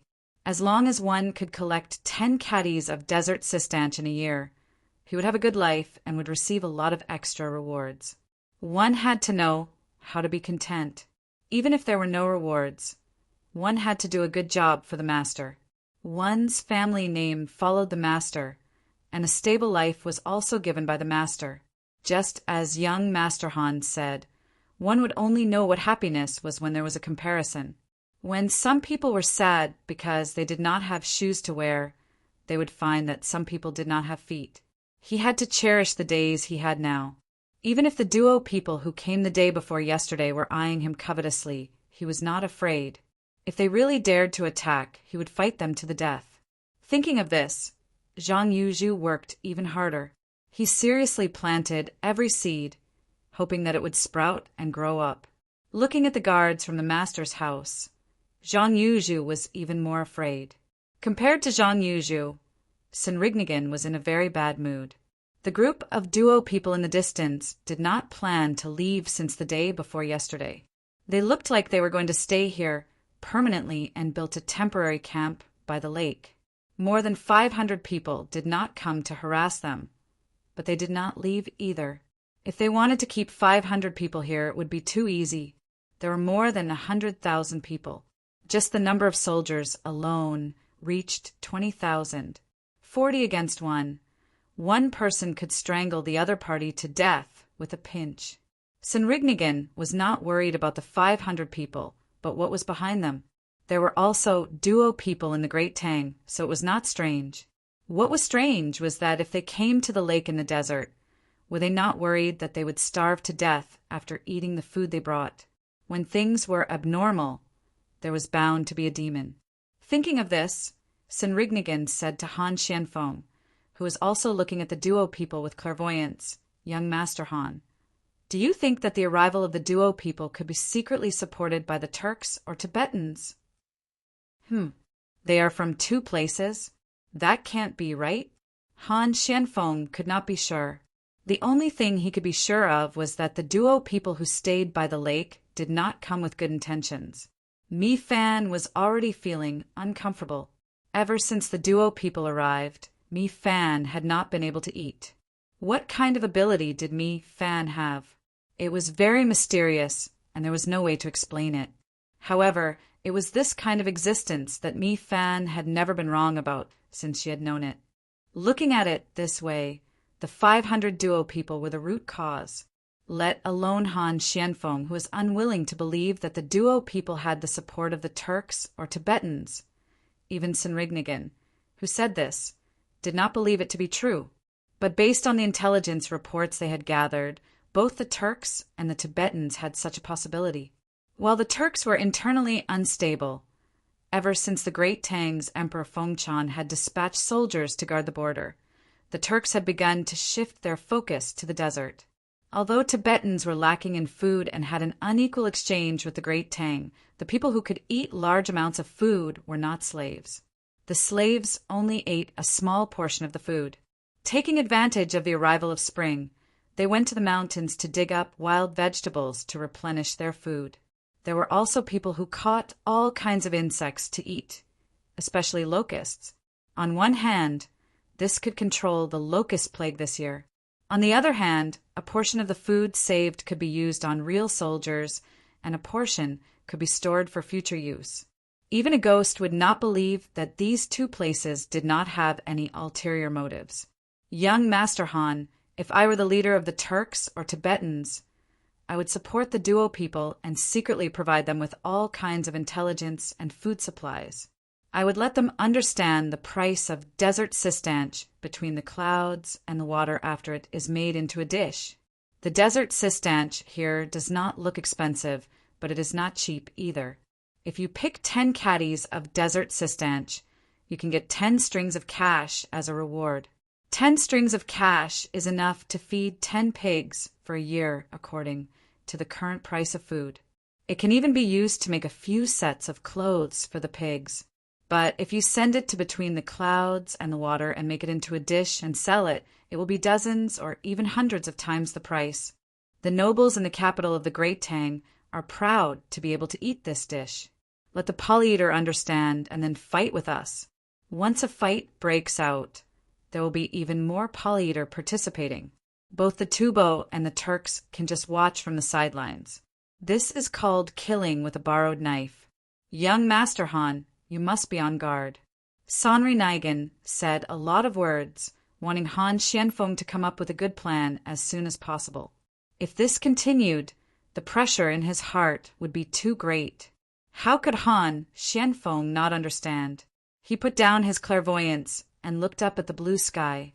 He took a few deep breaths in the absence of wind, and then looked at the beacon tower that was still burning with twin flames. Sanri Nigan, the news has been spread, but the young master and young lady are in Jili province. It can be said that it is a long journey. When the two of them know, even if they rush 800 miles, they will have to wait for nearly a month. In addition, the beacon can't send specific information. When the young master and young lady know, they will send people over and then send people back. It will take at least a month and a half to go back and forth. That is if it is not raining on the road and it is easy to travel. Let's think of a solution ourselves. Han Xianfeng meant that he wanted to make a plan with Sanri Nigan and then command the army to ensure the stability of this place. He, who had never commanded an army before, was worried and excited at the same time. He was afraid that he would accidentally lose, but he also wanted to lead the army to defeat all the enemies. It could be said that he was very conflicted. Sanri Naiga nodded.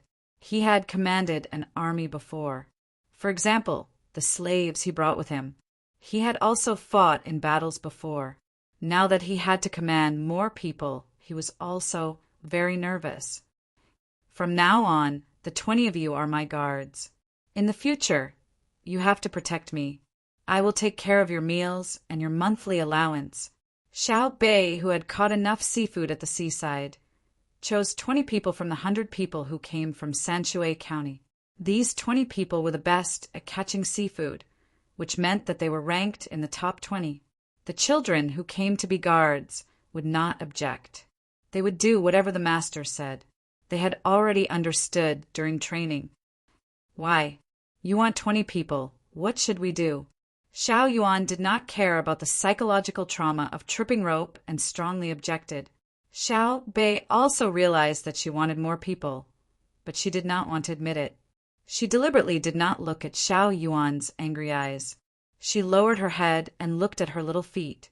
Her 10 toes moved back and forth on the sand. When the atmosphere was too oppressive, she said softly, "You guys can divide the rest. I won't steal any more, really. You've already finished stealing. How many people are there? Count. 1, 2, 3, 9 people, 100 guards. How can you divide 20 people? Do you think I don't know math? You divide 10. Xiao Yuan's math was far worse than Xiao Hai's. It took him a while to finish counting. If each person had 10, there would be 10 left. As he spoke, he was calculating how to divide the remaining 10. He had to continue counting. It was very troublesome. Xiao Bei also calculated. She calculated first. If each person has 10, then there are 10 left. Just enough for me. The remainder is very small. No, it's not like that. Brother Xiao Hai, how do you calculate? Xiao Yuan looked at Xiao Hai for help. Xiao Hai clearly had no interest in such a difficult question, but he still answered. If each person has 11 guards, then there's 1 left. What do you do in class? You have to ask me such a simple question. Oh, so it's like that. Xiao Yuan wanted to refute. His math was not good, but he was good at memorizing. But who asked him to be born later than Xiao Hai? He had to show respect. Besides, Xiao Hai's math was really good. At least it was better than his. Xiao Bei looked up at her brother, Zhang Xiaobao, for help. Zhang Xiaobao looked at Wang Wan. The two looked at each other and smiled. This group of brothers and sisters was really fun. Nodding, Zhang Xiaobao said to Xiao Bei, "Indeed, each person has 11 guards. There's 1 left. Then I want 12. You're not allowed to fight with me for the extra." The smart Xiao Bei did not dare to insist on 20 guards. She knew the principle of cutting off friends, so she had always done so. Zhang Gang wanted to write a letter home and ask for more guards from the tribe. He did not want to fight with others for a few spots, but he did not dare.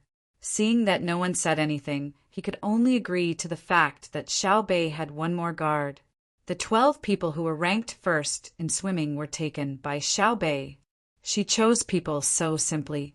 She did not consider whether those who were good at swimming were still good on land.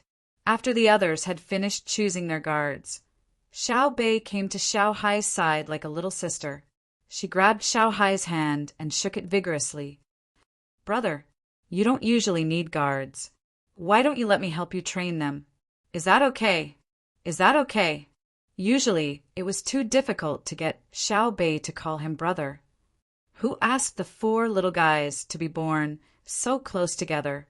Xiao Hai did not care about guards. He was focused on math. When he heard his sister asking for a guard, he nodded and agreed. Xiao Bei cheered. She looked at Xiao Yuan, who had just opposed her, and revealed a unique smile. Xiao Yuan consciously pretended not to see it and turned his head to do his own things. Zhang Xiaobao and Wang Wan looked on and did not care. If not, life would be much less fun.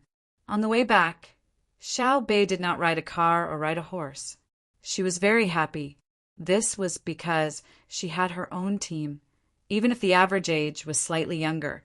"Xiao Bao, when you go back, give an expensive gift to the surrounding commander-in-chief's manors. Don't worry about money. The friendship between the various places here can't be measured by money. Wang Wan said to Zhang Xiaobao as they walked. Zhang Xiaobao agreed, very happily. He did not ask for the reason. There would be a day when he would know, and he would not have to wait too long. As soon as they returned to the manor, Zhang Xiaobao began to give gifts to the surrounding places. According to the status of the other party, the gifts given ranged from 1,000 strings of coins to 10,000 strings of coins. A total of 32 gifts were given, and the total value was 110,000 strings of coins. Those who received the gifts were happy and worried. They were very clear about the value of the gifts now. The lowest value was more than 4,000 strings of coins. Naturally, they did not know that the cost of the gifts was more than 1,000 strings of coins. They took the gifts and wanted to give back the same value, but they were reluctant to give it back. Fortunately, the letter with the gifts mentioned a proposal, which was to hold a joint military exercise together. They hoped that they could cooperate. Zhang Xiaobao and Wang Wan were in charge of the site of the exercise, and they were in charge of the food. Agreeing was giving face, and there was no need to return the gifts. One by one, they agreed. Not everyone was only doing it for money. Some people did not care about money. They wanted to see the combat effectiveness of the soldiers in Jili province. Zhang Xiaobao finally guessed part of the content at this time. He asked Wang Wan, "Where are you going to take them to hold the joint military exercise?" "It depends on the situation in Jinchuan. If it's good, we will hold a training exercise in the entire northern part of Hebei province for half a year. If it's not good, we will go to Jinchuan. I'd rather pay a lot of money for it." Wang Wan did not keep it a secret. As soon as she said it, Zhang Xiaobao knew what she meant. "Well, it's worth the money. First, we can let the army be familiar with the terrain here. After all, they come from the south. Second, we can let the team participating in the exercise feel our military treatment. Even if we don't win them over, we must leave a deep impression in their hearts. As for Jinchuan, the significance of this exercise is greater, and at the same time, the purpose of this exercise is stronger. Good idea. Whether they agree or not, it's good for us." Zhang Xiaobao praised Wang Wan. Before Wang Wan could be modest, he changed the topic. "But if they don't agree to go to Jinchuan, are you really going to do something to them?" "I believe that our friendship is like the evergreen tree. When I gave them very precious and valuable gifts, I never thought about money. Betrayal is shameful. I believe they won't betray us," Wang Wan said sincerely. When the various forces in northern Hebei province were busy transferring troops for the exercise, Shui Yun flew over mountains and rivers and finally arrived at Jinchuan. Under the shocked gazes of Han Xianfeng and Sanri Naigan, she lowered her head and scratched the ground with her claws, reminding Han Xianfeng what she should do. "Shui Yin, why are you here? Come, get some water. Kill a cow and drag it here. Hurry! Our Shui Yun flew here from Jili province. She's exhausted." Han Xianfeng knew Shui Yun. When he was in Sanshui County, he often dealt with Shui Yun. When he saw Shui Yun, he was surprised at first, and then felt sorry for her. While instructing his subordinates to prepare the things, he walked up to Shui Yun and held her in his arms. To him, Shui Yun was not an eagle, but a person. Sanri Naigan took a few deep breaths to calm her heartbeat. Then she said, "She's Shui Yin, the world's #1 eagle. She's really amazing. She can fly here from Jili province. She's worth a lot of money. Let's see what she brings. Take a rest. Come, Shui Yin, drink some water first. The fresh beef will be here soon. Let me see if you've lost weight." Han Xianfeng treated Shui Yun like a person. He had someone bring a basin of water to Shui Yun and stood to the side to make room for Shui Yun to drink more comfortably. Shui Yun was indeed exhausted. She only ate a little rabbit meat and drank some water because she was in a hurry. She spent the rest of the time flying. When she was tired, she would soar, rest, and continue flying. She lowered her head and gulped down the water. When she was almost done drinking, the beef was also sent over. Han Xianfeng chose the best beef and cut it into strips to feed Shui Yun. Shui Yun slowly swallowed the meat before taking the letter out. Sanri Nigan also came close to read it. The first sentence of the letter was not to ask about what happened here. Instead, it told Han Xianfeng that Shui Yun needed rest and beef. Then it asked what happened to Jin Chuan. It gave a few guesses and suggestions. If they matched, they could follow the plan in the letter. While the two were reading the letter, Shui Yun, who had eaten and drunk enough, flew to the roof to sleep. Seeing that it was getting late, Han Xianfeng didn't go to Shui Yun immediately after he finished writing the letter. Although eagles had great endurance and could survive for a few days without eating, drinking, or sleeping, he didn't want Shui Yun to go back immediately. Anyway, the carnivorous people were more obedient and didn't do anything out of line. He ordered people to find a lot of soft straw and cotton wool and put them on the ground for Shui Yun to sleep on. Han Xianfeng thought about the plan in the letter and then fell asleep. Shui Yun had another meal. It grabbed the straw and cotton wool on the ground and flew to a crack in the cliff nearby. It began to make a nest, planning to have a good sleep.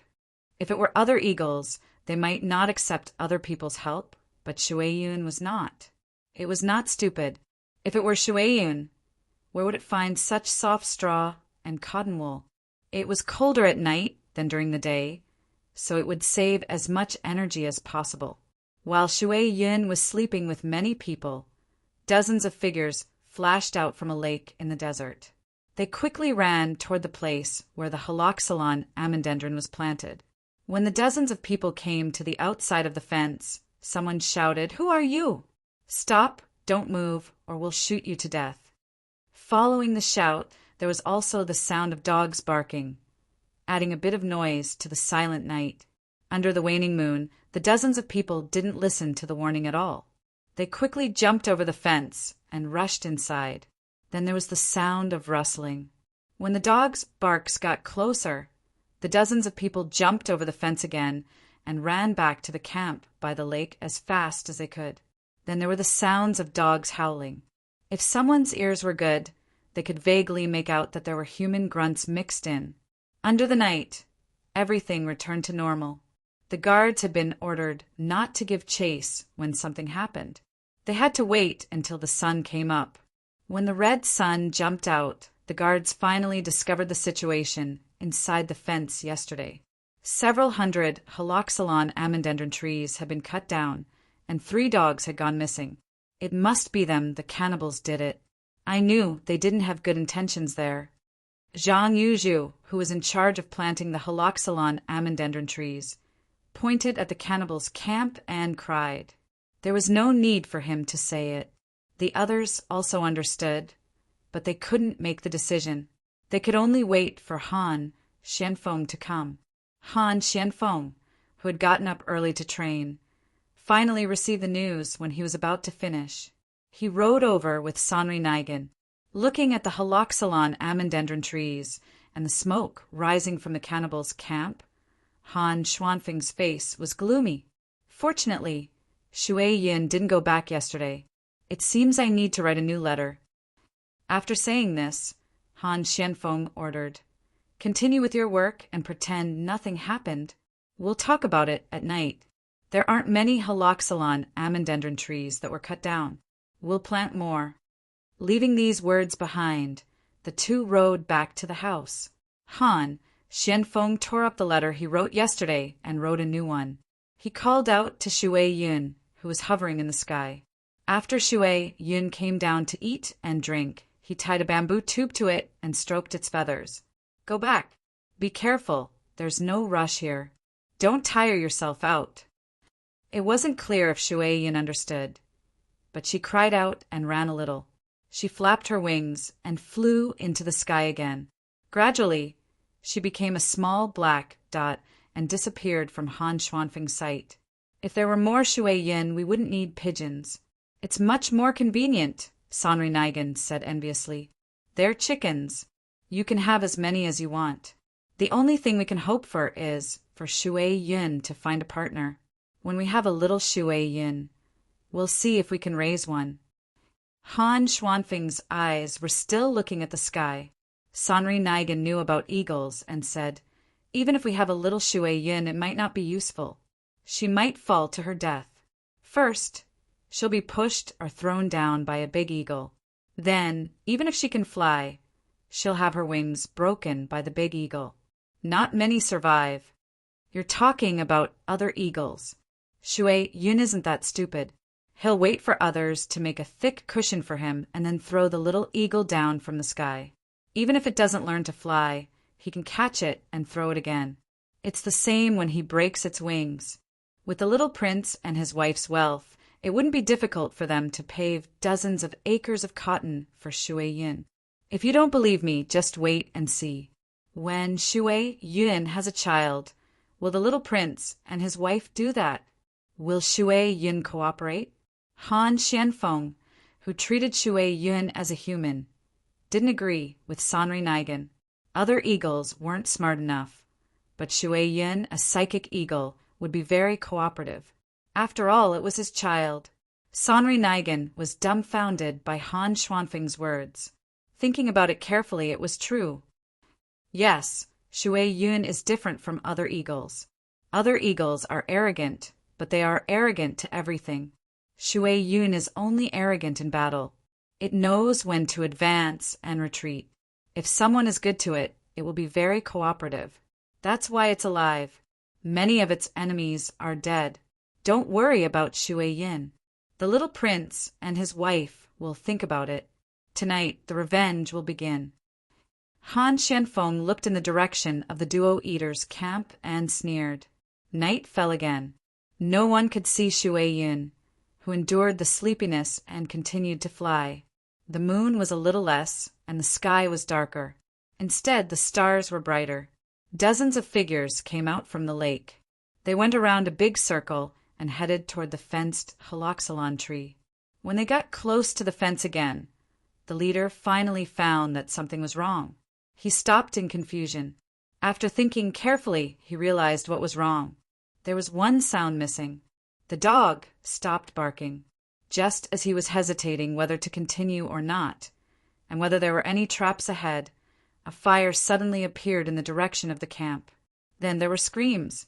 At first, there were only 1 or 2 screams, but in the end, there were a lot of screams. The leader of the dozens of figures couldn't care less about the haloxylon tree in front of him. He ran back to the camp first, followed by dozens of people. If the moon was round and bright enough, one would be able to see the anxious expressions on their faces. When they returned to the camp, some people in the camp rushed out, and some couldn't meet up with them. In addition to the people who ran out without any problems, there were also people who were on fire, making heart-wrenching sounds as they ran around like headless flies. The people immediately began to look for tools to hold water. They ran to the lake to scoop up water and splashed it on the people on fire. When the sound gradually stopped, the whole camp had become a sea of fire. The remaining 400 or so people looked at the scene in front of them and wanted to cry. Until now, they hadn't seen the people who attacked the camp. It was as if the camp itself was on fire. But this was impossible. They knew who did it, but like Han Xianfeng last night, they couldn't find any evidence to prove it. Unwilling to give up like this, the Duergan spread out and searched for enemies that might appear in the surroundings. As long as they could find one, they would have an excuse to cause trouble for the Tang people living here. At the very least, they would have an excuse to dispatch troops. A few of the duo eaters lit torches from the campsite and walked all the way to the outside of the fence. Just as they realized that they had gone in the wrong direction and were about to go back, someone suddenly shouted from inside the fence, "Who are you? Don't move." The man-eaters were stunned. Only then did they realize that they were still holding torches. One of them shouted, and the man-eaters threw down their torches and prepared to leave. Before they could run a few steps, a buzzing sound came from the sky, and then countless arrows fell, nailing them to the ground. Those who hadn't died for the time being could still vaguely hear the sound of dogs barking. Before daybreak, More than 100 people with crossbows in their hands made a large circle and returned home. If someone carefully smelled them, they would be able to smell the smell of cooked oil on their bodies. When the people who had endured until daybreak checked the camp, they found many arrowheads made of stone. Looking at these arrowheads and the ashes of the arrow shafts, the people understood that if they asked the Tang people about these things, they wouldn't admit it because the Tang people didn't have stone arrowheads. If they didn't believe it, they could look at the people the Tang people found. They were dragging a few corpses, and the corpses were full of arrows. Those arrows were definitely iron arrowheads. When questioned by the Tang people, the people also questioned them. Even though both sides knew that the other side was the culprit, neither side was willing to reveal it. Chapter 799. Zhang Shua felt that he had found an opportunity. The more he spoke, the smoother he became. He repeatedly told Li Longji about the various benefits of taking over Jinchuan. How could Li Longji not know about the benefits of taking over Jinchuan? Jinchuan did not belong to the Tang Empire. The terrain there was dangerous, and if he could rule it, it would be much easier to deal with Tubo. However, it was precisely because of this that he felt that he could not take over that place. If he did, it would be tantamount to falling out with Zhang Xiaobao and Wang Wan. Tubo, who was originally in an honest state, could easily be forced into a corner. Not only Tubo, but the Tujue might also interfere. Hearing Zhang Shua say that he would send people to seize Zhang Xiaobao and Wang Wan's slaves, Li Longji's eyes revealed an inexplicable emotion. This emotion was directed at Zhang Shua. Zhang Juling, who was guarding at the side, looked at the emperor's expression and found that something was wrong. He was too calm, and his eyes narrowed because of Wei Wei. He was worried that Zhang Shua would anger the emperor, so he quickly interjected, "Lord Zhang, Jinchuan is where Zhang Xiaobao and Wang Wan earn money. I think that the people there will only listen to the two of them. It seems inappropriate to send people to manage it." Just as Zhang Shua was thinking of a way to make the emperor agree to his suggestion, he was interrupted by Zhang Juling's words. He looked at Zhang Juling with a bit of dissatisfaction. When he saw Zhang Juling look back at him with a gaze that was not easy to see in the past, his heart trembled, and he finally reacted. He carefully looked at the emperor again and did not mention who should be sent. He then glanced at Yu Wenrong, who spoke up for him just now, and said, "Your Majesty, Zhang Juling is right. Think about what Zhang Xiaobao and Wang Wan are thinking. I wonder if Your Majesty has a plan for the two of them?" When Zhang Shua said this, he felt very helpless. He understood that the emperor's support for Zhang Xiaobao and Wang Wan was very firm. If he wanted to touch the two of them, it seemed that Jinchuan was not a good opportunity. Moreover, recently he also felt that the emperor's attitude towards him seemed to have changed. It was not that the emperor suddenly distanced himself from him, but when he spoke to him, there was less of the usual casualness and more of a businesslike manner. This was not good. He had to think of a way to make up for it. Li Longji glanced at Zhang Jiling but didn't say anything. He nodded at Gao Lisher, who hurriedly stepped forward and reached into his bosom. When he looked again, there was a letter in his hand. Then he turned to the others and said, "After Shai, Bao, and Cuckoo found out about the fire beacon, they came up with a plan. Gentlemen, please take a look." As he spoke, Gao Lisher delivered the letter to Yu Wenrong. The content of the letter was slightly more than usual. Yu Wenrong first skimmed through it, but then his eyes widened, as if he had seen a ghost. He carefully read the letter from beginning to end, and his body couldn't help but tremble, as if he had seen something shocking. The others couldn't help but be curious. What exactly was written in the letter that Zhang Xiaobao and Wang Wan sent that made the practical Yu Wenrong so scared? "Lord Yu, may I take a look?"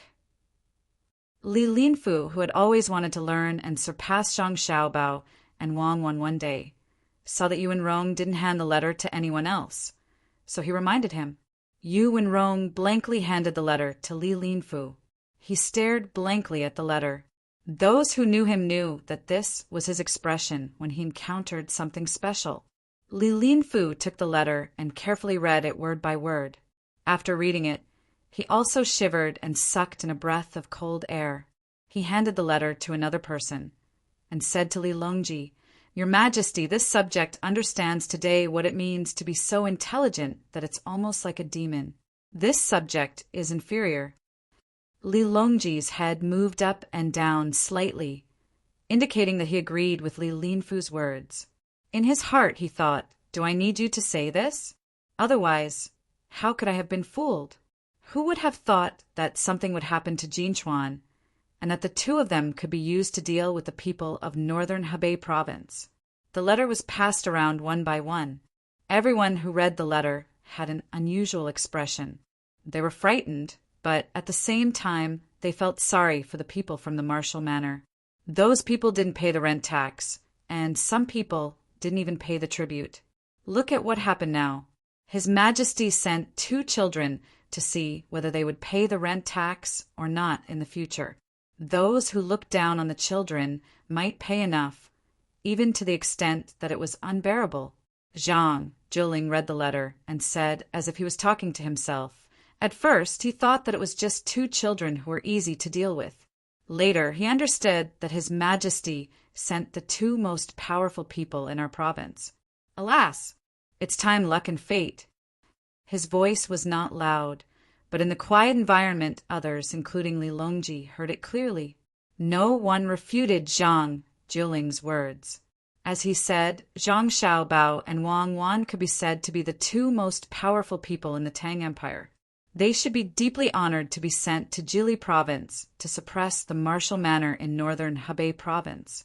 Li Longji had the feeling of being praised for his ability to judge people and was in a very good mood. If it weren't for Xiao Bao and Cuckoo, he would have to marry a princess. Although it was a princess in name, it was still uncomfortable. Only when there was no other way could he use women in exchange for a period of stability. Who would know that every woman I marry is a disgrace? Li Longji thought to himself. Zhang Shuo also finished reading the letter. He thought about it and said, "Your Majesty, if something really happened to Jinchuan, Zhang Xiaobao and Wang Wan will lead the troops to battle. If the people of the martial manor don't cooperate and they take action, will the capital send troops to help? What do you think, Minister Zhang?" Li Longji did not answer, but asked in return. Zhang Shuo hesitated and said, "I think that if Zhang Xiaobao and Wang Wan find an excuse to send troops to other martial manors, the imperial court can't directly send troops to help. They are using friendship as an excuse. If they send troops, it will be a private army. Your Majesty, when the time comes, you will need to punish them and reprimand them for sending troops without permission." "Well, that's natural. Is there anything else?" Li Longji agreed with Zhang Shuo's statement. Even if he wanted Zhang Xiaobao and Wang Wan to beat the other side into submission, he had no choice but to issue a statement when the 2 of them were making a move. Otherwise, if someone else followed suit and secretly sent out troops, should he interfere or not? Seeing that the emperor asked him again, Zhang Shuo continued, "The imperial court can't send troops, but it can make a move to deploy troops. It will put pressure on the martial manor in Hunan province and make them not dare to act rashly." Li Longji was satisfied. He was very angry just now that Zhang Shuo wanted to go against the 2 children at such a critical time. He asked the others, "Who has other ideas?" Everyone was silent, which meant that they agreed with Zhang Shuo. Chapter 800. After a few more days of hard flying, the thinner Shuiyun finally returned to the capital of Jili. Seeing Shuiyun's tired appearance, Zhang Xiaobao and the others felt sorry for her. They had already prepared to slaughter the cow, and Zhang Ying accompanied her, saying something that they did not know if Shuiyun could understand. "It's actually a meddlesome person, not the Tubo or the Turks, as we guessed." Zhang Xiaobao, who had received the information, was very puzzled. That doesn't prove that the 2 places are not behind this. 500 people are probably not enough to fill the gap between the teeth of the slave army. Fortunately, I wrote a letter to tell them not to act rashly. Otherwise, if they were all wiped out, where would they find an excuse to send troops? Wang Wan was very happy to see the information. This was good. With an excuse to send troops, they could mobilize the people in the commander-in-chief's office. Then it would be the critical moment for the next step. Zhang Xiaobao also understood Wang Wan's plan. This time, she would take the soldiers away. Through the delicious food and drinks along the way and her commanding skills, she would be able to greatly impress the soldiers. When the time came, they would have more fighting strength. Even if some people could not be recruited because of their family members, they could spread the news of their strength to others through their mouths. If they attacked other places in the future, it would also be a blow to the morale of the other places. But there was still one more thing to solve. The Duo Eaters are not hostile to the Tang Empire yet. If we attack them, will there be diplomatic problems? How can they not be hostile? Cutting down our haloxylon shuttle trees is a provocation to us, an invasion of the Great Tang. Our Jili province is not the North military camp of the Northeast. The ones who should be thinking about diplomatic troubles are the Duo cannibals. They need to pay enough to appease the anger of the Great Tang. Wang Wan did not care about international relations. The current Tang Empire was still very powerful. Well, send a letter to the people participating in the exercise and tell them to be prepared. I believe that our friendship can pass the test of war. Seeing that Wang Wan insisted, Zhang Xiaobao naturally would not continue to object. As he spoke, he spread out the paper on the table and wrote a letter. Along with the letters sent to the surrounding governors' manors, there were also letters sent to the capital. The capital didn't have a spirit eagle like Shuiyun, so they still didn't know the exact situation in Jinchuan. Pengzhou Pass had probably only just received the news and sent people to deliver the letters to the capital as quickly as possible. However, it would still take a long time for the letters to arrive. Li Longji had just finished discussing with Zhang Shuo and the others what they were going to do next. They were prepared to fully support Zhang Xiaobao and Wang Wan, at least in name. As for the deployment of troops, they would just treat it as normal training. If they did not do anything, the soldiers would get rusty. As a result, they were shocked by the news they received just as they were about to make a decision on Hebei province. Lisher, Cuckoo is about to start a war. When Li Longji received the news, he was tasting his tea. This year's new tea had arrived, and there were many top-notch teas. Ever since he said that there was no need to send him the best tea every year, Li Longji was finally able to enjoy them. Otherwise, he would have to continue drinking the original first-class tea. Gao Lisher understood the emperor's meaning. Although the emperor only said a few words, he wanted to ask whether they should hold some kind of drill in Jiannan province. Your Majesty, this subject believes that we cannot start a war in Jiannan province at this time. First, the troops there are not conscripts, they are the soldiers that the local Jidushi recruited using the money collected from the local area. Just like what Xiao Bao and Cuckoo said, soldiers with conviction are the most reliable soldiers. Li Longji didn't say anything in response to Gao Lisher's words, but his eyes showed his approval. Nowadays, the capital and the surrounding prefectures were already recruiting conscripts. Although the treatment was not as good as that of Jili province, compared to recruiting soldiers, it was better to solve the worries of those who wanted to join the army. Therefore, the results were not bad. As for the work arrangements, in a few years, one could be sent to the local government offices to serve as yamen runners, while the other could be sent to the business enterprises of the Zhang family and Wang family. This was what they had agreed on at the beginning. Gao Lisher continued, "Secondly, our great Tang should not say anything about this matter. Even if Xiao Bao is this subject's adopted son, the two of them are very important to our court. Jinchuan is not our great Tang's territory. Xiao Bao and Cuckoo sending troops is their business. If our court speaks up, wouldn't it be admitting that Jinchuan belongs to Great Tang? What would Tubo think?" In fact, Li Longji also thought the same, but he didn't want to say it out loud. Xiao Bao and Cuckoo were helping him to guard a large area. If he didn't help at a crucial time, what would he do if the two little guys threw tantrums? But when it came from Gao Lisher's mouth, it was different. "That's fine. I'll listen to Lisher's recommendation. As for Xiao Bao..." I'll write a letter to them. I believe that the two of them also think the same. I'm just afraid that the other commander-in-chief's manners might not agree." Gao Lisher quickly took over the task. Li Longji also said, "Let the Jiangnan East Navy cooperate with the Hunan South Navy. The location is at the front line of Dengzhou." The news was quickly sent to Zhang Xiaobao. After reading it, he smiled and said to Wang Wan, "Li Longji is telling us to send troops in his own name and give us compensation in other aspects.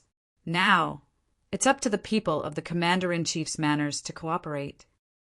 When the people of the Commander-in-Chief's manors who were asked by Zhang Xiaobao and Wang Wan to cooperate with the drill received Zhang Xiaobao's request to hold the drill in Jinchuan, they didn't react at first. They only thought that Zhang Xiaobao and Wang Wan wanted to bring troops over to show off their past achievements. Considering that all the supplies along the way would be provided by Jili province, and they didn't have to pay for it, and that they could help train the troops on a long journey, they agreed. But when the troops were out and on the road, the people in the capital who had accepted their bribes finally sent the latest news. "What? There's news about Jinchuan? No, it must be that Zhang Xiaobao and Wang Wan's place is in danger. They want me to help them fight." But when he received the news, he immediately understood. He rolled his eyes and wanted to refuse to participate. The advisor beside him advised, "We have to send troops. If we don't, the first place the two of them will attack is our Song Mo Commander-in-Chief's office. Besides, there probably isn't a big battle to fight over there. Otherwise, how could the two of them have the time to mobilize troops here?"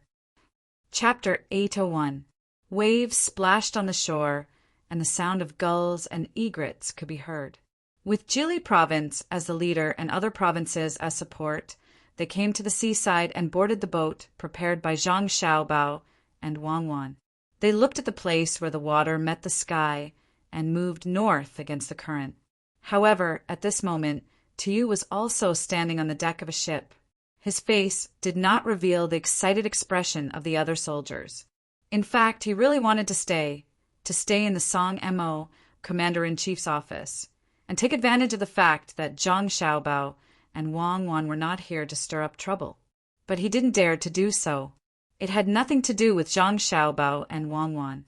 It was mainly because of the Tang Empire's imperial court. To be precise, it was Li Longji's plan. He mobilized 60,000 soldiers from Hunan province to hold a drill in Dengzhou. At the same time, he also took out 6,000 Navy soldiers from Jiangnan province. If one were to travel by land from Jili to Dengzhou, it would take about a month to travel on horseback. But if one were to travel by water, it would only take a few days. Who would dare to make trouble for Jili? Perhaps the strong army of the great Tang would arrive before the soldiers were ready. Li Longji is a stupid emperor. He will regret it one day if he doesn't take the opportunity to weaken Zhang Xiaobao and Wang family. Tuyu rubbed his face that was a little numb from the salty sea breeze and said confidently, Zhang Xiaobao didn't care what Tuyu thought. He didn't have the time. He was busy with the logistics plan. He had to let the soldiers understand the strength of Zhang Xiaobao and Wang family. Wang Wan, on the other hand, was playing with Pan, and the two little ones. Xiao Bei and the others had left with them. Naturally, they couldn't leave the two little darlings in Jili province, even if there were still 5,000 soldiers guarding the province. Of course, they couldn't send the two little guys back to the capital. When they reached Luoyang, they would let their parents take care of them. As for Xiao Bei and the others, it was better to follow them all the way to Jinchuan. They could let the 100 little guards see what a real war was like. No matter how good the training was, it was different from actual combat. Xiao Bei, who was used to following his family around, pulled Xiao Yuan to stand by the side of the boat. He stretched out 2 fingers and then 3. He asked, "Do you know what this is called?" 2 and 3. Xiao Yuan tried his best to stay as far away from Xiao Bei as possible and said softly, "Wrong, it's 23% of my strength," Xiao Bei said proudly. Xiao Yuan pursed his lips. He understood what Xiao Bei was trying to convey. Wasn't it just 23 bodyguards? Was there a need to repeat it every day? You're not convinced, are you? Then when we reach Jinchuan, let's compete and see whose guards kill more enemies. Xiao Bei, who wanted to be a general, issued a challenge to Xiao Yuan. Little Yuan shook his head vigorously. A gentleman doesn't stand on a collapsing wall. It's better for me to hide behind. You win. TSK, only children would hide behind. You're just a child. You're the kid, I'm not. Xiao Yuan finally didn't care whether he was a gentleman or not. It was a great insult to be called a kid. That's right. How did Big Brother teach her? Are you ready? Be ready at all times. We are the Strong Children's Protection Group, the future masters. Xiao Bei waved her little fists and sang in a crisp voice. She was now a member of a team. Xiao Yuan also hummed a few words, but after thinking about it, he was still worried. Can we really do it? Of course. Why don't you lend your 11 people to me first? Cooperation is the foundation of victory. The minority obeys the majority. I have more people, so your people have to obey me. Xiao Bei's purpose was finally exposed. After saying this, he suddenly rubbed his stomach. Aya, let's eat. Let's go. Don't waste time. After eating, we still have to listen to the story. The matter we talked about just now is settled. What matter? Xiao Yuan didn't want to give up the military power, so he pretended not to know. Lend the soldiers. It's an adult matter. Let's go, or we won't be able to hear the story. Xiao Bei hurriedly pulled Xiao Yuan and ran into the cabin. Even children knew how to control the military power, so it was impossible for adults not to know. The generals who followed Zhang Xiaobao and Wang Wan out of the various prefectures were repeatedly told before they left that they could slightly cooperate with Zhang Xiaobao and Wang Wan, but they definitely couldn't let the two of them obtain the military power. From the moment they sat on the ship, each of the generals appeared to be very nervous. The fear of water and the unfamiliarity of Jinchuan made the hearts of the soldiers who were far away from home fluctuate. If that was the case, they and the other generals wouldn't have to worry. But when they didn't have any good ideas, Zhang Xiaobao and Wang Wan actually sent many people to contact the soldiers here. They talked about the scenery along the way, talked about the various places they would pass by, and talked about the famous people who had appeared in the past and present. They introduced the situation at Jinchuan and talked about the measures to deal with seasickness. They had never seen such an army. Other than going to war, they still had to talk to the soldiers. Pressure, a lot of pressure. They didn't know if they could continue to control the soldiers when the time came. The gathered generals considered this and kept glancing at each other, but they didn't have any ideas. If they were asked to do the same thing, they admitted that they couldn't do it. During the meal, one of the generals finally couldn't hold back the worry in his heart and whispered to another person beside him, General Mo, did you suddenly ask us to gather at the cabin tonight? Should we go or not? The person who was called Mo couldn't make a decision at the moment. Now that they had left their hometown and no one was around, they had to be careful. He replied, let's talk about it later. I'm just worried that we don't have to worry about food and water here. Will the soldiers not have enough to eat? This time, there are a total of more than 40,000 people here. It's difficult to make good supplies. The person who asked the question also nodded. That's right. There are 5,000 guards in Jili province. 3,000 went to the north. I don't know what they did, but 1,000 disappeared for no reason. Only 1,000 are with the troops. I don't know how big the battle at Jinchuan is. I heard that the flames of war have been going on for a few days. Maybe they have already started the battle. They deliberately didn't light 3 flames to deceive us. When the battle really starts, I hope you can help. His guess was right. The battle had indeed started. Logically speaking, there should be 3 flames of war.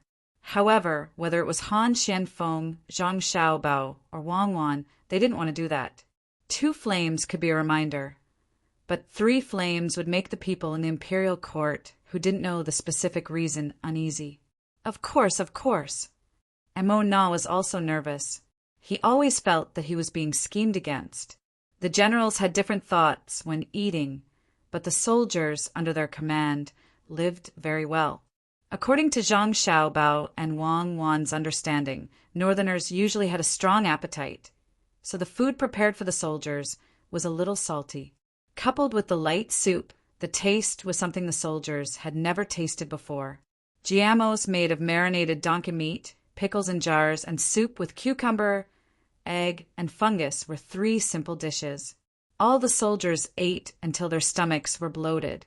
They couldn't stop cheering. However, when the person sent by Kutu to investigate came back, Kutu felt more and more uneasy. Usually in the army, he didn't give his subordinates donkey meat and good biscuits, let alone soup with fungus. Many soldiers probably didn't even know what fungus tasted like since they were born. How could fungus be eaten by ordinary people? It seemed that Zhang Xiaobao and Wang Wan were scheming something big. He thought about how he had always lost in the several confrontations. Suddenly, he was worried and unconvinced. He waited until night came and discussed with the generals before he could unite to deal with the 2 of them. The ship was not slow. Even if it was against the current on the water, it didn't stop at all. In addition to the full sail, the wheels on both sides of the ship were also turning nonstop. Zhang Xiaobao didn't have to take all the supplies from his own home. In that case, the loss of freight would be even greater. Along the way, he bought directly from the places on both sides of the river. The current season was a good time for several kinds of vegetables. He sent people to spread the news that he was buying a large amount of goods. There were naturally clever merchants who would think of ways to collect enough ingredients and send them to the place. As a result, the prices on both sides of the Yellow River rose by a lot. Zhang Xiaobao didn't have the leisure to think about how much the passing by could increase the economy on both sides of the river. He was thinking about how to deal with Kutuyu. Every cabin where the generals lived had a special surveillance method. What a group of generals discussed last night naturally couldn't escape his ears. After hearing the report from his subordinates, Zhang Xiaobao said to Wang Wan, "But Tuyu is really ruthless. In order to deal with us, he didn't care about the health of the soldiers and wanted to poison them. He even wanted to eat poisonous things themselves. It's not a poison that can kill people. It's just croton. There are only 2 purposes. First, he wants his subordinates to misunderstand us. Even if they don't think that we poison them, they will think that our logistics are not good. Second, he wants to delay time. He can't travel so fast when he's sick." Wang Wan showed a very disdainful attitude towards what Kutu did. Zhang Xiaobao sat there and tapped his face with his hand for a long time. "Since he wants to do things to the extreme, I will help him. It's not easy for him to get a lot of croton. I have to help him. He wants to be ruthless to himself, but I will be even more ruthless to him. I want to see if he can continue to command the army after he falls ill. What are you going to do?" Wang Wan hadn't seen Zhang Xiaobao's signature move for a long time, but this didn't mean that she didn't know the consequences of Zhang Xiaobao's actions. Zhang Xiaobao also missed this kind of direct and targeted strategy. He chuckled and said, "There's a tactic called information warfare, and there's also a saying called 3 men make a tiger. Our advantage is that we have Water Cloud and Pigeon. Even if he doesn't do it, he'll still do it, even if everyone says he did it. You want to send a message directly to the Song Mo Commander-in-Chief's office and expose Kutuyu's actions?" Wang Wan guessed. "No, I want to send a message to his surroundings and let the people in the Song Mo Commander-in-Chief's office know through other people's mouths. But not now. No matter what, we have to go through the capital so that they can't catch up even if they want to send a message." Chapter 802. While Kutuyu and the other generals were in a bad mood, their soldiers were living a very good life. During this period of time, they were able to eat good food that they normally couldn't eat. White steamed buns and rice that were very comfortable to bite on. Coupled with the supply of vegetables and meat, they felt that this time they were not out to fight, but to enjoy life. Especially at night, When the dew was heavy, the person in charge of the night watch could even get a small cup of wine. It looked a little small, but it was much stronger than the wine they drank before. Just a small cup was enough to warm up their entire body from the inside out. The soldiers had already fallen in love with this kind of life. The only thing that made them a little unhappy was that the food that followed Zhang Xiaobao and Wang Wan, as well as the few hundred guards, was not the same as what they were eating. For example, last night they had 1 serving of fish, 2 servings of vegetables, eggplant and cucumber, and a bowl of mutton soup. However, the people who came with Zhang Xiaobao and Wang Wan ate eggplant and cabbage. The meat dish was braised pork and a bowl of egg soup. The braised pork was fine. After all, the fish they ate was called braised fish, although the taste was a little worse. However, eggplant and cabbage were not vegetarian dishes at all. Whose vegetarian dish was called minced meat and eggplant. Whose vegetarian dish had shredded meat in it. No matter how envious or jealous they were, they couldn't complain. I won't complain. A chitin soldier, who was in charge of the night watch, held a cup of warm wine in his hand. He licked it gently with his tongue and said to the person next to him, who was also in charge of the night watch, "My life is worth it. I have meat every day and wine when I am in charge of the night watch. Since I was young, I have never drunk such good wine." Another soldier had the same feeling. He sniffed the wine cup with his nose and said, "It's a pity that someone else will be in charge of the night watch tomorrow. When I discussed it with them, they didn't want to do it.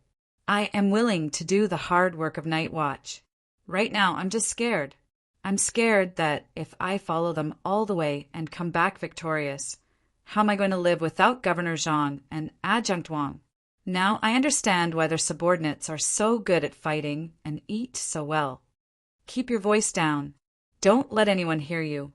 Otherwise, even if you don't die, you will lose a layer of skin. I really regret that I didn't go to Jili State to be a soldier. If I brought my family with me. Oh, I don't dare to think about it. I don't dare to think about it." The person who spoke earlier lowered his voice and looked around nervously. Seeing that no one was paying attention to them, he heaved a sigh of relief. The 2 of them sipped their wine and continued their night watch. The same thing was happening on different ships. But how could Tiu not hear any news at all? However, he had no other choice. He couldn't possibly ask his subordinates not to eat the food provided by the Zhang family and Wang family.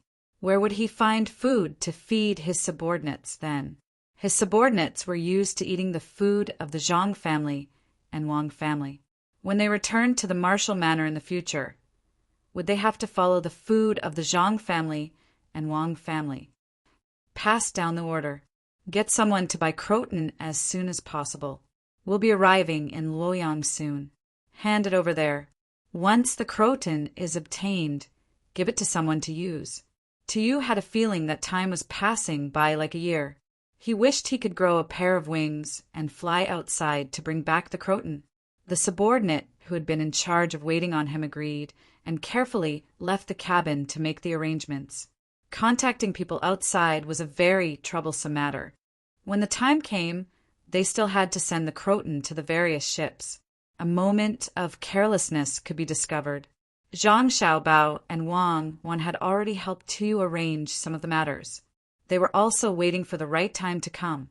Wang Wan lay on the bed, her head leaning on Zhang Xiaobao's shoulder as she whispered, "Xiaobao, the matter of the bank is now considered stable. Do you have any plans for the next step?" Zhang Xiaobao knew what Wang Wan was asking about. It was the same problem of interest as when the national debt was issued. Now, the bank didn't have to pay any additional fees for depositing money. Ever since the bank took this measure, other places that specialized in exchanging money had no choice but to think of other ways to collect funds. No one was willing to deposit money with them. At the beginning, many shops wanted to support the bank, but as the imperial court bought large amounts of silk, when the time was almost up, they felt the determination and strength of the imperial court. Seeing that other people were coming to take a large amount of money and transfer it to the bank, they had no choice but to follow the great Tang Bank's policy of exchanging and storing without any fees. Otherwise, if all the people who deposited money with them came to withdraw money, they simply couldn't afford it. A lot of money had already been lent out in the form of usury, but it wasn't time yet, so they couldn't collect it. It was precisely because of this that Zhang Xiaobao hadn't introduced the matter of interest. He was afraid that it would have too great of an impact on other financial industries. After thinking about it carefully, Zhang Xiaobao said to Wang Wan, "Isn't it a bit too early? You have to know that once interest is paid on deposits, it means that the currency has begun to depreciate. In order to make the people feel that their money hasn't depreciated, we have to increase productivity. Right now, we are researching all kinds of science and technology, but we haven't taken it out yet. Then let's take it out." Wang Wan also understood the situation. If they didn't develop productivity, then the depreciation would be true depreciation. If productivity could keep up, then they would be able to reach a balance between supply and demand. The more productivity developed, the better the people's lives would be. "Xiao Bao, if we take it out, then the people's lives will be better," Wang Wan added. "Even if it's better, they won't be satisfied. Have you read history books? I haven't studied it systematically, but I know the thoughts of human life. In the past, it was just liberated, right? At that time, 1 cent could buy a large piece of fermented bean curd. What about us at that time? We didn't have a cent or a cent. 1 piece of fermented bean curd was $1, and it was still small.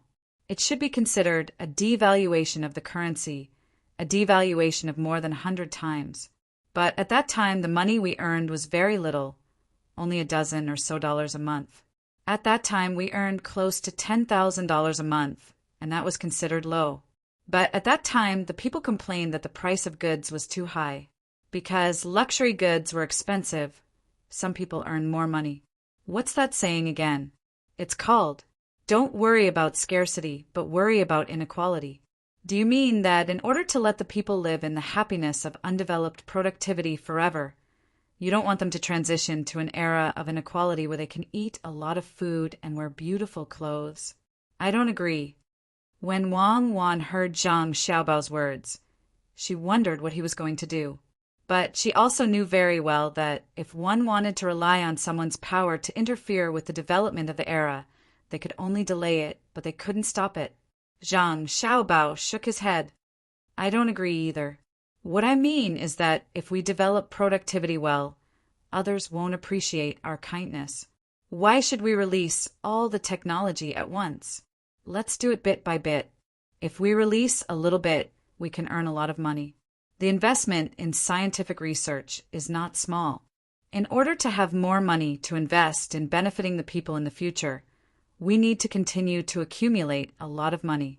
We can't burden the imperial court, and we can't exploit the working people. So, the interest matter can wait. It can be considered as helping the financial industry." "Okay, why are you looking for excuses? Can't you just say that you want to make money? Why do the words sound so strange when they come out of your mouth?" Sure enough, there's no good person in business. Wang Wan was confused by Zhang Xiaobao's words just now. When Zhang Xiaobao finished speaking, she understood that he was just looking for excuses. Right, who's a good person in business? They're all officials. Good people, good officials, right? Zhang Xiaobao muttered. "I don't have anything to say to you. Go to sleep. Move over there. Don't take your arm away. It's still a pillow." Wang Wan also muttered. She pulled Zhang Xiaobao's arm and put her head on it. "It's numb, it's numb. Tomorrow we have to provoke them and let them be firm in their thoughts. I heard that some girls get married and have children at the age of 13 or 14. We're almost there, right? I heard that eunuchs don't have to worry about this kind of thing for their entire lives. I can help you." At dawn the next day, Xiaobei and the rest of the little guys started to train their 100 teenage bodyguards again. They did morning exercises on the deck and shouted loudly. It really did look like they were doing something. The bodyguards brought by Zhang Xiaobao and Wang Wan, as well as the 1,000 soldiers, were also training in a small area. The other 40,000 people were already immersed in the aroma of the food. It was not inferior to a gentle village at all. Today's breakfast was meat buns. There were some green onions in the chopped meat filling. Before they could eat it, the fragrance that assailed their nostrils made them drool. With the addition of the meat, pickles, tofu pudding, and chives, it was as if it was the new year. As expected, when Tuyu found out what they had for breakfast, his expression turned even gloomier. The other generals also felt regret. If they had known earlier, they would not have brought them here personally. This was their own army. If they wanted to win over the hearts of the people when they returned, they would probably have to spend a lot of money. A small portion of the people were depressed, while a large portion of the people were happy. When the fleet arrived at Luoyang, the small portion of the people were also happy. They were all waiting to get Croton from Luoyang. In Luoyang, the fleet had to stop for a day to rest and reorganize. The main reason was that Empress Wang's 2 children had to be sent to Zhang Xiaobao and Wang Wan's home. They could not bring 2 babies to war. Seeing that Pan was about to be sent away, Xiaobei reluctantly reached out his hand to touch Pan Er's face. He lowered his head and kissed her. "Good baby, don't be anxious. It won't be long before Big Sister brings the soldiers back victorious. When that time comes, you'll be a little older. I'll bring you to swim. It's very simple." Pan blinked her eyes and looked at them curiously. In the end, she cried. It was not because of the separation, but because they were not familiar with the people carrying them. Zhang Xiaobao and Wang Wan's mother just happened to have nothing to do, and her children were not by her side. Now that the 2 little guys were sent over, it could be considered as relieving some of the boredom. After spending a day with Xiaobei and the others, when it was time for the fleet to continue moving, she gave some instructions and left with the 2 children who were still shy. When the crying gradually faded away, the fleet embarked on a new journey. In the cabin, Kutuyu looked at the big bags of croton seeds and was very nervous. He asked the person who went to do the work, "Did anyone follow you?" "No," this little one looked carefully. Besides, this little one used the excuse of buying something else as an excuse. Who would have thought that there would be so much croton seeds in the cargo? The person who did the work shook his head and promised not to mention that no one else found out. Even if they found out, he would not dare to say anything. Tuyu licked his lips with his tongue, then bit it and said, "Find a way to spread the news to the other ships. 2 days later, at night, we will act at the same time. If this matter is leaked, then this little one understands. If it is leaked, it will be done by this little one alone. It will have nothing to do with the general. When the time comes, I ask the general to take care of this little one's family." How could the person who did the work not understand Kutuyu's meaning? If there is a problem, he will have to take the blame. Even if he did not want to do this, he did not have the right to choose. "Go! After this matter is done, there will be no shortage of benefits for you," Kutuyu ordered again. He took a few deep breaths and no longer cared about the croton seeds in the cabin. He went outside and looked at the scenery on the river as if nothing had happened. Because they were going to the desert, they did not have to go through Jiannan Road by land. This made the Zhang siblings feel very regretful. When the time came, they could only think of a way to discuss with Zhang Xiaobao and Wang Wan to let the 2 of them go home to have a look or to pick up their families. There was no need to go by land, so they walked along the Yellow River. To be precise, they passed by the capital and then entered the Jing River. At this time, Kutuyu was looking at a bridge on the river in shock. The water of the Yellow River surged and hit the side of the ship. Compared to the bridge that spanned the 2 sides, the surging water did not seem so shocking. "What is the name of this bridge?" Kutuyu looked at the pedestrians on the bridge and asked the soldiers on the side of the bridge. Replying to the general, "This bridge is called the 3rd bridge of the Yellow River. It hasn't been named yet. This humble one has inquired about it. The naming of the bridge is not simple. If someone is willing to pay 1,000 strings of coins, they can name the bridge this year. If they still want to name it next year, they will have to pay again." The soldier had a lot of communication with other people and knew a lot of things. The third bridge? So there is also the first bridge and the second bridge? One has to pay 1,000 strings of coins to name it? Is there really someone stupid enough to pay? Kutuyu did not see the bridge the last time he came, but this time there was. It seemed that there was more than one bridge, which made him feel strange. What was even more strange was that they were willing to spend money to name it. The soldier said again, "There is. The first bridge and the second bridge have been named. The first bridge is called the 10,000 Zhang Cloth Line, and the second bridge is called the Wei River Boat Transport. General, this bridge was built by the Zhang family and the Wang family. The Zhang family and the Wang family are really capable. They can actually build a bridge on the river. Also, their daily meals are good." "Good, you eat it. It is not small, it is not small." Kutuyu really did not know that the bridge was built by the Zhang family and the Wang family. Seeing it with his own eyes today, not only did he not have the heart to applaud Zhang Xiaobao and Wang Wan, but his mood became heavier. The more capable the two families were, the more difficult his life in the commander-in-chief manner would be. Chapter 803. At the place where the sun was about to set, a red glow reflected on the horizon, and even the murmuring river had a trace of gorgeous color. Light smoke rose from hundreds of ships at the same time, and the sound of cooking could not stop. The soldiers who had been used to eating on the ships could not help but secretly swallow a few mouthfuls of saliva. Seeing was believing. Except for the 1,000 soldiers from Jili province and the guards who followed Zhang Xiaobao and Wang Rong, the other soldiers had a more direct understanding of the capabilities of the two families of Zhang Xiaobao and Wang Rong. Although it was said to be military camp food, after tasting it, they found that it tasted more delicious than the food made by some good restaurants in their own provinces. The cooks who followed the army were not ordinary either. It would be good if they could continue to follow the army when they arrived at the place. They were afraid of war, so they could only bring fried noodles and cook by themselves. Usually, people were not allowed to enter the kitchen. It was clean inside, and there was no need to worry that people would find rats and cockroaches.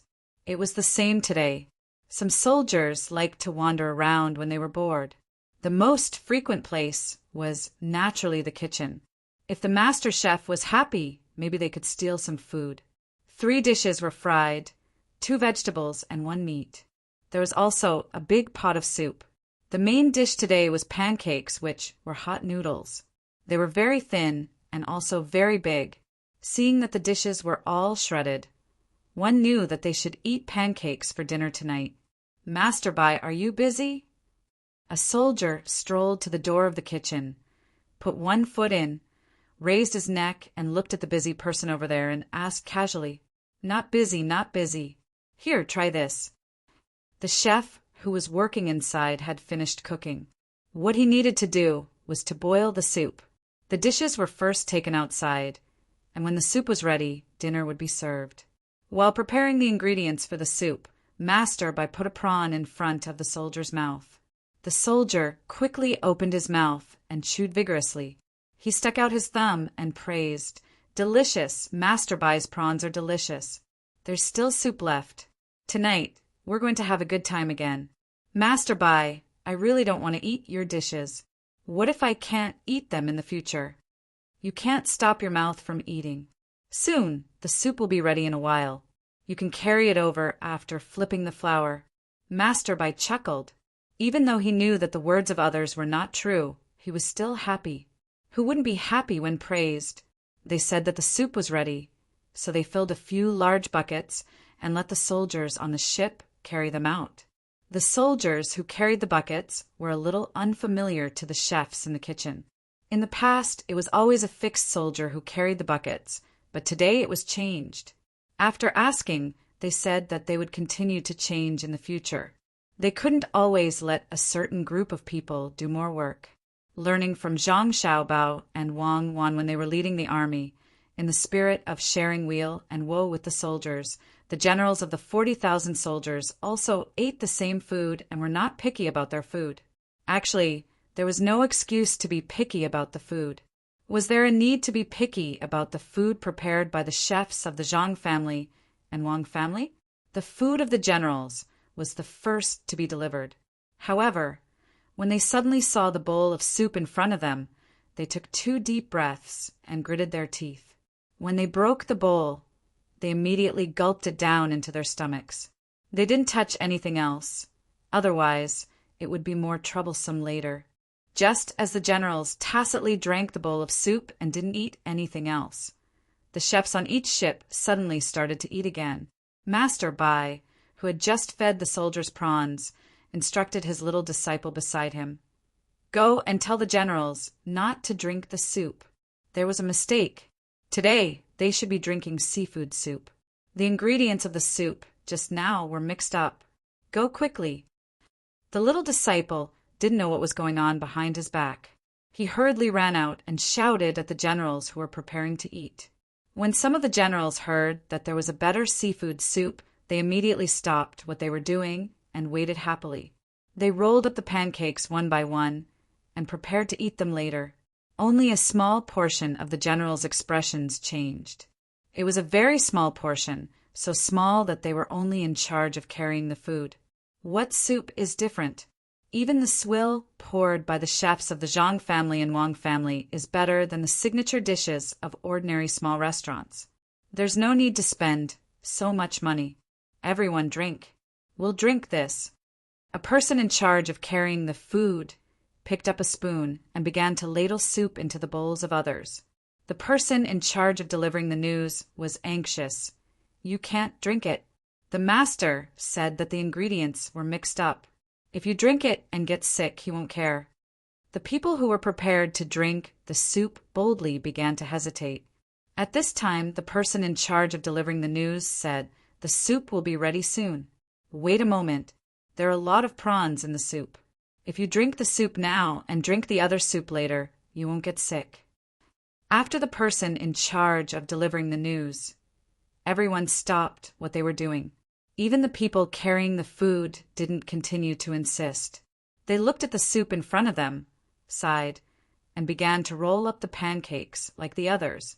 The news quickly reached Ku Tuyu's ears. When he heard that the soup was changed, he didn't feel anything. When the person in charge of handling the matter came to him and told him about his plan, Ku Tuyu finally understood. It's bad. Did someone find out? Why didn't you put it in the dish? Ku Tuyu asked the person in charge of handling the matter. General, I didn't see anyone else. If someone found out, wouldn't they expose it?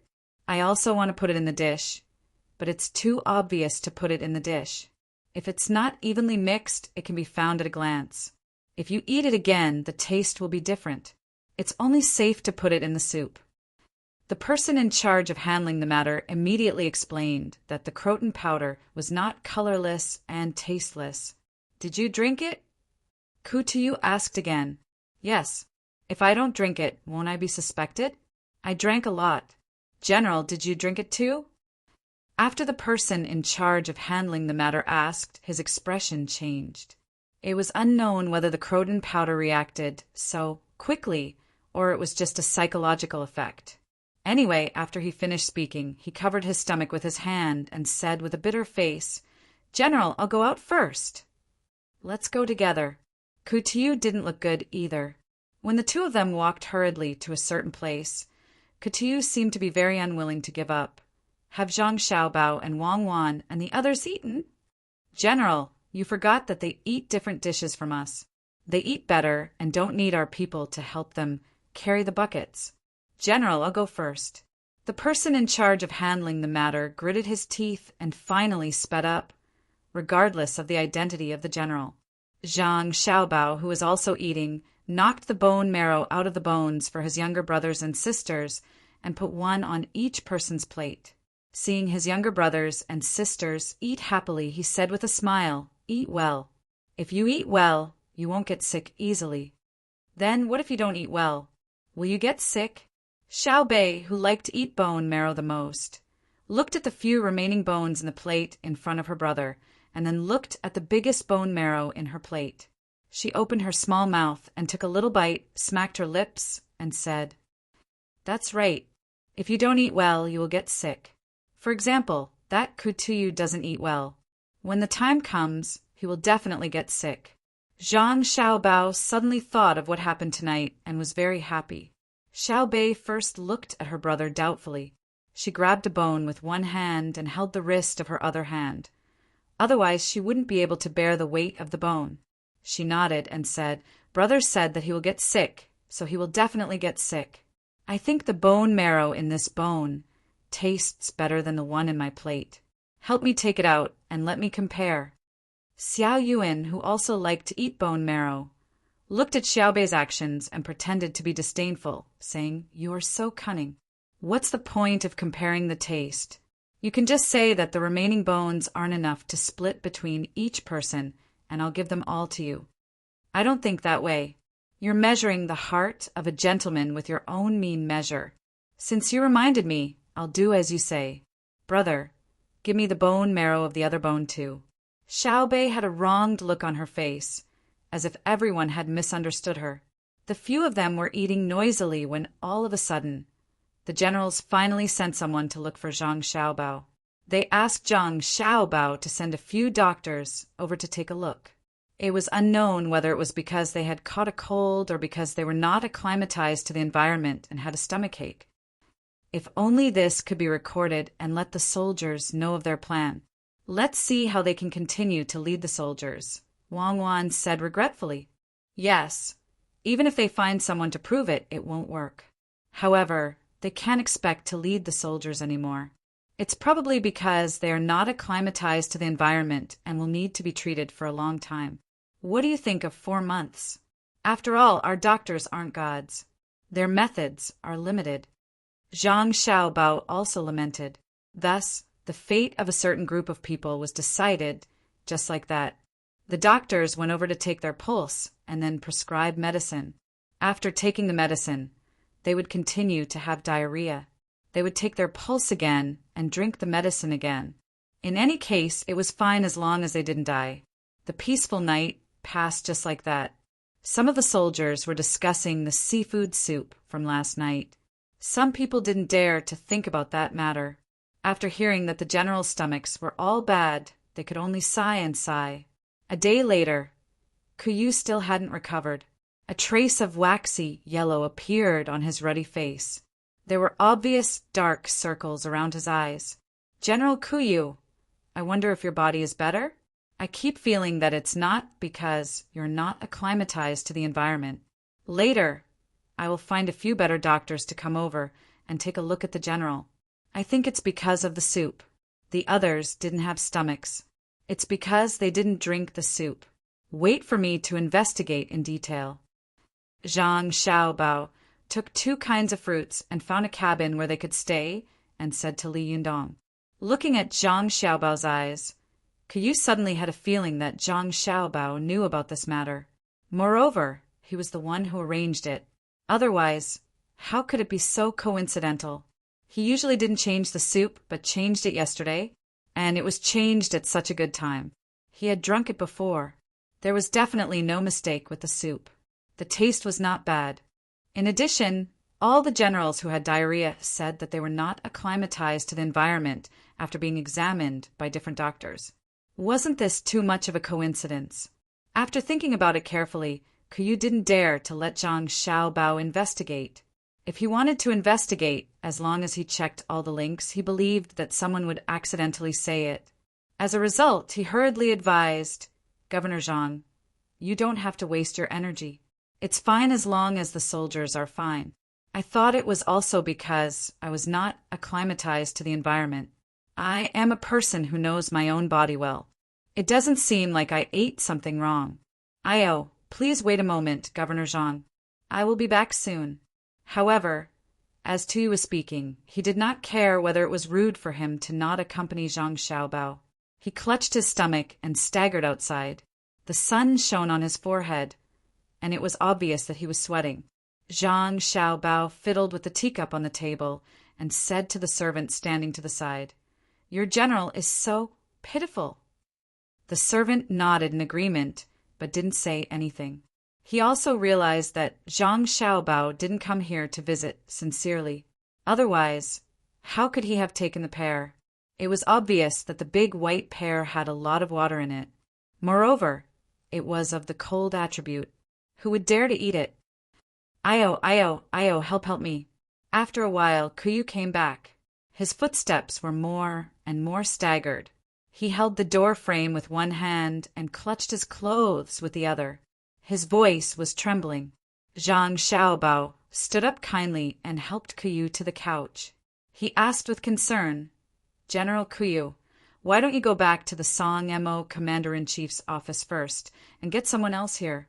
Otherwise, how will you command?" Recently, Adjunct Wang has been looking for an opportunity to train and cooperate in battle. General is not here. I don't know if Adjunct Wang can send the orders well. Train? How to train? Kuyu momentarily forgot the pain in his stomach and asked with uncertainty. In battle, you have to listen to one person's orders. Otherwise, it will be chaotic. Adjunct Wang originally wanted General Kuyu to be the highest ranking general. Everyone else will listen to General Kuyu. However, with General's current condition, if you drag your illness and take care of things, you probably won't get better, right? Zhang Xiaobao patiently explained. Kuyu, who wasn't stupid, understood that this was to seize power. Although he wasn't afraid of seizing the real power, from today onwards, he reckoned that he would lose the command authority for a period of time. In an instant, Kuyu suddenly regretted. He suddenly realized that things weren't as simple as he thought. He shouldn't have wanted Croton in the first place. Didn't the other party finally find the opportunity? Governor Zhang, this matter isn't urgent. General will get better tomorrow.